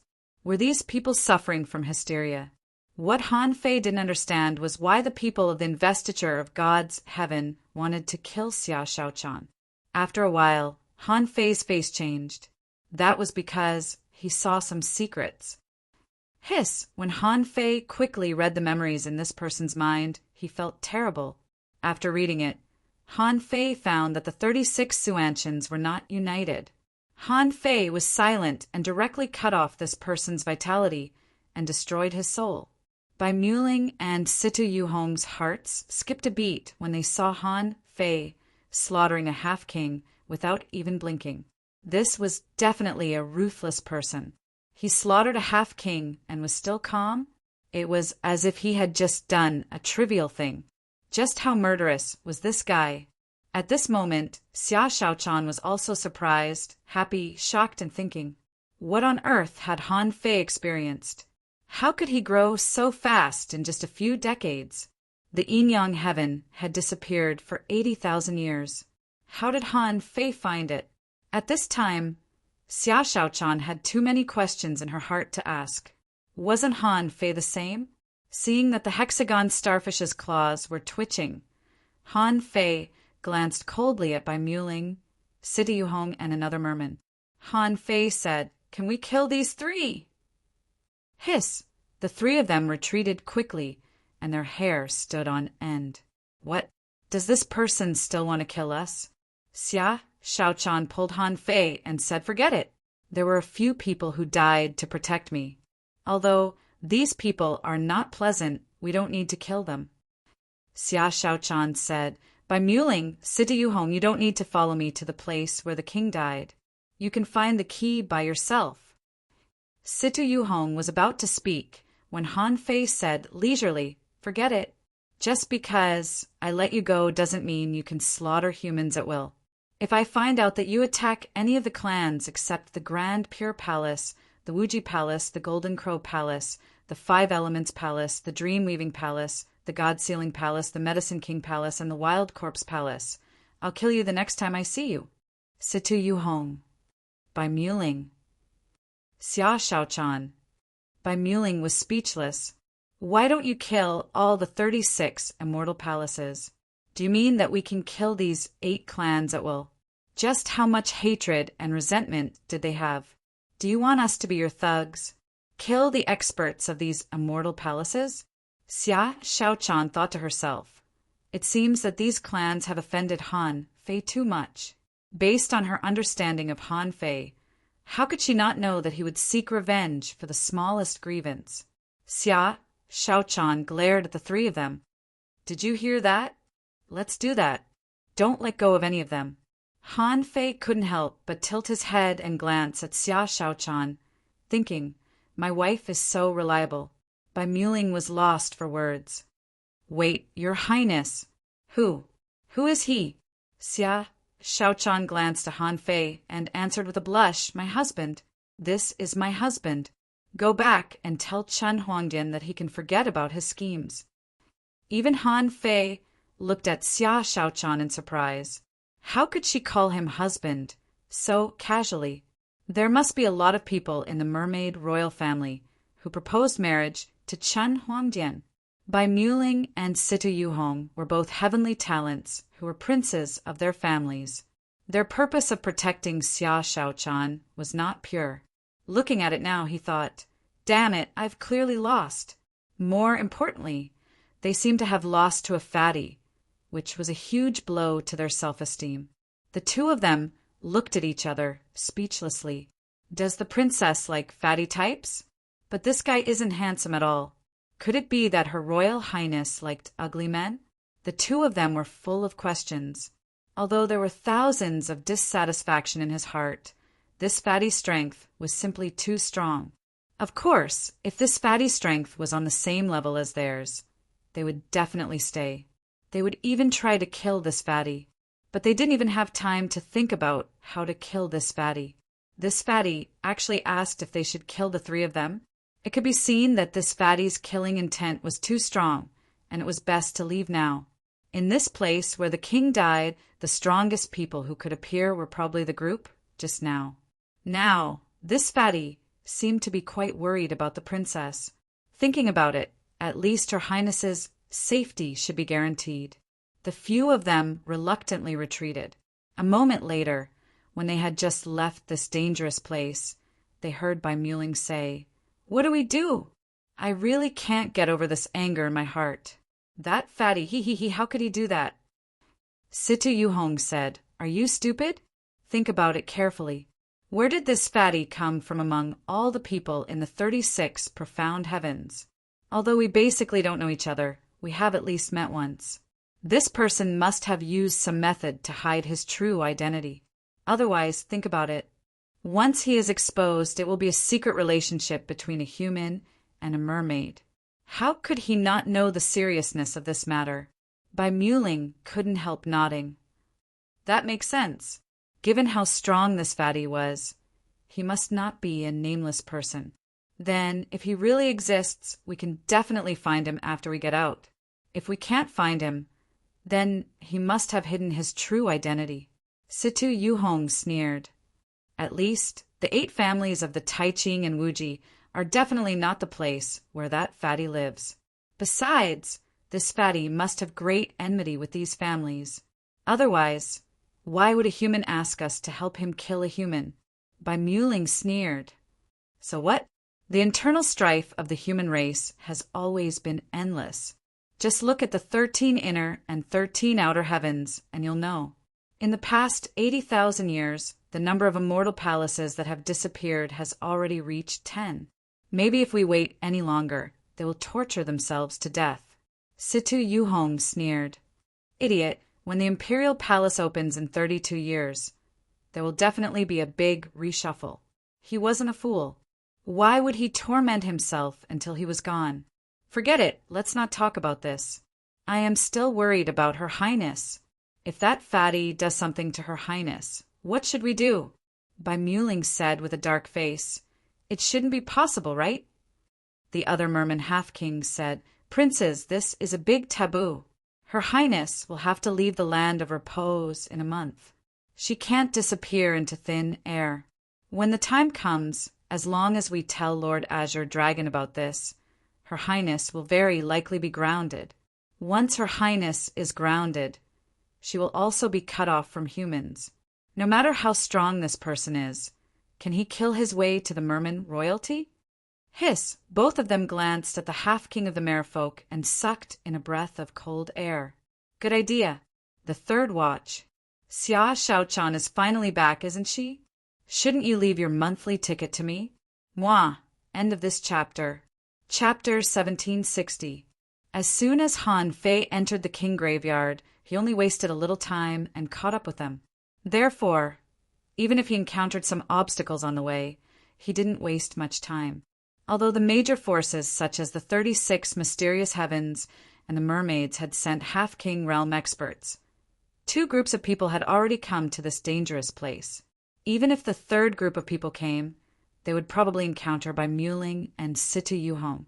Although Han Fei had threatened to kill them, these people had blocked a lot of enemies for Xia Shaochan after all, so they had made great contributions. At this moment, the underground city was already in a mess, and many places had collapsed. After all, the battle here had exceeded the normal intensity of the battle between half-king realm experts. A king's power had appeared here just now. Shortly after Bai Mewling and Situ Yuhong left, Xia Shaochan suddenly jumped onto Han Fei. Wah, I almost died just now. I thought I would never be able to see you again. For Xia Shaochan, she had no family in the world except for Han Fei and the others. Moreover, she had thought that there were only a few of them, and they were all at the ends of the earth. Although her identity and status in the mermaids and mermaids were extremely high, there were also many rules. In addition to cultivation, there was also experience. Xia Shaochan hung on Han Fei, her head on Han Fei's shoulder, and sobbed. I checked all the historical materials and learned that the place where we were before was called the Yin-Yang Heaven, but I couldn't find anything in the chaotic ocean. There was no Yin-Yang Heaven at all. It was said that it disappeared as early as 80,000 years ago. I thought I would never see you again, sob. Before she finished her sentence, Xia Shaochan choked and cried, complaining, They forced me to cultivate every day, didn't give me food, didn't let me go out, and found a lot of door guards to watch over me. In addition to cultivation, I searched through historical materials. It wasn't until I became a supremacy that I found out that the yin-yang sky might be in the savage abyss. Sob. I ran more than 80 times, and there was one time when I almost made it. Sob sob. Xia Xiaochan cried her heart out. It had been 20 years since she left. Apart from cultivating, it was either flipping through historical records or running away. No one would be able to do that. Han Fei had done a lot of things in the past 20 years. Go to the Thousand-Star City, break into the 3 Holy Lands, escape the Waterwood Heaven, sneak into the White Shell Royal City, conquer the Thousand-Star City, and go to the cage. Han Fei thought about it carefully and found that he had a rich experience. Everything he saw was novel. But Xia Xiaochan was really miserable this time. Han Fei didn't even know how she could cultivate so fast. Although the spiritual energy, and resources of the chaotic, vast ocean's inner sea were much better than the yin-yang skies, it shouldn't have grown this fast, right? Moreover, judging from Xia Xiaochan's attack just now, it was clear that even a demi-monarch was no match for her. However, she was only at the peak of the Venerable One. It could be seen that Xia Xiaochan's talent was no worse than his. However, it made sense. The bloodline of the mermaid royal family must be of a high level. In the past, Xia Xiaochan was prone to attacks because of her bloodline. After being provoked by Yang Ying, he couldn't help but awaken. Besides, Xia Xiaochan was even weirder than him. She had 3 spiritual beasts, namely 3 associated spirits. There was a shadow shrimp, a giant arowana, and a heavenly cicada. Han Fei was holding Xia Xiaochan now, so he could see it clearly. Behind Xia Xiaochan, the colorful cicada wings were so thin that they had almost no thickness, but they were extremely sharp. This sharpness was undoubtedly comparable to that of an ultra-quality divine weapon. Seeing that Xia Xiaochan's injuries hadn't fully recovered, Han Fei couldn't help but say, "Good girl, come down first. I'll heal you." "I don't." Unexpectedly, Xia Xiaochan was so determined. She said, "Are you the same as last time? Did you come here with that human holy weapon? Do you still have to go back after using it? I won't come down. When I come down, you run away." It was the first time that Han Fei had seen Xia Xiaochan act like a spoiled child. He couldn't help but laugh. "Why would I run away? Last time it was an accident. This time I'm really here. Touch me. I'm solid, I'm very sturdy. If I could come here in other ways, wouldn't I have come a long time ago? Can I let you wait for more than 20 years? Xia Xiaochan shook her head. "No, I don't want to hear it. If you want to heal me, just do it this way." The big starfish said, "I'll heal you, I'll heal you." Starfish is also injured. Starfish needs healing. Only then did Han Fei notice the hexagon starfish. In Han Fei's eyes, information emerged. Name, hexagon starfish, excess energy. Introduction, a mysterious creature, the hexagon starfish, extremely rare. It treasures as much as its life. Because it searches for treasures everywhere, it is called a moving treasure. Its 6 horns can emit strange beams of light, and 6 void gates will appear. If you enter any of them, you may get a chance or die. Be careful. Level 85 quality, mysterious, great path, divine shield, contains chaotic energy greater than 462 strands, edible effect. There is a certain chance to obtain a defensive inheritance, collectible 6 small worlds, absorbable. Note, the comprehensive energy of this hexagon starfish is extremely high. If it doesn't make a breakthrough, its life potential will be damaged. Because the hexagon starfish was not his contractual spiritual beast, Han Fei couldn't see what combat skills it had. However, after seeing the information of the hexagon starfish, the corners of Han Fei's mouth couldn't help trembling. F*CK. This is definitely the one with the most chaotic energy among all the experts below the king level that I've seen in the chaotic ocean. F*CK. It's just an intermediate, peak level venerable, but it has saved me 462 strands of chaotic energy? Only the heavens knew how this fellow survived. This thing, could it be that it drank chaos chi every day to pass its days? Also, what is excess energy? If it doesn't make a breakthrough, its life potential will be damaged? How many good things did he eat to develop this kind of behavior? When he thought of how hard he had been working outside and how he barely slept for so many years, he couldn't help but feel annoyed. He only cared about enjoying it every day. Han Fei felt angry no matter how he looked at it. Han Fei grabbed the hexagon starfish from Xia Xiaochan's shoulder and threw it to the ground. "Look, how fat are you? You are now a worm at the bottom of the sea, a round ball fish. How can you be hurt?" With that, Han Fei kicked the hexagon starfish away, thinking, are the conditions of the mermaids so good? Lying on a collapsed stone at the bottom of the sea, he muttered, "Actually, it's not as bad as she said. Starfish thinks it's good. There's food, drinks, and a clam girl's massage. Chilla." Hundreds of shadowless blades swept at the hexagon starfish like lightning. Xia Xiaochan attacked without hesitation. The hexagon starfish let out a strange cry, and a barrier appeared around its body, blocking so many shadowless blades. Xia Xiaochan's attacks were at least at the advanced venerable realm, but they were so easily blocked by Mr. Hexagon Starfish. This surprised Han Fei. It seems that this guy is going to make a breakthrough. After the breakthrough, it should be very useful. Han Fei said, "Xia Xiaochan, I'm already here. If you cry again, I'm going to tell Zhang Xuanyu and the others." Xia Xiaochan immediately tightened her grip. "Don't say it. If you say it, I won't forgive you. Where are they? Are they here too?" Han Fei couldn't help but laugh. "Do you think this place is so easy to come to? I only managed to come to this place after a narrow escape from death."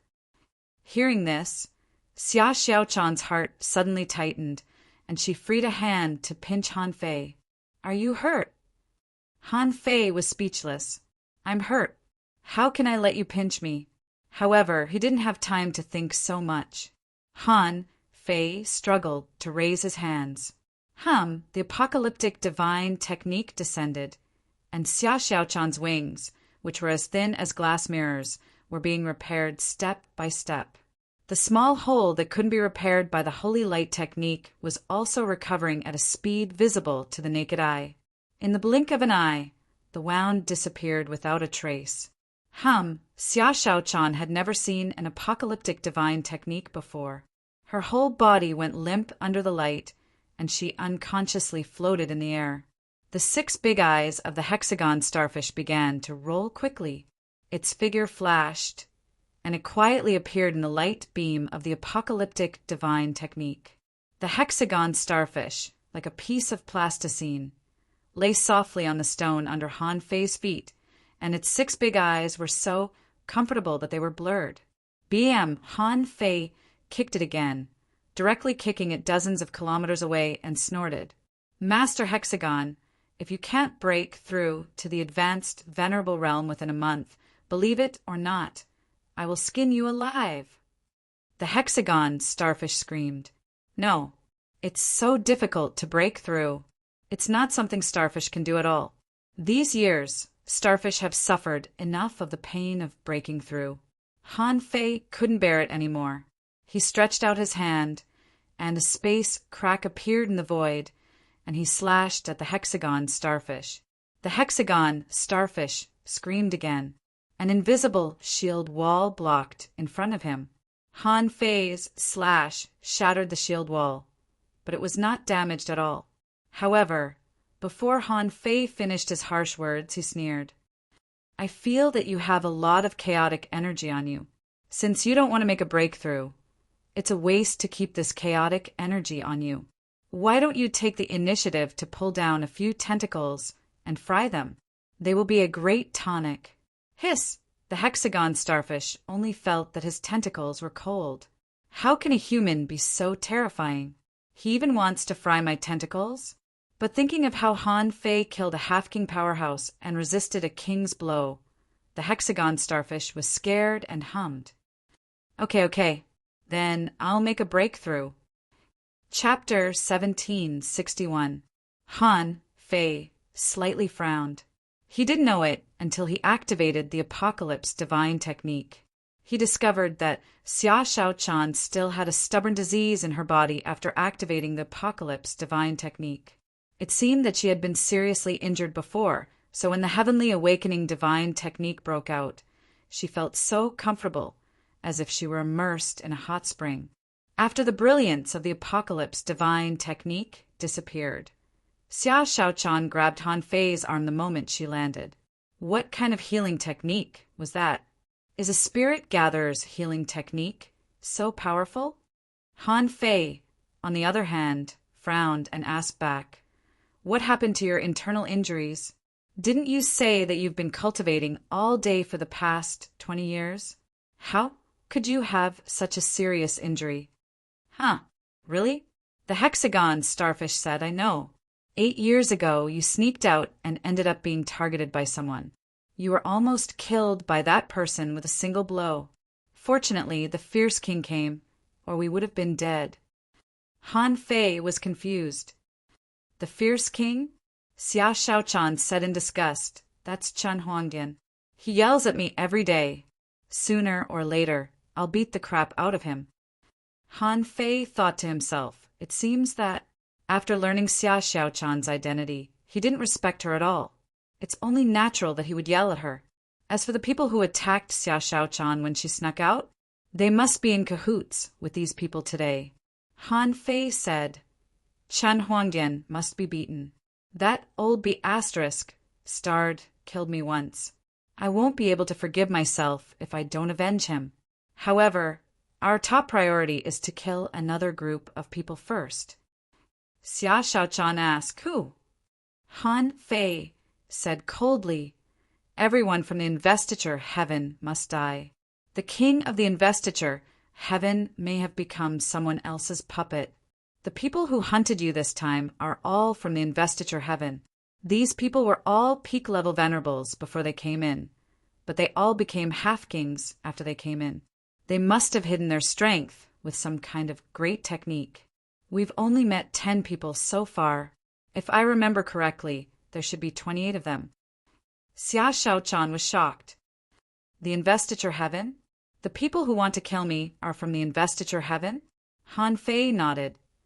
"I saw from that man's memory that the king of the gods' investiture heaven issued a kill order in person. They're not here to look for the key at all. They're here to hunt you down and kill you." Hiss! Master hexagon starfish's 6 big eyes rolled. "Then what should I do? Only 10 people have died. Doesn't that mean there are close to 20.5 monarchs?" Even Xia Shaochan was stunned. All the experts of the Godsbane heaven were here to kill him. Could it be that the dignified immortal palace was also controlled by that person? Han Fei was shocked too. If it was a hunting order from the king himself, what was Xia Shaochan's real identity? There was a reason why so many experts wanted to kill her, right? However, the current environment was clearly not suitable for telling stories. Han Fei stepped on the ground, and the phantoms of mountains and rivers appeared. Han Fei said, "Don't resist. Let's go to another small world." After a while, when Xia Shaochan and the hexagon starfish came to the sea-quelling painting, Xia Shaochan said in surprise, "Is this floating island?" The hexagon starfish exclaimed, "The spiritual energy here is so thin. It's uncomfortable." With a thought from Han Fei, the hexagon starfish disappeared. But in the sky, the sound lingered. Han Fei's voice sounded leisurely. "Master hexagon starfish, I'm not joking with you. If you don't make a breakthrough within a month, I'll help you make a breakthrough myself." "No, the starfish doesn't want to practice." Xia Shaochan blushed slightly. "Actually, the big starfish has been doing well these years." Han Fei didn't believe her. "He's been overnourished. Not bad. It's just that his life is too comfortable. Someone has to exercise his muscles and bones." The floating island in the sea-quelling painting was no longer the one that was blown out of shape during the war. Now, after many years of reproduction, it was beautiful and lush, but Han Fei usually didn't come here. When the noise of the starfish was gone, the two came to the land with fresh air from the turbulent bottom of the sea. Han Fei and Xia Shaochan finally looked at each other and could have a good chat. However, how could they talk in this situation? Just now, the battle was urgent, and both of them were still worried. Now they were relaxed. Han Fei saw Xia Xiaochan's eyelashes trembling slightly, her cheeks blushing, and he could hear Xia Xiaochan's heartbeat. When Xia Xiaochan was a child, she was born with the ability of charm. Now that she was so big, her charm was much stronger than when she was a child. At this time, Han Fei also changed from Fan Datong to his original appearance. His own heart was also beating wildly, and his throat was a little dry. As the saying went, the heavenly thunder touched the earthly fire. They hadn't seen each other for many years, and the two had been longing for each other for a long time. How could they hold back? Han Fei hugged Xia Xiaochan's waist, and their lips and teeth entwined. His long-cherished wish of many years had been fulfilled, and Xia Xiaochan was no longer the little girl who didn't know anything. Han Fei had taught her a lot in the past. Now, at this time, the strength of the peak-level venerable had long been forgotten. His clothes were torn, and the seasons changed. Heaven and earth were his seats, and the clouds and rain were tumbling half a day later. Han Fei lay on the grass with his arms spread wide. Xia Xiaochan lay beside him, holding her chin with her hands, gently patting the grass with her calves and feet, and looked at Han Fei with her head tilted. At this moment, Han Fei was talking with fervor and assurance. At that time, it was really a critical moment. I blocked a king alone. What could I do? Behind me were the 4 major races and billions of creatures. I had to block them even if I couldn't. Fortunately, I learned the time art from the Chu sect. In the end, I could fight against a king. Han Fei was bragging about his glorious deeds. From Xia Xiaochan's departure until he snatched the sea-quelling painting, passed the explorer stage, became a venerable, and became a half-king, of course, Han Fei didn't say everything in detail. For example, Han Fei didn't mention the part about the ideal palace.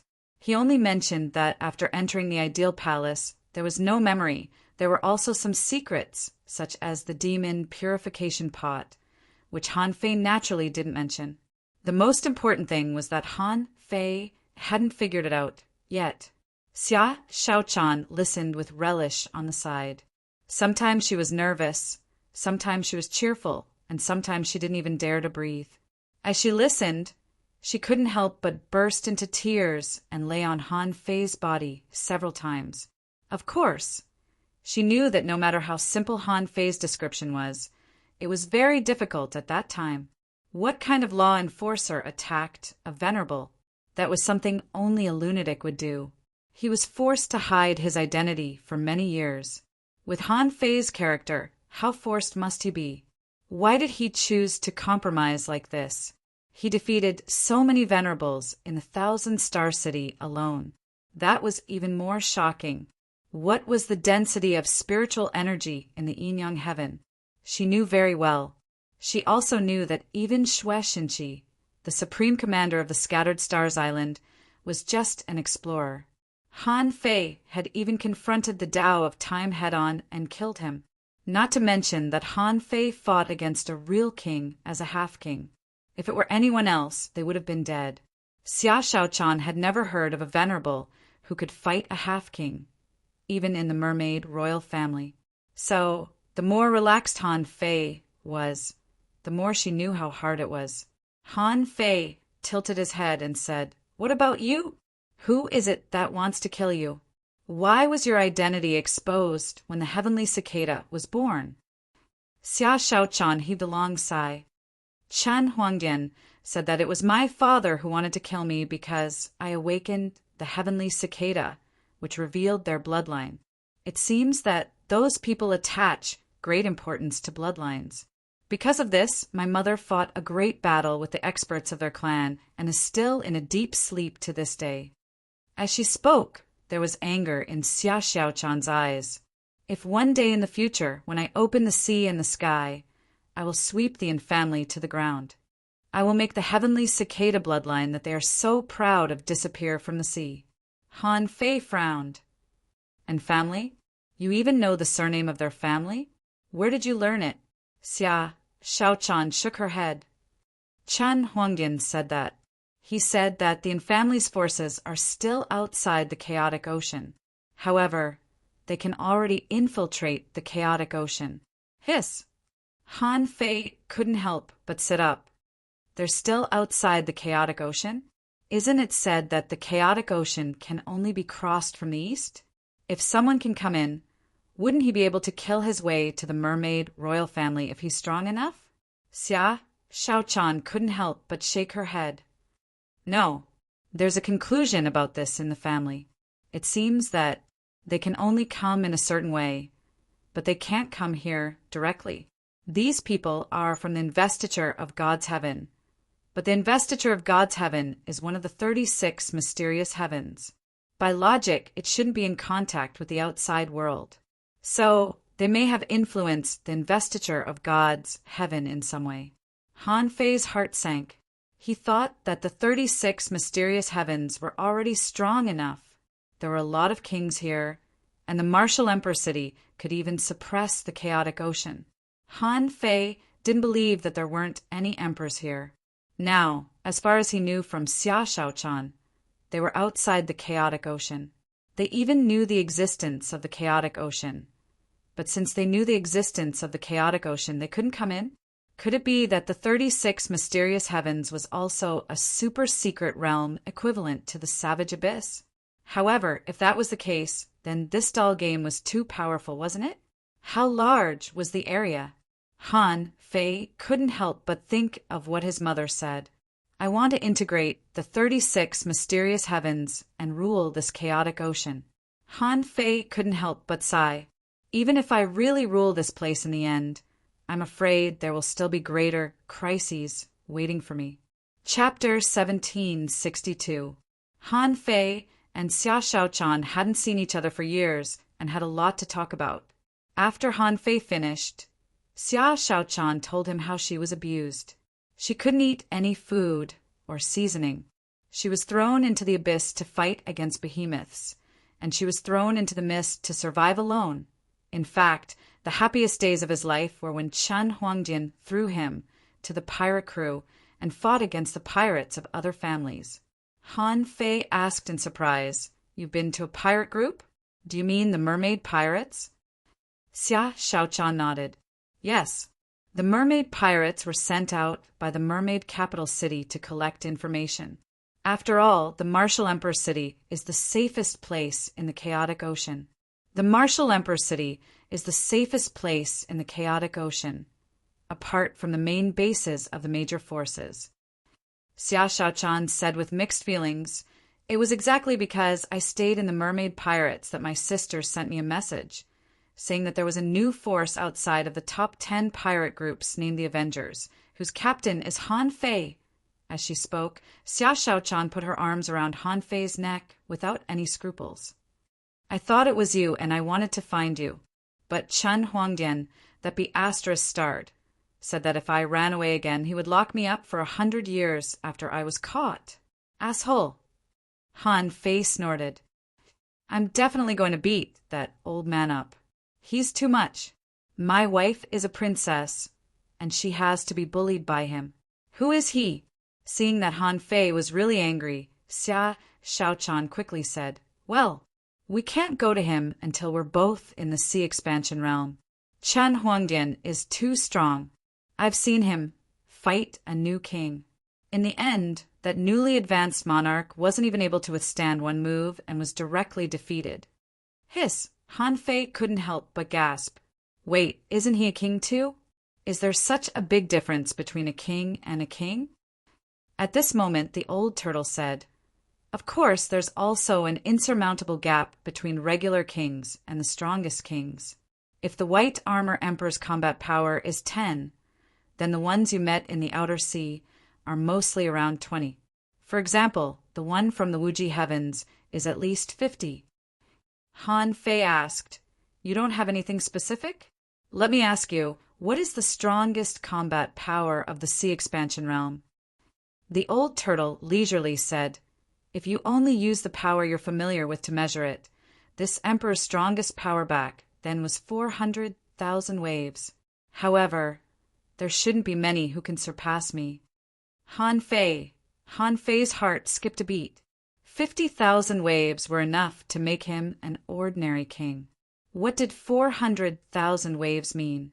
In a direct confrontation, the old turtle estimated that he could squash a white armor emperor to death with one finger. Xia Shaochan didn't know that Han Fei was talking to the old turtle. She thought that Han Fei was surprised by Chen Huangdian's combat ability, she said. Also, I suspect that Chen Huangdian isn't a king at all. Han Fei immediately raised his eyebrows. Not a king? What do you mean? Xia Shaochan said, it's just my feeling. Even though he was ranked third among the merfolk royal clans, Sea Expansion Realm. However, there was one time when I used the metamorphosis water to form a pillar, and I saw that even heaven creation stage experts were extremely humble towards it. It was also at that time that he discovered the secret of my metamorphosis water. From then on, he never ran away again. Han Fei asked, are there still heaven creation stage experts in your merfolk royal clan? Xia Shaochan said, of course. Otherwise, how could they resist the 36 black heavens? Han Fei was deep in thought. Xia Shaochan's question really had to be considered. In the first place, the strength of sea expansion monarchs varied. Even if he had just reached the sea expansion realm, it was impossible for him to be so powerful. Even with the enhancement of the Great Path, he might only be able to stand firm in this realm. After all, the old turtle said that when he was in the sea expansion realm, his power was only 80,000 waves. Even if he was on par with the old turtle and had the enhancement of the Great Path, he still couldn't reach the peak of the sea expansion realm. Therefore, he still had a long way to go. He had to put aside the matter of beating Chen Huangdian. He had to find a way to become a king first. Xia Shaochan said, I can't go back now.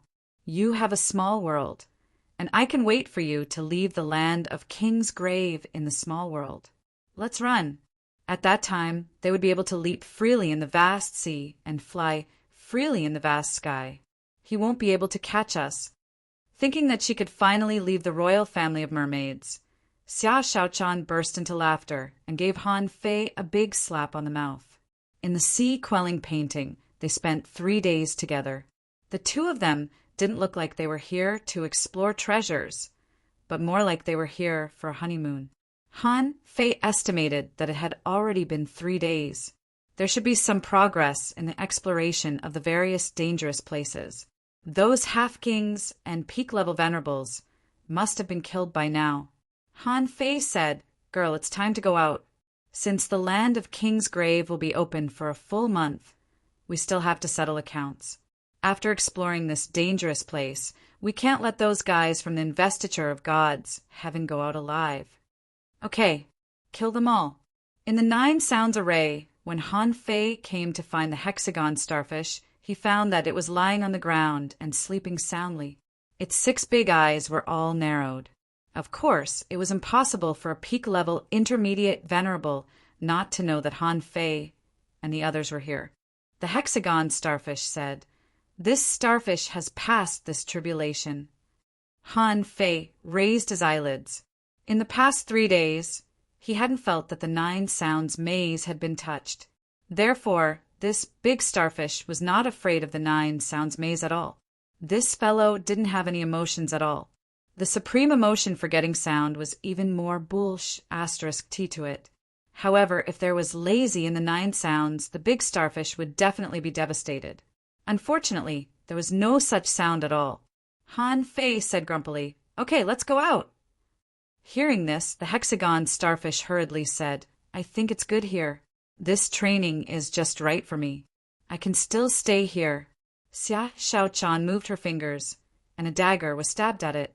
However, the hexagon starfish was prepared, and an invisible big shield appeared on its body.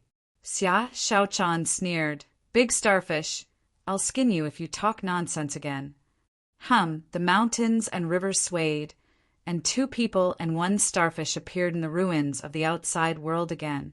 Han Fei asked, What is this place again? Xia Shaochan said, This is the city of the dead. A senior who has been here said that this is a place where the living and the dead live together. According to the historical materials, if we want to talk about the city of the dead, we have to talk about the place where the king died. Han Fei couldn't help but say, "You look like Luo Xiao by now. You know everything." The exit is the historical materials. Smack! Xia Shaochan slapped Han Fei's arm. "I'm looking for the yin-yang heaven. So, I've basically read all the historical materials that can be read. Don't interrupt." Han Fei shrugged and Xia Shaochan said, "The place where the king died was originally a small world that the masters of the 36 immortal palaces snatched from the imperial palace." When Xia Shaochan only said the first sentence, she heard Han Fei exclaim, "Such a big, small world!" Xia Shaochan waved her hand and said, "No, it's not that big. A real small world is not very big. It may not even be the size of a city. Weren't the other places created during the War of the Kings? The reason was because of the uneven distribution of booty. At that time, the group of kings all became kings through the imperial palace. Therefore, their strength was equal, and no one was much better than the other. However, they had powerful treasures in their hands. So a chaotic battle ensued. The small world that they had seized was torn apart, and several monarchs even self-destructed. The 3 perilous lands on the map were undoubtedly the places where the monarchs fell. Han Fei asked, "What about here?" Xia Shaochan explained, "This city of the dead is said to have been guarded here by a strong master at that time, fighting against all the enemies. In the end, he sacrificed his soul and obtained great power. Here, he slaughtered many strong masters. Later on, he himself also fell, leaving behind this place. However, the kings who didn't die later were all strong, and they should have come here again later. However, a lot of treasures were scattered in the place where the king died, and no one wanted to let their opponents take them. In the end, they came to a consensus, that is, let the venerable realm masters explore it. In this way, the treasures will belong to whoever has the ability. Only in this way can the war between the major forces be avoided."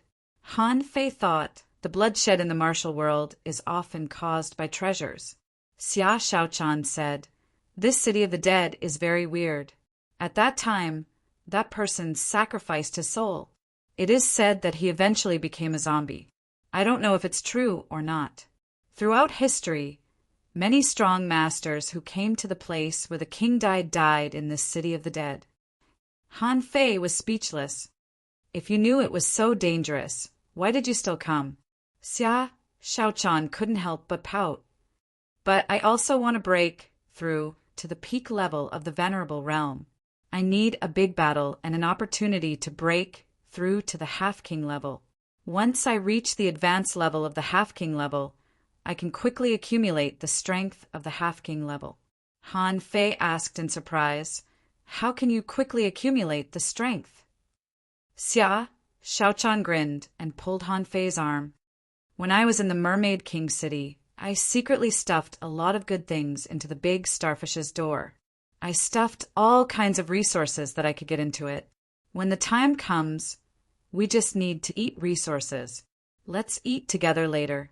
Han Fei finally understood. Why was the hexagon starfish so fat? Why did the hexagon starfish grow so fast? Why was the chaotic qi in its body so rich?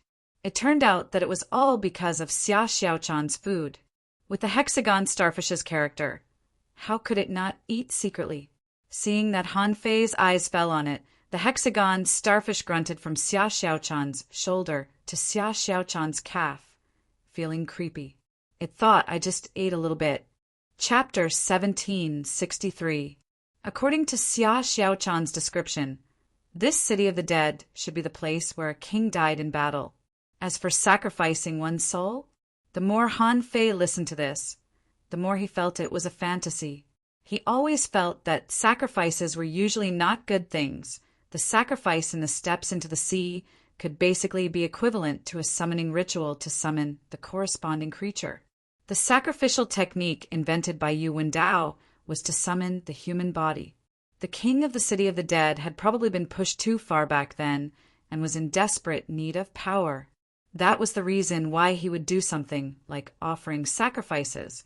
Han Fei said, "Doesn't this mean the king's corpse may still be in the dangerous place?"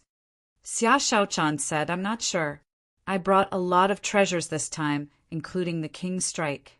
I just want to see if the king's corpse in the city of the dead is still there. If it's still there, I can rob him of his treasures, and this trip to the place where the king died will be a success." Han Fei said, "It's been tens of thousands of years. Maybe it has already been taken away. No one dares to go to the desperate place. But don't you dare to break into the city of the dead? I don't think we should have too much hope. However, we can look for the key to the imperial palace." With a flash between Han Fei's eyebrows, Little Black and Little White appeared. Xia Xiaochan's eyes lit up, and she said in surprise, "Is this Little White? Have they become so beautiful?" Little Black and Little White had high IQs now and could speak. When Little White saw Xia Xiaochan, he also rubbed his head against her. "Mommy, cash red envelope. You can get cash when you read books. Follow the WeChat public account. Cash/coins are waiting for you." Xia Xiaochan blushed and gave Han Fei a reproachful look. "Nonsense. Little White can speak now. Where is Little Black?" Xia Xiaochan had known that there was an invisible black fish in Han Fei's hands. So, after she kissed Xiao Bai a little, she immediately looked around, but she did not see anything. "Mom, it wasn't until Little Black bumped Xia Xiaochan's shoulder with its head that she discovered, to her shock, that she had to sense this space with her perception in order to vaguely sense that there was a pure, invisible space in this space. She couldn't even see the black. It was as if something that didn't exist existed beside her. Han Fei touched Little White's head and said, "Daughter, look here. Is the stone you found still here?" With that said, Han Fei took out the black yuan magnetic force. Xia Xiaochan asked in surprise, "You found a key?" Han Fei shrugged. "I picked it up by accident. If he's lucky, there's nothing I can do." At this moment, the hexagon starfish crawled over and said, "Quickly, this is not a good thing." It said that the imperial palace has a slim chance of survival, and only 1 out of 10 people can return. Han Fei rolled his eyes at the hexagon starfish. "You have to work hard to break through. We definitely have to go to the imperial palace. We're not afraid. Becoming a demi-king is practically a done deal. However, you're only at the peak of the intermediate venerable one. When you get there, even a bug can kill you. That's terrible." The hexagon starfish raised his claws and covered his eyes, as if he couldn't imagine what would happen to him after he went there. The hexagon starfish thought, "No, Han Fei is still too fierce. This guy used to be fierce, and now that he's so strong, he's even fiercer. This time, if Xia Xiaochan met him, she definitely wouldn't go back to the mermaid royal family." Then, thinking of Han Fei's fearless character, he knew he had to go to the imperial palace. "No, I can't die. I have to make a breakthrough. I have to break through to the venerable realm as soon as possible." Speaking of which, this underground palace was already dilapidated. After being bombarded by Han Fei and the others, it had almost been crushed into a wasteland. Han Fei and Xia Xiaochan followed Little White and walked hand in hand. Soon, they found a tower-shaped building that had not been completely destroyed in this broken wall. Han Fei was very sensitive to arrays. Soon, Han Fei discovered that these stones were engraved with some Taoist patterns. Yes, the once extremely rare Taoist patterns. Han Fei saw them again.